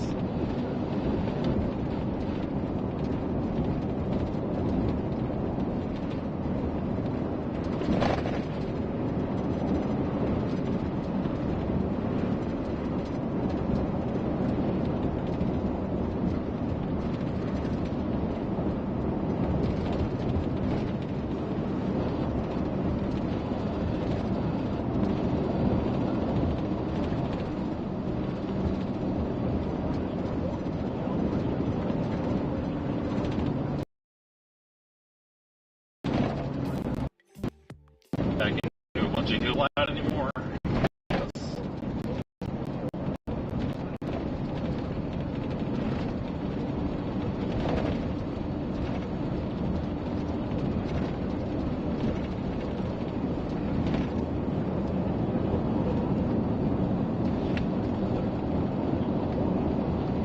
Yeah, we're doing alright, guys. We're cutting it close here, but I'm trying to get us down here to Stratton.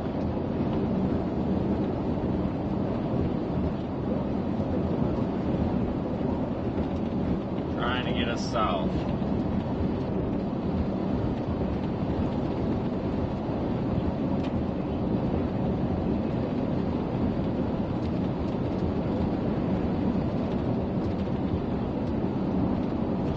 Yeah, that's just like the bottom of this like shelf cloud looking feature there ahead of us. Is that right? Kind of see it a little more on the roof camera, just a bunch of dust and water on the lens.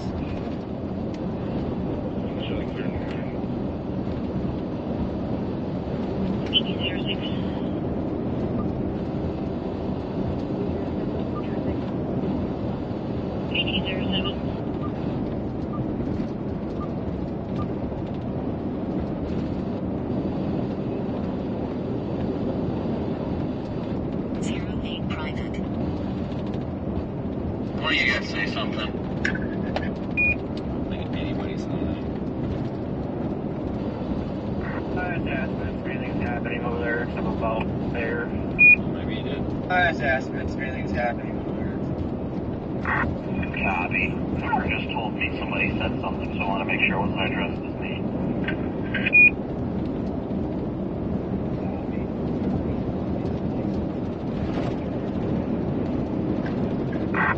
Get anything down there yet? Me? No, I'm ahead of it.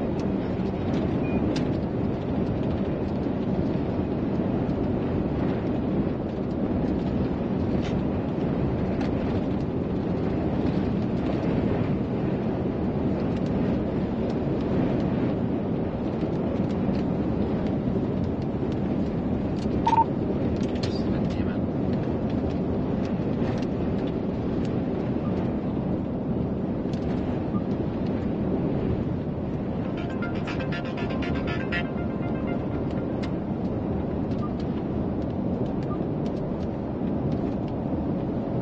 About to get slammed by some outflow winds.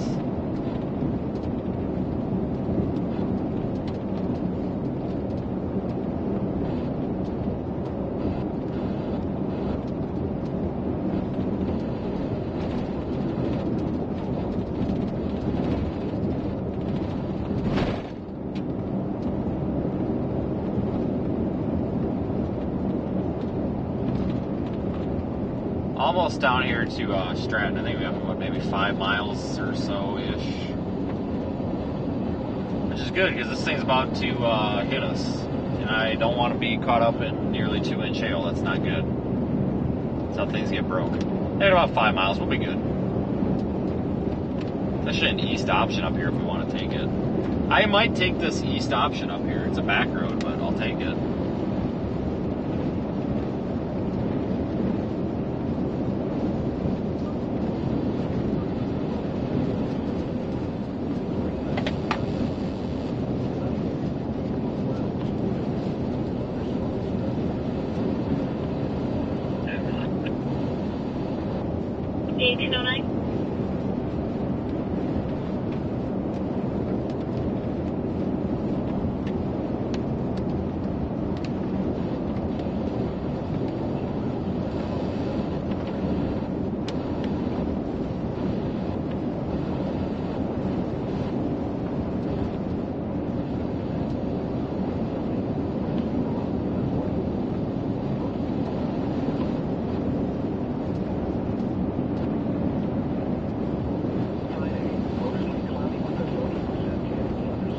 Take the next option east. That way we can go back. This if we need to go anywhere else.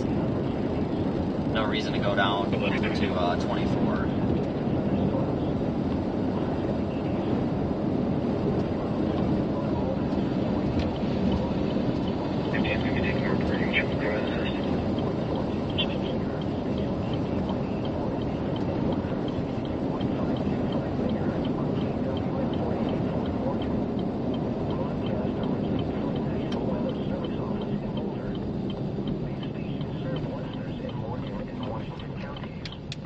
Just in time, too.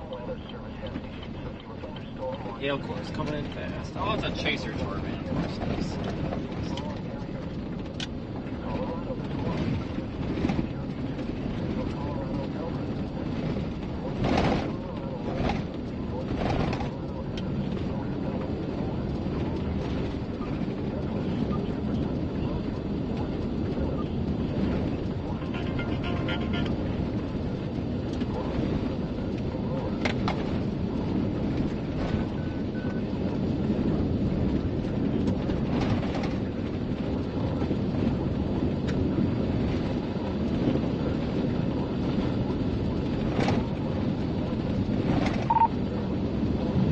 This precipitation is ahead of what it looks like on radar. I'm going east on a back road because it was already almost all over the road, so it's getting blown out in front of this line quite a bit.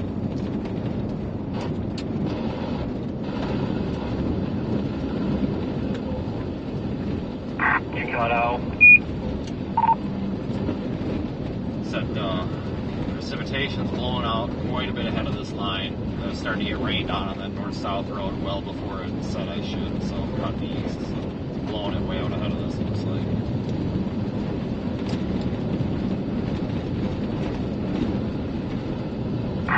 Alright, shooting west right now, but I'm not going to get too far away from 385 at this point. Yeah, I'm trying to get to 385 right now.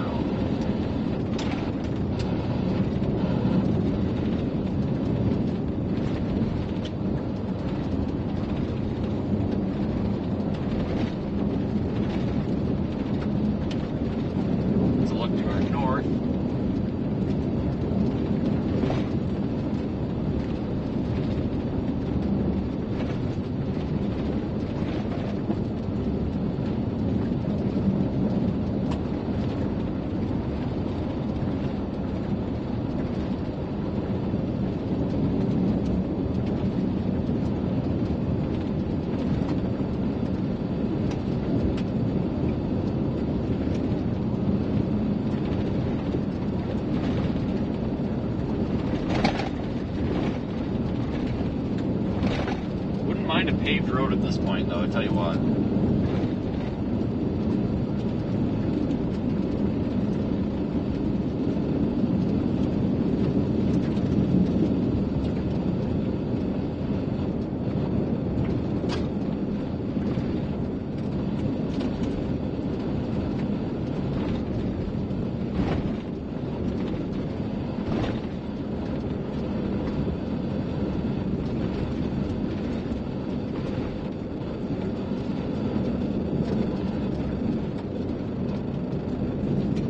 dust is getting to be a problem again.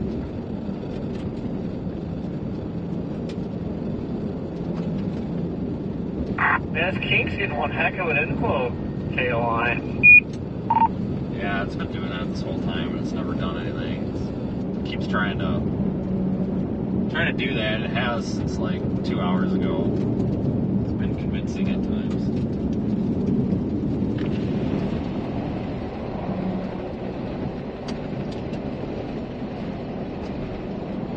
Show you here while I have a second out of the rain.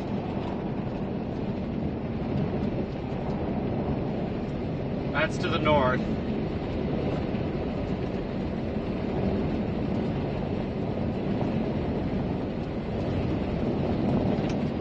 Yeah, the problem is the rooftop camera is full of dust right now from driving through it, so it's going to be kind of an icky view here until we get some rain to wash that off.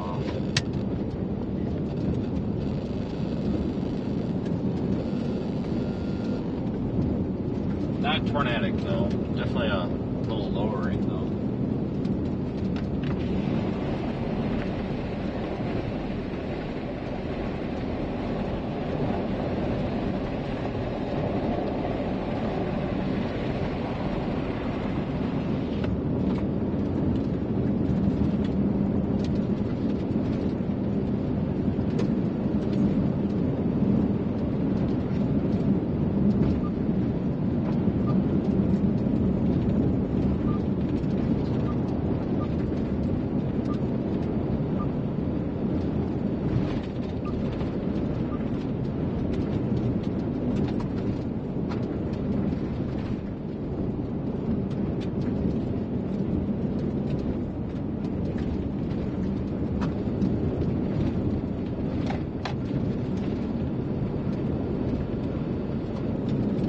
Just have to see through the dust here for a minute, guys. I know it sucks, but it's the best view I got at the moment.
Turn around up here.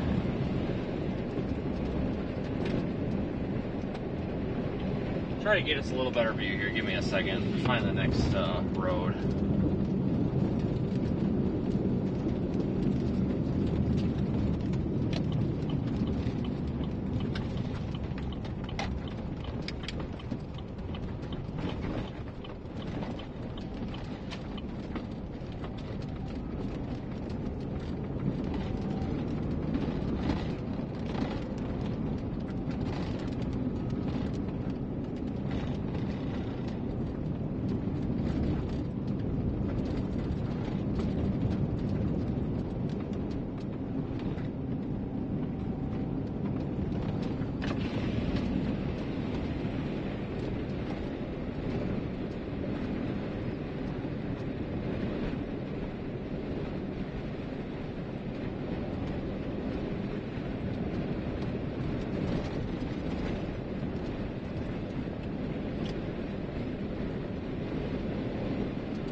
just sit and watch for a minute. Only have about a minute.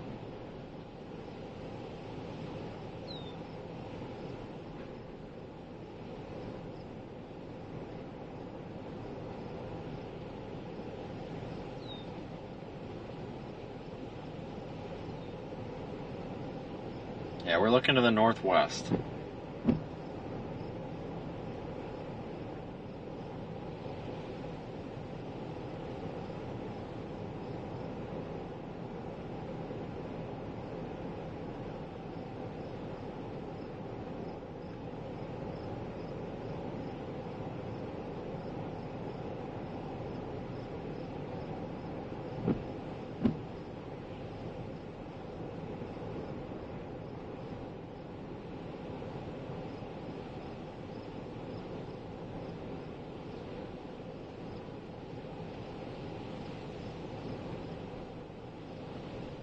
Yeah, that's just the bottom of the shelf cloud. I don't see anything concerning here.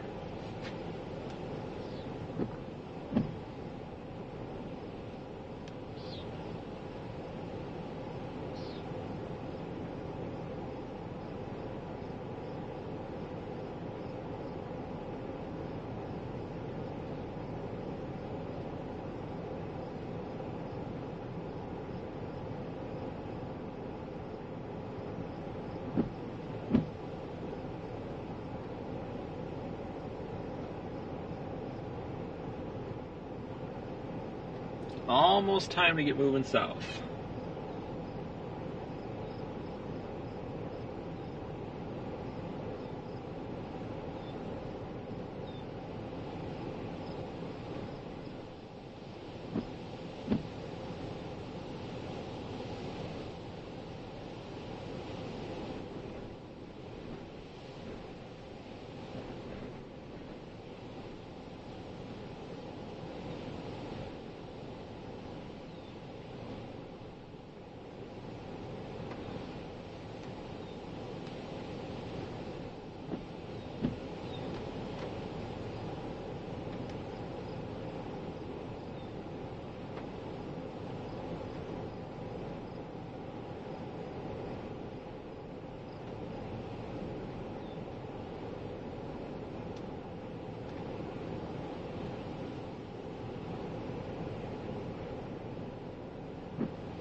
Alright folks, let's wait a minute, what's that going on up there? Is it just dust? I'm 99% sure that's just dust.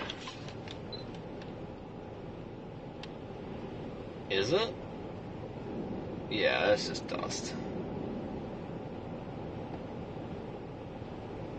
Just making sure we didn't have some land spout action trying to go on up there, but that's just dust.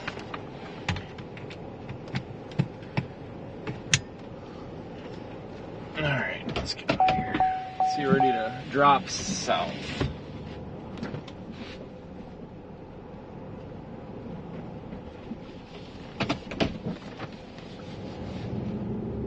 Go back to the road, and then we got the main road up ahead.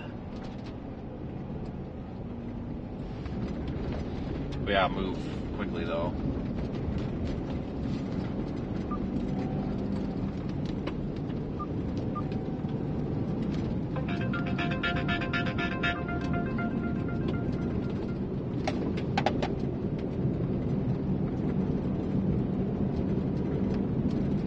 Definitely gotta move quickly.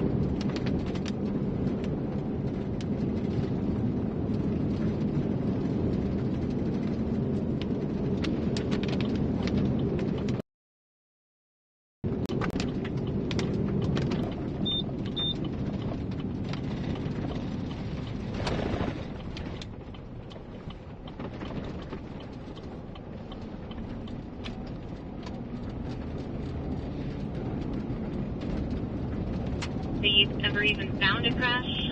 I'll see if I can get some information. But they're also giving me a second crash at Highway 86 and Elder County Road 25, which is going to be a hit and run. Party is claiming neck injuries, but is refusing medical.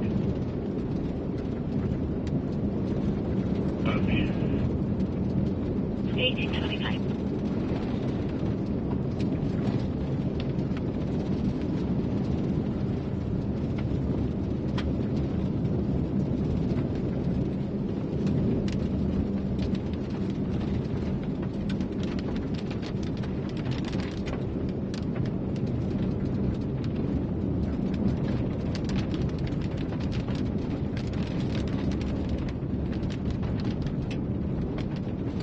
Our south option. I thought it was going to be right here, but I guess it's up a little ways.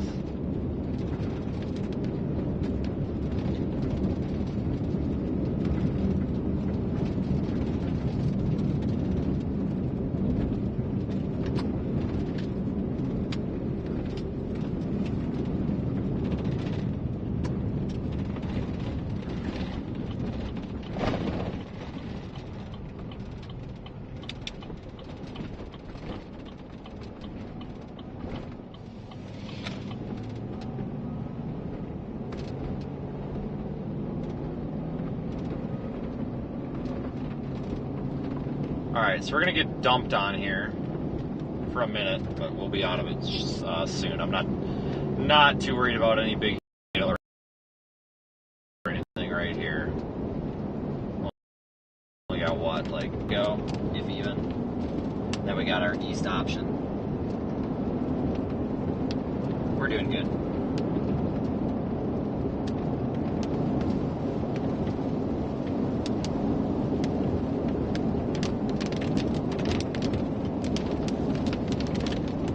Hopefully we'll get better signal. Looks like we might be about to drop signal here. Get closer to the main highway, might get better signal here.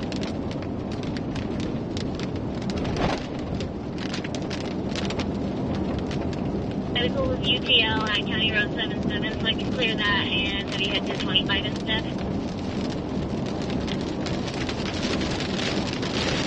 Give it a little bit as I find out where's County Road 25, and I give you 18.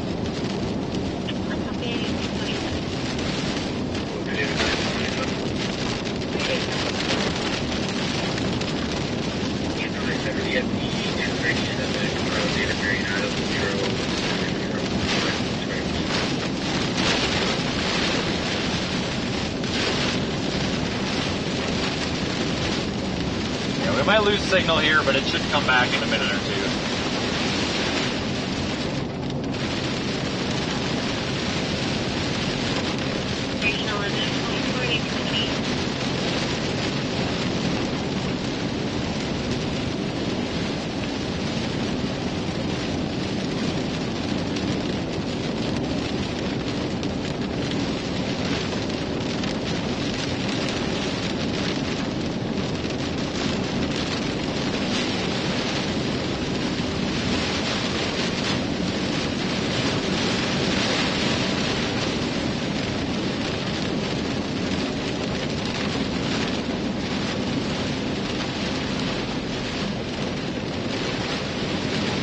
One more mile and then we got our east route.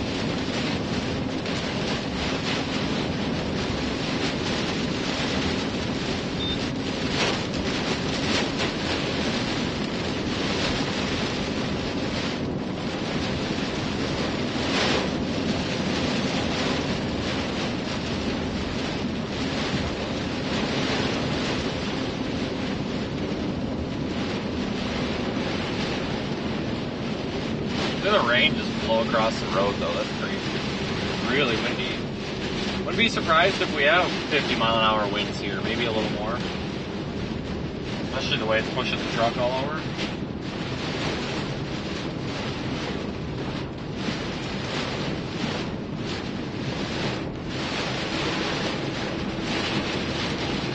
at that sign flopping around.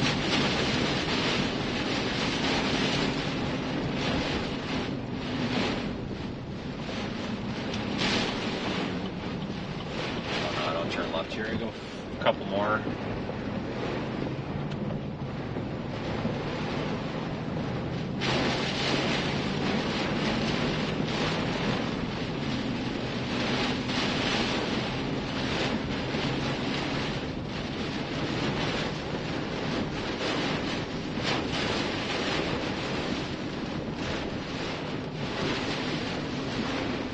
I-70 westbound ramp. Are you freaking kidding me? Well, I'm not going west. I guess I'm going east, so that doesn't matter. I think I'm going to use 24, though, because I'm sure I-70 is a cluster right now. Oh, my God. We are getting blasted out here. Holy shit. Take your time. Can you show me out of my residential wheel break, please? Okay, 230.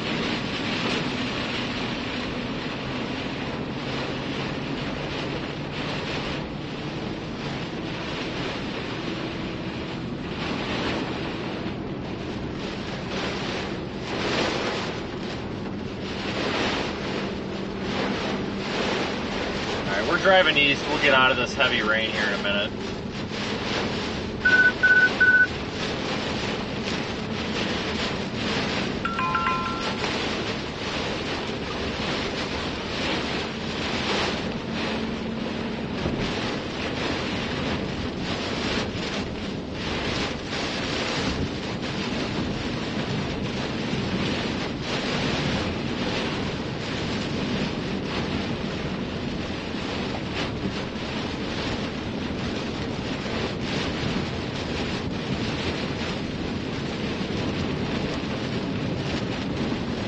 If you're in the path of this, like if you're over there in like Canarado or Burlington, you're gonna get smacked by this pretty good.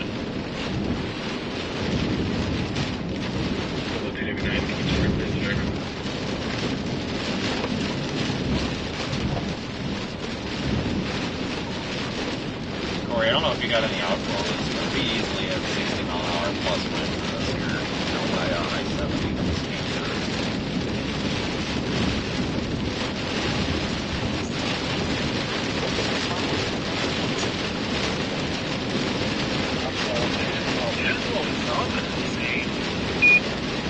I know it.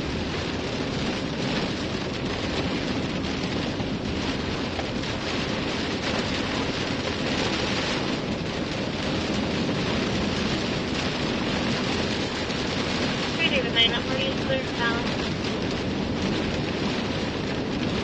Okay, 232.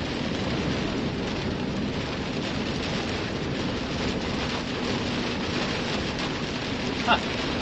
5 minutes ago, there was a report for a 70 mile per hour wind just north of you, a few miles. 70 mile an hour wind reported in R2, that makes sense.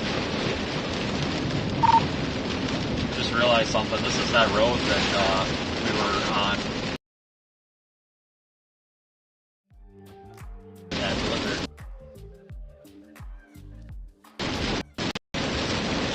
Well, not the one you're on, but the one I'm on. Guys, if you remember that blizzard around Christmas out here, this is that road that I was on. Waiting at the intersection of Yeah, the closed road that I drove down anyway because I wasn't messing around with that I-70 crap. Yeah, last time we were on this road, folks, right through here, there was like 6 inches of snow on it. I don't know if any of you remember that. It was at the end of last year where I-70 was closed down. And then we sat in, was it Goodland? Yeah, it was Goodland. We sat in Goodland for like an hour and a half because everything was closed up. This is that road. Everybody was like, you can't be on that road, it's closed. And I'm like, well, it's obviously not that closed if I'm on it. Like, I hate to be this rude, but obviously it's not closed. I'm driving on it.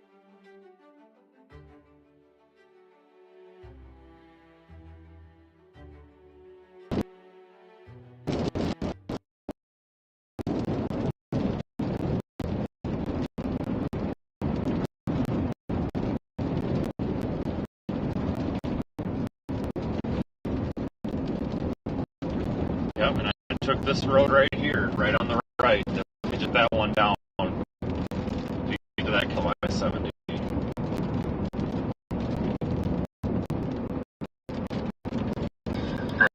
135,000 subs. Buddy. If you're new here, don't forget to subscribe, but yeah, I appreciate helping us get to 100, buddy.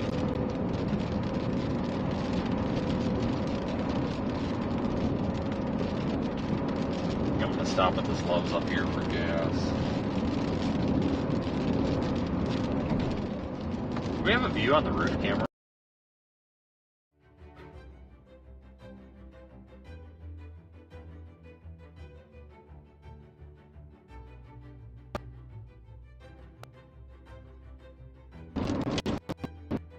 For 1 inch, it's never been big these times I've been in it.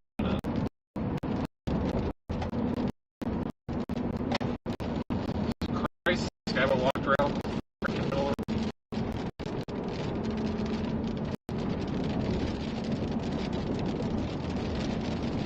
I'm gonna stop for fuel here at this Love's quick, but when I drove through it, there was nothing other than really heavy wind.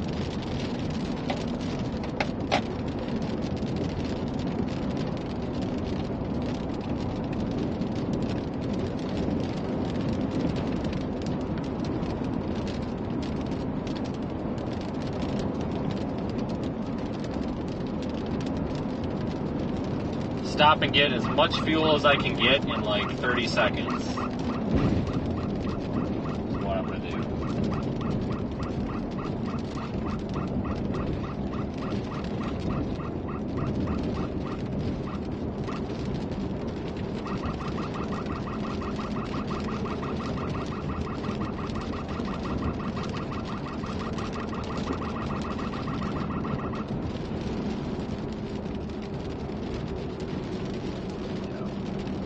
Guy can pull me over for speeding if he wants, but we're gonna keep speeding because we don't want to get caught up in this. He can follow me right into the Loves, as far as I'm concerned.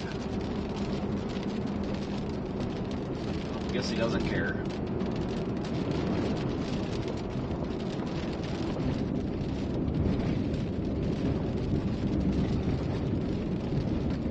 It's one of those situations where I don't care if there's somebody sitting there running radar or not, you're doing 10 over because you do not want to get caught up in this mess. They would have wanted to pull us over, they could have followed our ass right to Love's and done it there, because I'm not going to sit here in case this hail core explodes again. All these people driving back into it, I really hope that the hail core doesn't intensify, because they're in for a surprise if it does. Alright, we're coming into Burlington. Big bustling town of not Burlington, or not bustling town.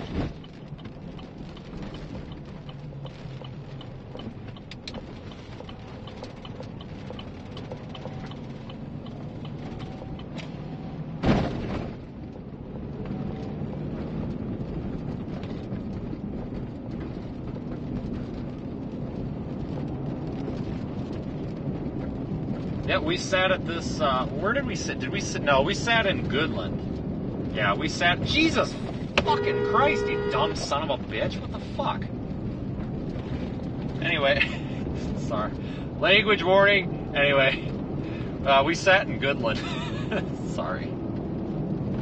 Yeah, we sat in Goodland. David 9, clear verbal 038. Copy 8239.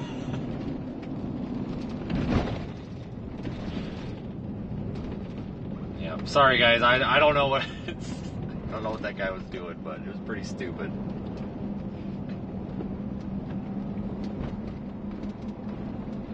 Trust me, if we weren't streaming, there would have been even more interesting words that were used.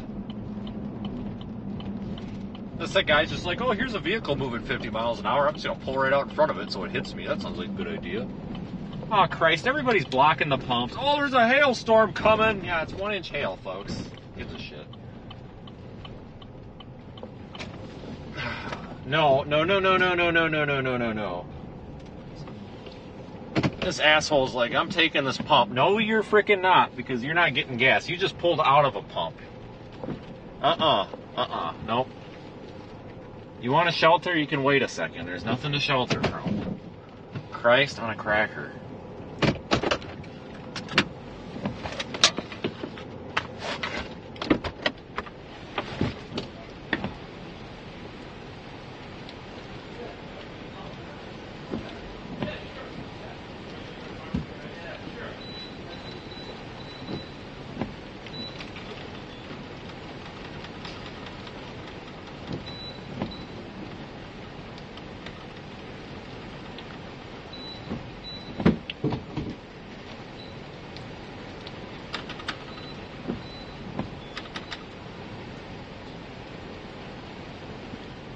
about to get slammed by this.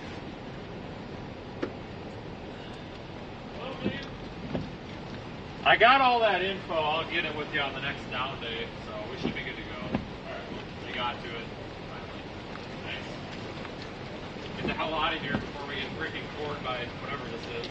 I don't even know the market here. It's not a bad spot for it, honestly. This is about over. I think it's been over for a while. We've just been dragging it out.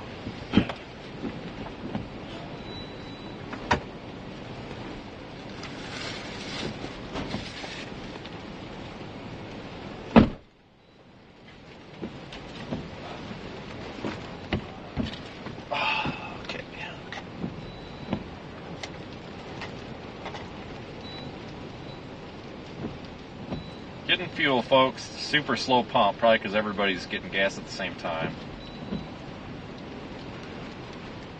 New severe warning issued, 70-mile-an-hour winds.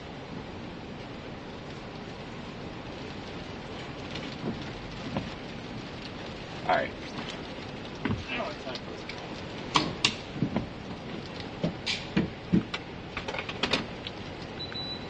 All right, good luck. I don't have time for this pump. We got like 6 gallons. It's good enough. I'm out of here.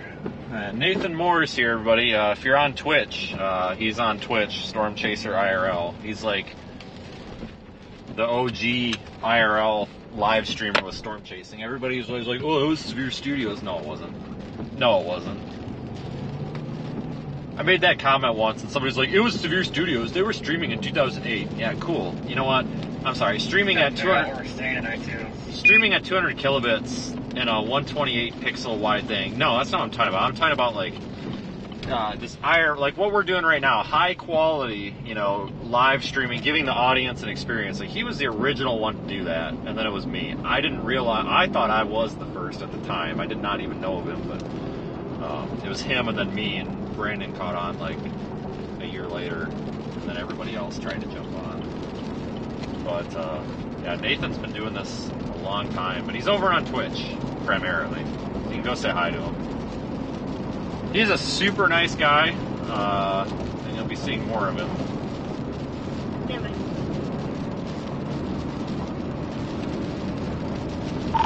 Yeah, I'm trying to go east out of Burlington right now just to get out of this for a little bit, but I'm not. I'm going to start looking here soon, because I think this thing's about to go belly up here.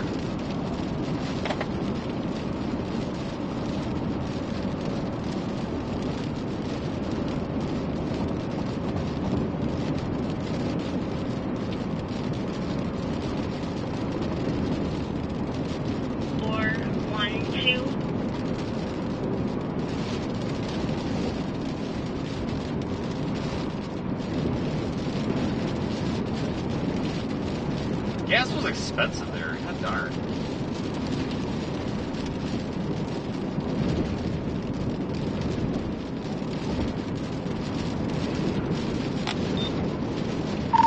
Is this you?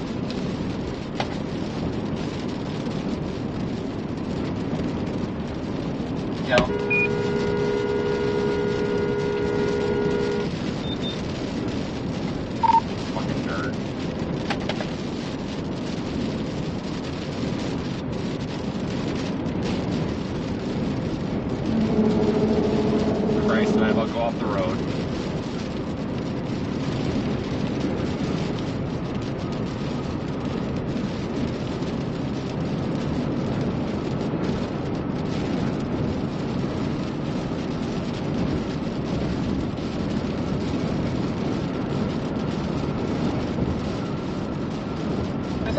Traffic coming from the west. It's kind of funny.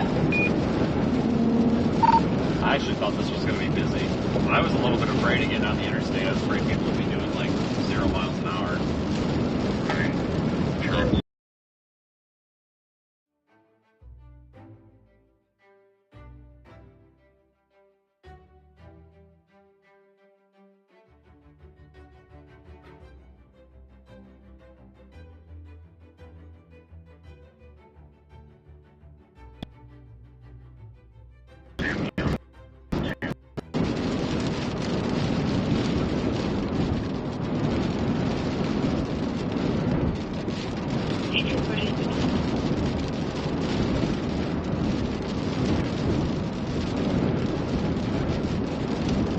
off to the south.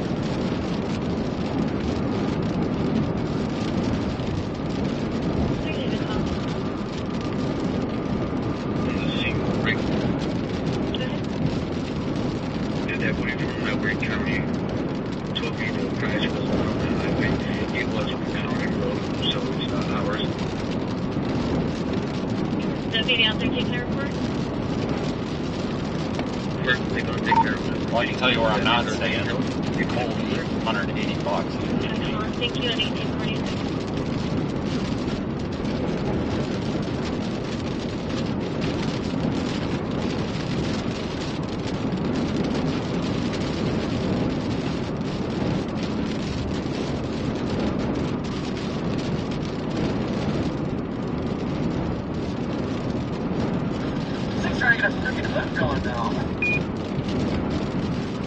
Yeah, but these things have been doing that all day. I kind of quit getting excited about them.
We might stop up here in Canarado.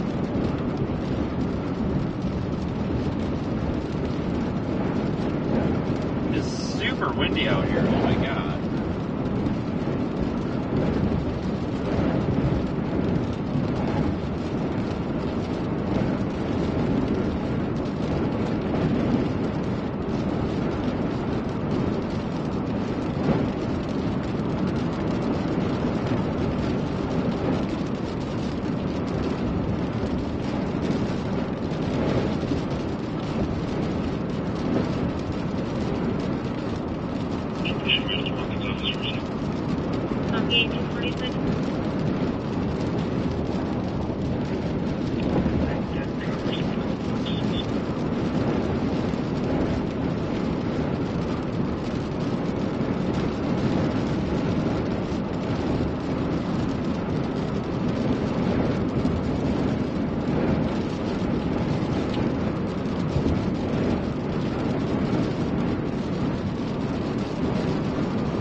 Stop up here at the state line for a minute, about 4 or 5 minutes, either.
guys are. I'm starting to make my move up towards Sharon Springs.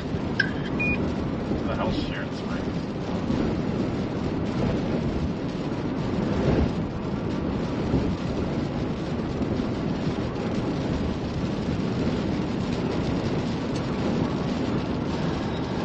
Oh, it's heckin' windy. That's definitely winding down. That's definitely winding down though.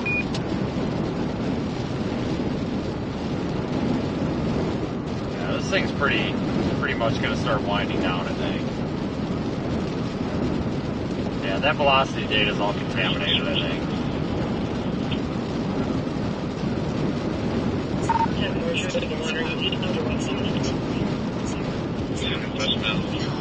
I really do need to figure out where the heck I'm going today, though. I'm not going to go east, because no matter where I go tomorrow, I'm going to go west. But oh my god, there's just nothing out here. I was actually just talking to Daniel about that.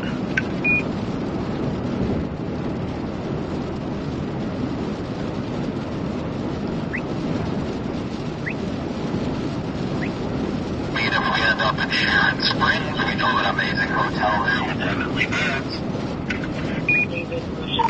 Yeah, I'm not going to those goofy ones anymore. Cause I've got too many problems booking these like one-off hotels and stuff like that. Either there's a hold on the card that ends up on there for like 4 years, or they double charge me, or they do what they did to Corey and just steal like $100 from them. I just gave up on those. I'm not into that. It's kind of a rip-off anyway. You spend $125 and you get a freaking Super 8. I don't do these shitty hotels anymore. I've learned my lesson. We'll stop at the way station and just watch for a minute. Where's an Applebee's or something? Yeah, I can't remember if that was Sharon Brandon. Springs. No, that was like Lakin, wasn't it? I think that was actually further east. I don't even remember. Need the radio. Oh, yeah, I think that was Lakin. Need the radio, buddy. Sharon Springs. Break. 100-mile-an-hour winds on this morning. We've got 100-mile-an-hour winds on this morning now. All right, Corey, sounds like you just rolled it. What? Who rolled it? What? Everything okay? What? Central Is he listening okay? to this latest 1013 I was information asking from the Corey if he's National okay. It Service. sounded like you rolled it. A severe thunderstorm warning remains in effect until 7 for northeastern Cheyenne. Trying to say, let Corey know we've got a 100-mile-per-hour warning now. 100-mile-per-hour warning on our storm. And western Sherman County. Right. Oh, I got confused. This thing started reading off the severe warning. Daylight time. Report from an ASL No, I said it'd be located nice 5 if like miles Applebee's south had of some Burlington. tonight. Moving Oh, I thought the 100-mile-an-hour was a little more important. You were trying to This say is a something. I just walked destructive back in. thunderstorm Brandon. for eastern Kit Carson County, west Sherman County, and northwestern Wallace I said- County.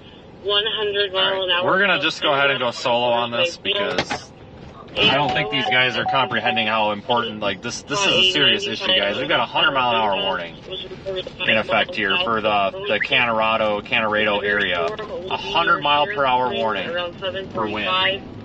And this is a pretty serious situation, folks. We're going to see trucks blown over if this is true. Treat this like a tornado warning. I'm not sure why everybody's not understanding the severity of this, but whatever. Mobile homes and high-profile vehicles are especially susceptible to winds in the stagnancy and may be overturned.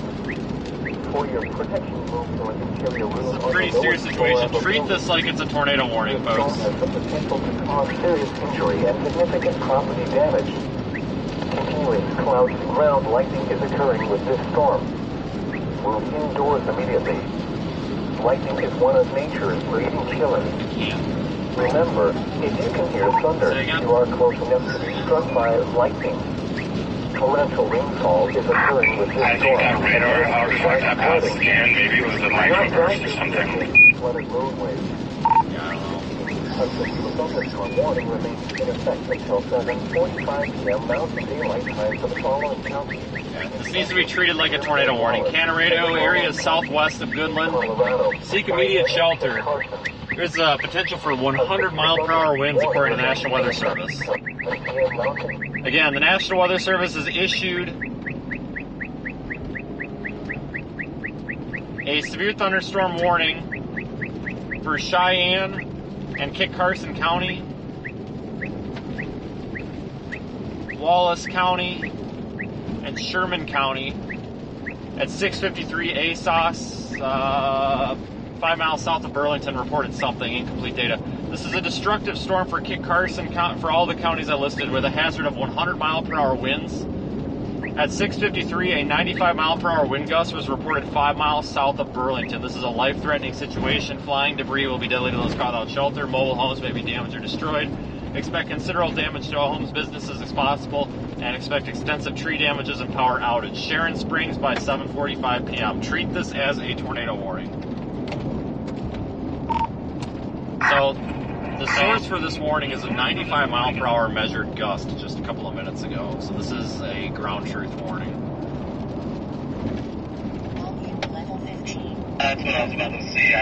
I saw it just said it in a ASOS located 5 miles south of Burlington caught it 95 miles per hour. That's crazy. Not good. Yeah, this needs to be treated as a tornado warning. Honestly, if you're in the path of this storm, guys, if you're in the path of this storm here that I'm highlighting, you need to be treating this as a tornado warning and going to an interior room on the lowest floor of a building or basement. Yes, you do need to treat this as a tornado warning. I'm not going to argue with it in the chat. I just removed you. Sorry. But if you're not the one that was removed, you're not the one I'm talking about. But yeah, yes, you do need to treat this as a tornado warning. 100 mile per hour winds is not something to piss with. 95 mile per hour wind gusts were reported a few miles south of Burlington. Treat this as a tornado warning, folks. Tornado-like wind speeds are occurring with this. 5 minutes ago, a 95 mile per hour wind gust was reported south of Burlington. It's an extremely serious situation, folks. Treat this as a tornado warning. South Central Cheyenne County in Colorado, southwestern Cruden County until 7:30 p.m. Mountain Daylight Time. At 6:59 p.m. Mountain Daylight Time, a severe thunderstorm was located 13 miles north of Brandon, Oregon, 14 miles southwest of Cheyenne Wells, moving east at 10 miles per hour. Expected hazards include 60 miles per hour with gusts and quarter-size hail. This is a radar-indicated threat. The following impacts are expected. Hail damage to vehicles is expected. Expect wind damage to roofs, siding, and trees. This severe thunderstorm will remain over mainly rural areas of Trying to get us into that wind. County in Colorado and southwestern Greeley counties in west central. Here's our strong wind. This includes Highway 385 between mile markers 136 and 139. Repeating, a severe thunderstorm warning has been issued until 7:30 p.m. Mountain Daylight Time for the following counties: Cheyenne, Colorado. Tracking, we gotta go south. Gotta keep going south. We want to get into the strongest wind we possibly can here. We've got no debris out here to fly around. Treat this as a tornado warning, folks. This is a life-threatening situation where 100 mile per hour tornado-like wind speeds are possible. Well, are likely. The service in Goodland has issued They're a flash happening. flood warning for southeastern Kit Carson County until 10 p.m. Mountain Daylight Time. At 6:59 p.m. Mountain Daylight Time, Doppler radar indicated thunderstorms producing heavy rain across the warned area. Between 1 and 1.5 inches of rain have fallen. The expected rainfall rate is 3 to 5 inches in 1 hour. Yeah, a lot of dust getting kicked up here to my west. I wonder if we're about to have a dust storm in front of us. Possible in the warned area. Flash flooding is ongoing or expected to begin shortly. Expected hazards include flash flooding caused by It's shocked me. I mean, it's still up a book that does, and I'm surprised it hasn't been the following pretty bad this whole time. flooding of small creeks and streams. Strongest winds look like they're still about, they're gonna pass me just a little south. I'm trying to get as far south as I can. It's only 1 inch hail and there's no debris out here, so I'm just gonna go sit in the core. That will experience flash flooding include Burlington and Platoon. A flash flood warning has been issued until 10 p.m. Mountain Daylight Time for the following counties: Kit Carson, Colorado. 100 mile per hour winds possible in this storm. 100 mile per hour straight line winds possible. 7:45 p.m. Mountain Daylight Time for northeastern Cheyenne and eastern Carson County, central Colorado, northwestern Waelti County, and southwestern Sherman County in northwestern Kansas. No, this is a very serious situation, folks. This is not something to be messing with. 95 mile per hour winds were reported at the airport south of Burlington about 10 minutes ago. And I see no reason why we wouldn't have that potential here still.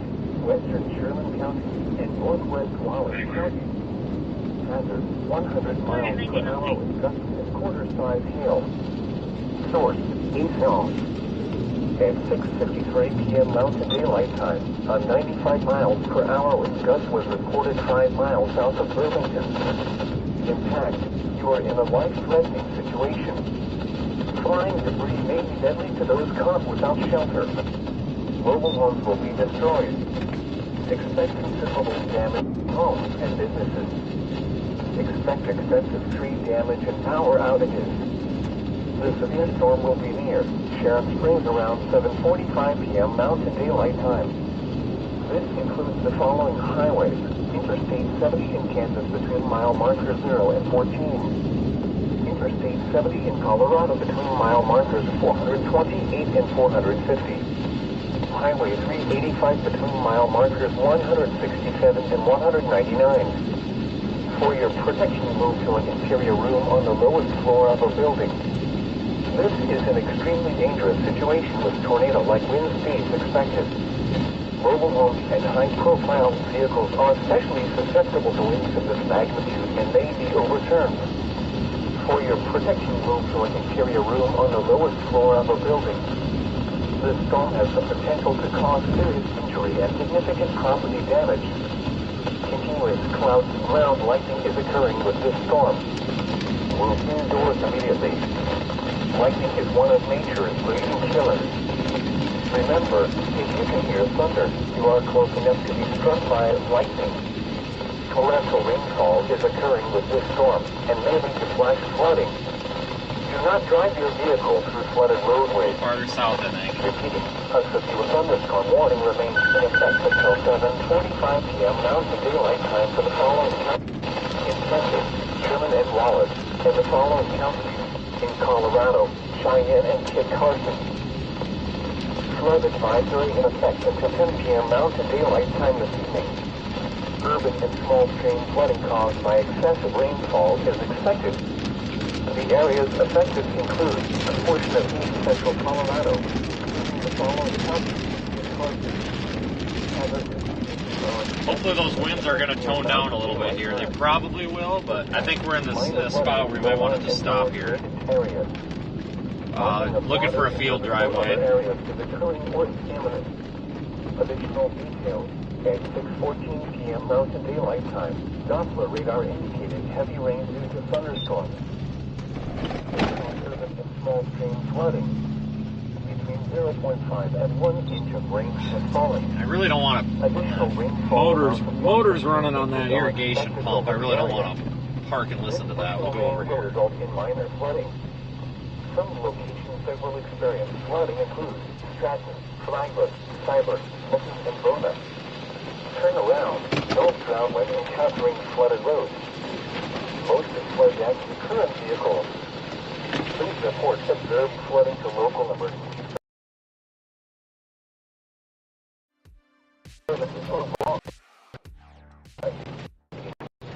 We're in the path of the storm. The winds are toning down.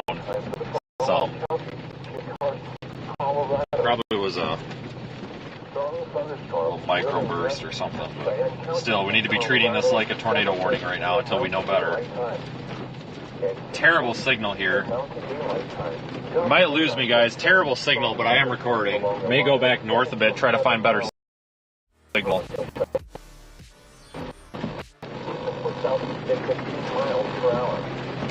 I know this car is, but I gotta get backed up here.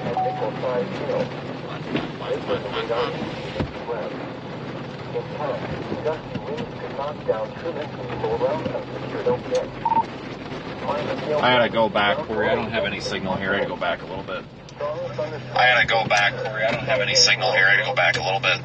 Mountain Daylight Time.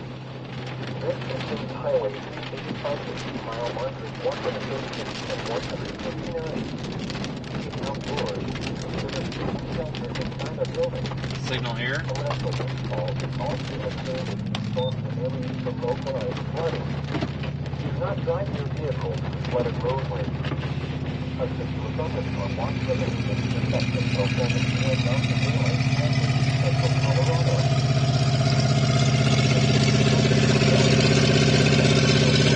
Well, I guess we're going to listen to that for the next 5 minutes. Great. I got nowhere else to park that has signal, and it's literally right next to this.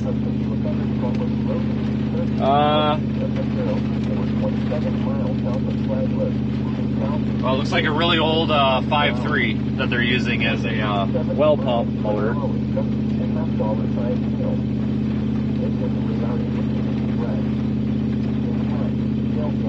So we're just gonna have to deal with that. Yeah, everybody's gonna start freaking, guys.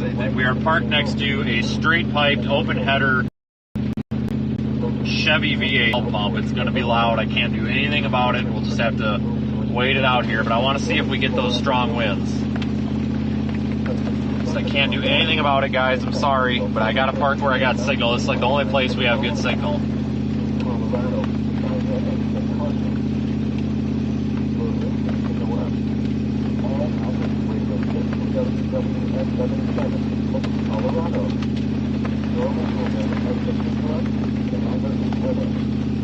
I think those winds are toning down, though.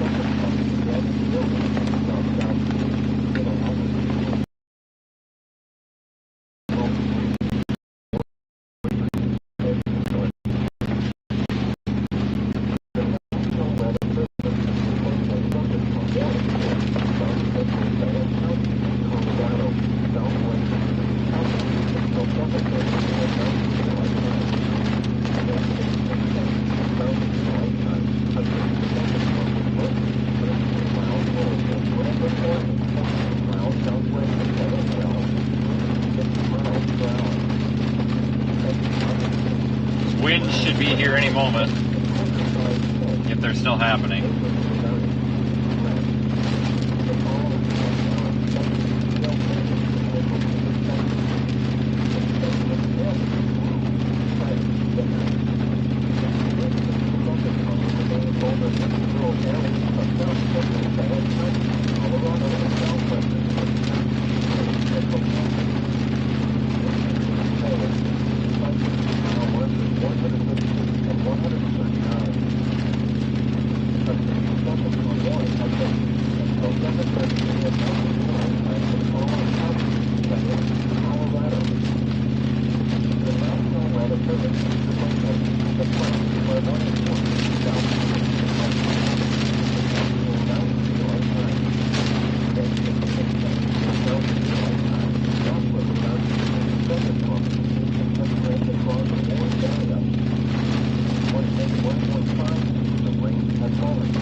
Minute or two, I think.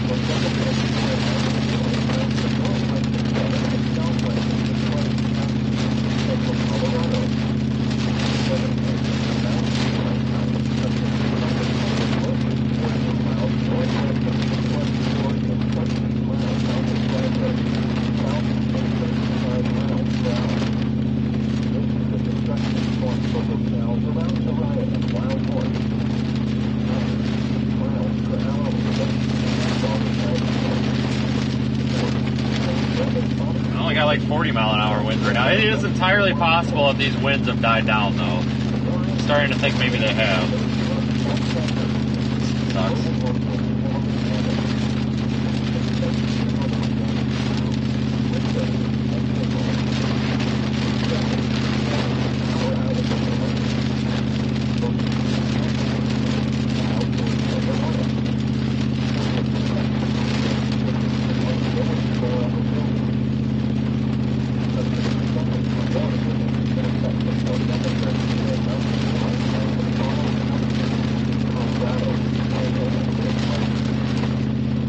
I think the winds have died down significantly.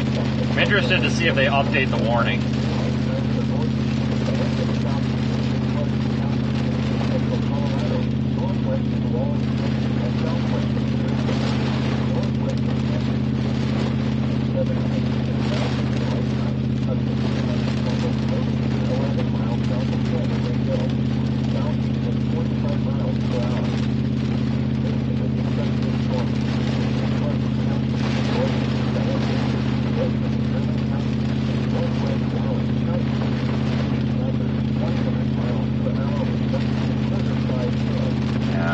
Assuming they'll update this warning soon. I don't think there's 100-mile-an-hour winds in here, but I could be wrong.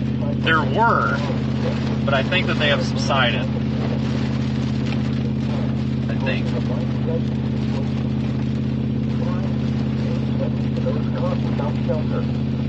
Mobile homes will be destroyed. Expect considerable damage to homes and businesses. Expect extensive tree damage and power outages. This thunderstorm will remain over many rural areas of northeastern Cheyenne and southeastern Kit Carson County, central Colorado, northwestern Wallace County, and southwestern Sherman County, and northwestern Kansas. The following highway, Interstate 70 in Kansas between mile markers 0 and 11. Interstate 70 in Colorado between mile markers 435 and 450. Mile markers 167 and 122. This is an extremely dangerous situation with tornado like this is expected. Mobile homes and high-profile vehicles are especially susceptible to this magnitude and may still return. For your protective influence, put your wheel on the lowest floor of a building. This storm has the potential to cause serious injury and significant property damage. Cloudy ground likely to occur with this storm. Yeah, I'm starting to think those winds have subsided. Lightning is one of nature's killers. Remember, nuclear thunder draws close enough to be struck by lightning.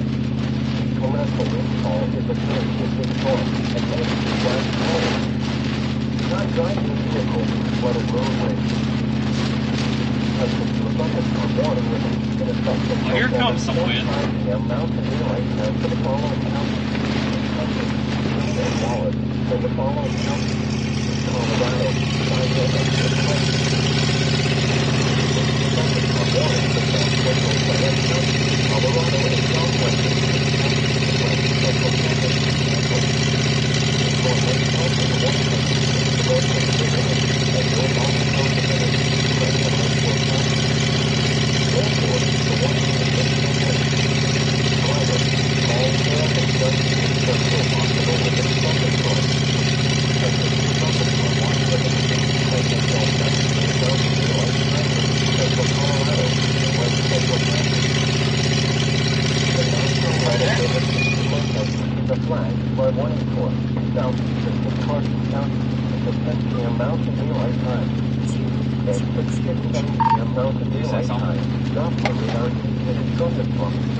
I think it gusted itself out a little bit there, honestly. I think we're all over with it.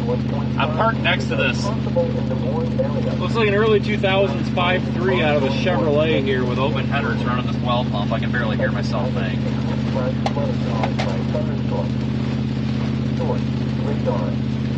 The following attempts are expected to flash flooding of small creeks and streams, urban areas, highways, streets, and other patches, as well as other poor drainage and low-lying areas. Some will be several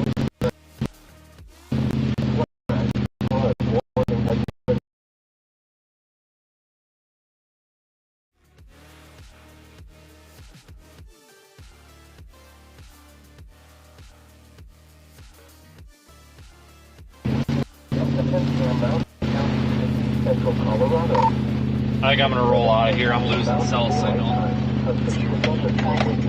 14 miles northwest of Kit Carson, Oregon, 28 miles south of Flagler, moving southeast at 35 miles per hour. This is a destructive storm for locale around Araya and Wild Horse. Average 8 miles per hour with gusty and half-dollar size wind. Source: train weather spotter recorded at 82 miles per hour gusty at Wild Horse. Impact: flying debris was dangerous to those caught without shelter. Logan Horse will be heavily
This road goes to shit every time it rains. I forgot about it.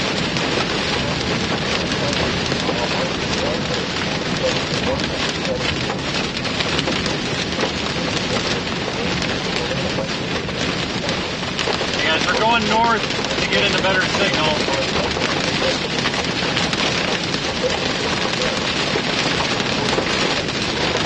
Really windy.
Signal again.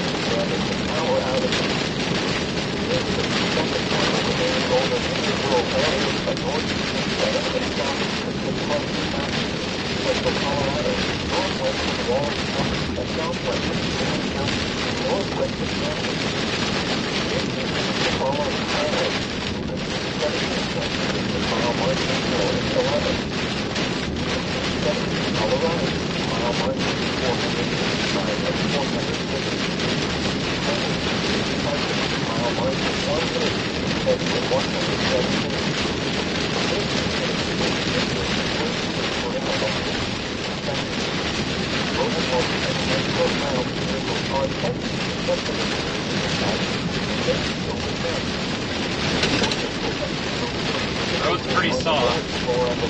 It is gravel, so we should be alright.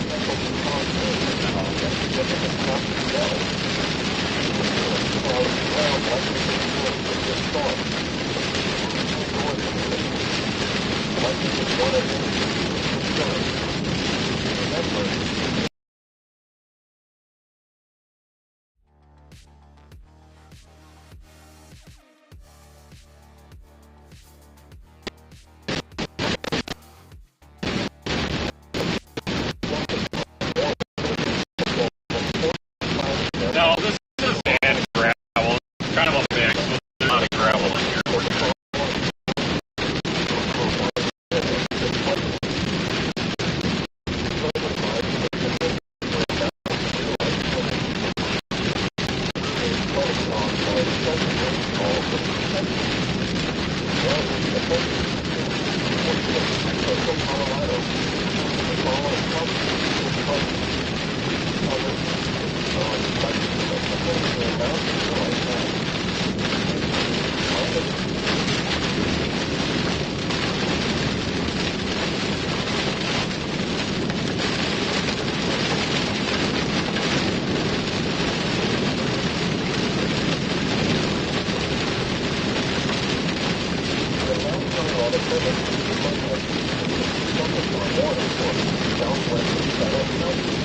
Make sure Corey got out of there. I don't see him moving on the map. He's probably got no signal.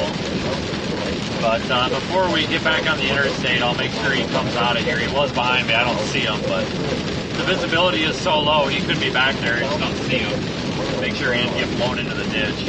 I tell you what, there's a few times with this wind I about got blown into the ditch.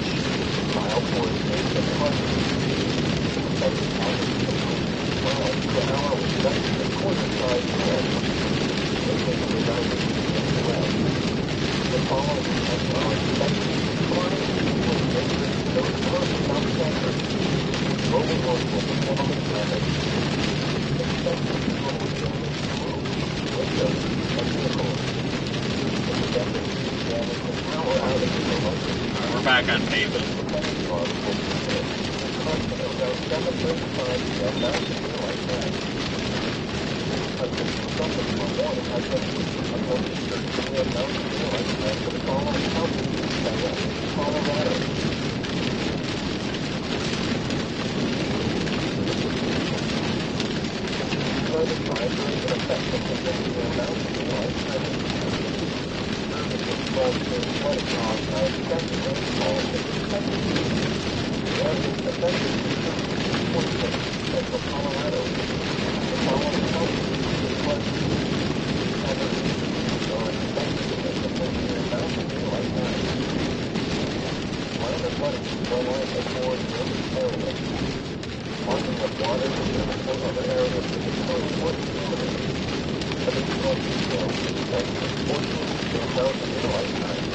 Like the one you were talking about, just FYI, man, so you guys need to still, so there was too many reports, so you might want to Yeah. Corey, you're still moving back there, right? I about got blown into the ditch a few times.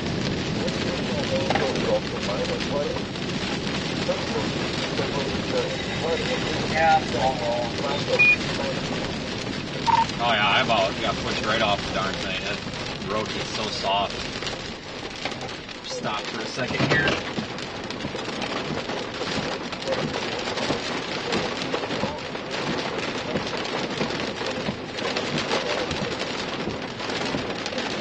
My hotel taken care of here.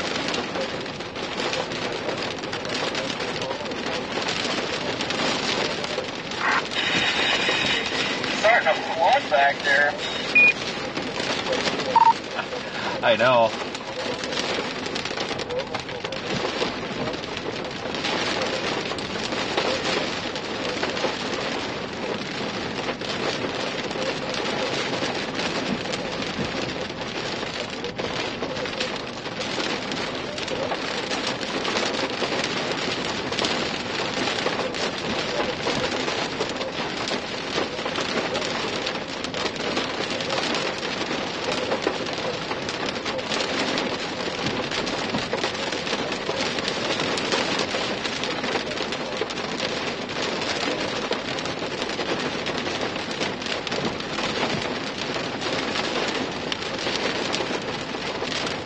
Guys, let me get this hotel booked. It's important that I got somewhere to go here. Just hold on a minute. I'm trying to go as quick as I can.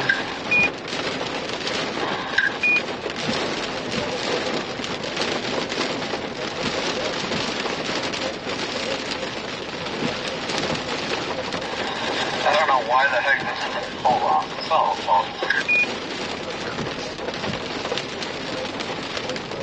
Come on, you stupid Google. Alright, Corey, do you want me to just, book you a room, and you just PayPal me, that way you don't have to go all here in the middle of the storm? Oh, please don't tell me. Yeah, I just wanted to ask you if you do that, because I got my hands tied right now.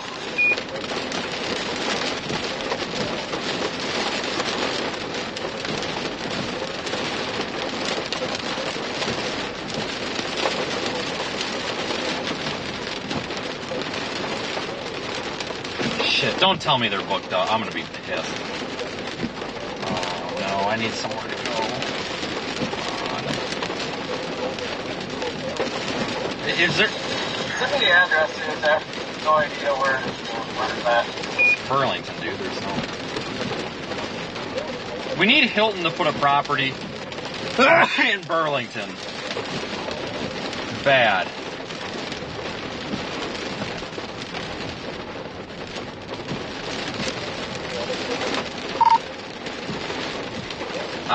I can't even get data to do this. Has anybody actually gotten a room to book? Oh, never mind. There it went through.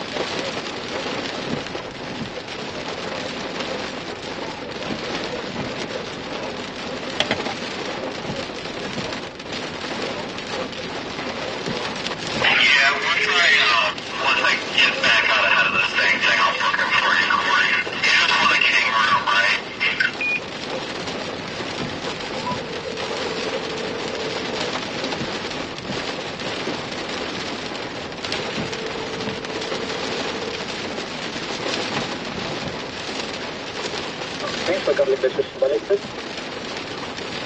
Hello, you able to hear me? My name is Vince Waelti. I just booked a room through booking.com or whatever. Are you able to confirm that that went through? I just want to make sure here with the bad weather in case you get booked up.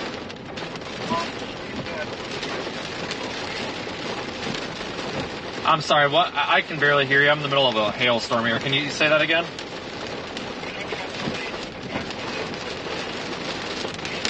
No, sir. Please don't cancel it. No. I want to make sure that I have a room. Like, I want to make sure that came through. I'm having a hard time finding a place to stay. Waelti, Waelti.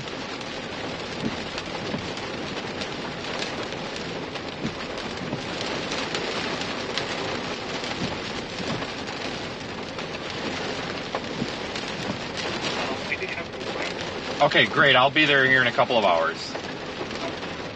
Thank you. H. Christ.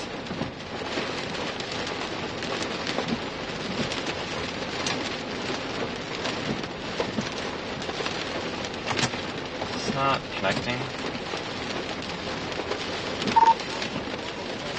Hey, you guys need to call them and make sure that they get that booking. I just called him, and the guy's very hard of English. And I said, I want to confirm you got it. And he's like, oh, no, I can't cancel. I'm like, no, do not cancel. Like, do not cancel. So I don't know if they know what they got going on or not, but you definitely need to call and make sure that they confirm that. Oh, my God. It's like, no, don't cancel my room. Please. Yeah, this is, God dang, this is the one area where there's just no Hilton hotel. That sucks.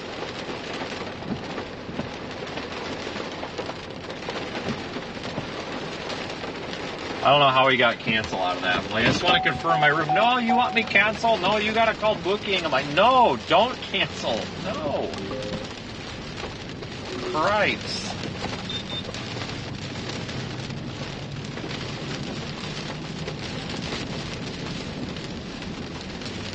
I hate booking through these damn third parties, but I wasn't going to pay $180 for a hotel I can get on a third party for $90. That's stupid. This is why we only go to Hilton hotels, folks. If there's anybody from Hilton listening, I really need you to put a Hampton Inn in like Burlington or Lyman, Colorado. That's spelled Burlington or Lyman, Limon. We really need you.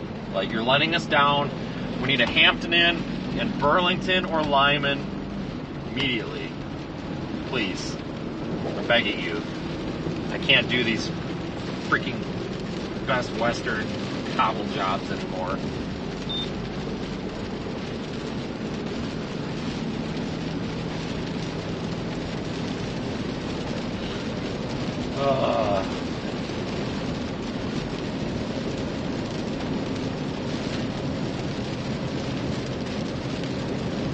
Alright guys, that's going to be about it. I'm going to get heading to the hotel. I don't know what we're doing tomorrow.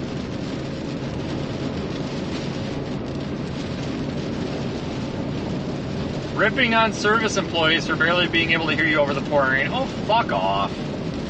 Oh, for Christ's sake. Some of you, Nuke You, what a stupid username. I wouldn't have expected anything better out of a stupid username like that. Really? You got to bitch about everything that we do here? Okay, see you later, Nuke You. I'm going to nuke you out of the chat. Literally. Christ.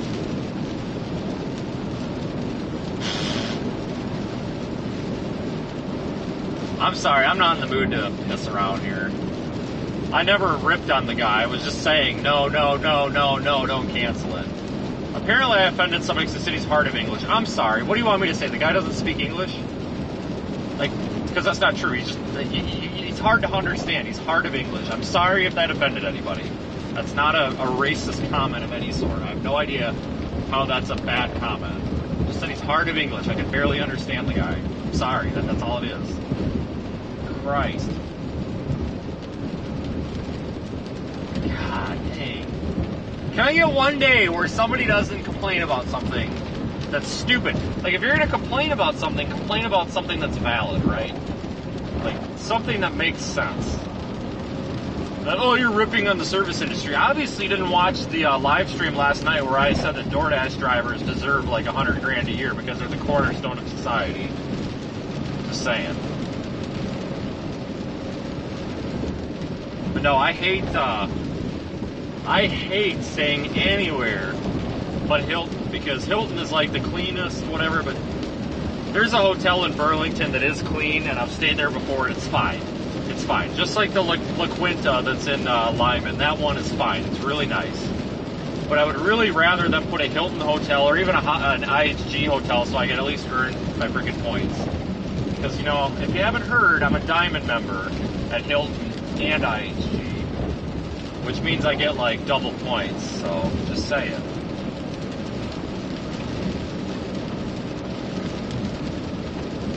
Just saying. I don't like Marriott, guys. I don't. They're too expensive. And it seems like anywhere there's a Marriott or a Fairfield or something, there's a Hampton Inn for $50 less. But yeah, like Marriotts are good, but I think the breakfast sucks. I feel like they're just overpriced for what they are. But that's why we're Team Hilton and Team IHG as a backup, but Team Hilton primarily.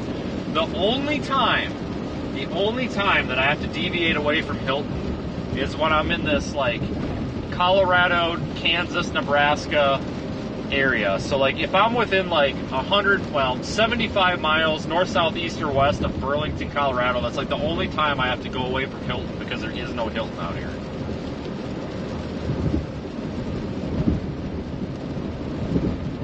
It sucks. We need Hilton to get on this ASAP. I wonder how many super chats would it get to take?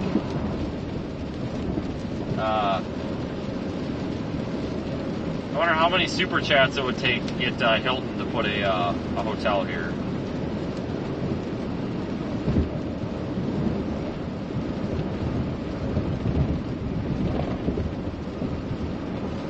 Folks, I'm going to get out of here. I leave you with that. Thank you for joining me and having fun today. Thanks for helping us cross 135,000.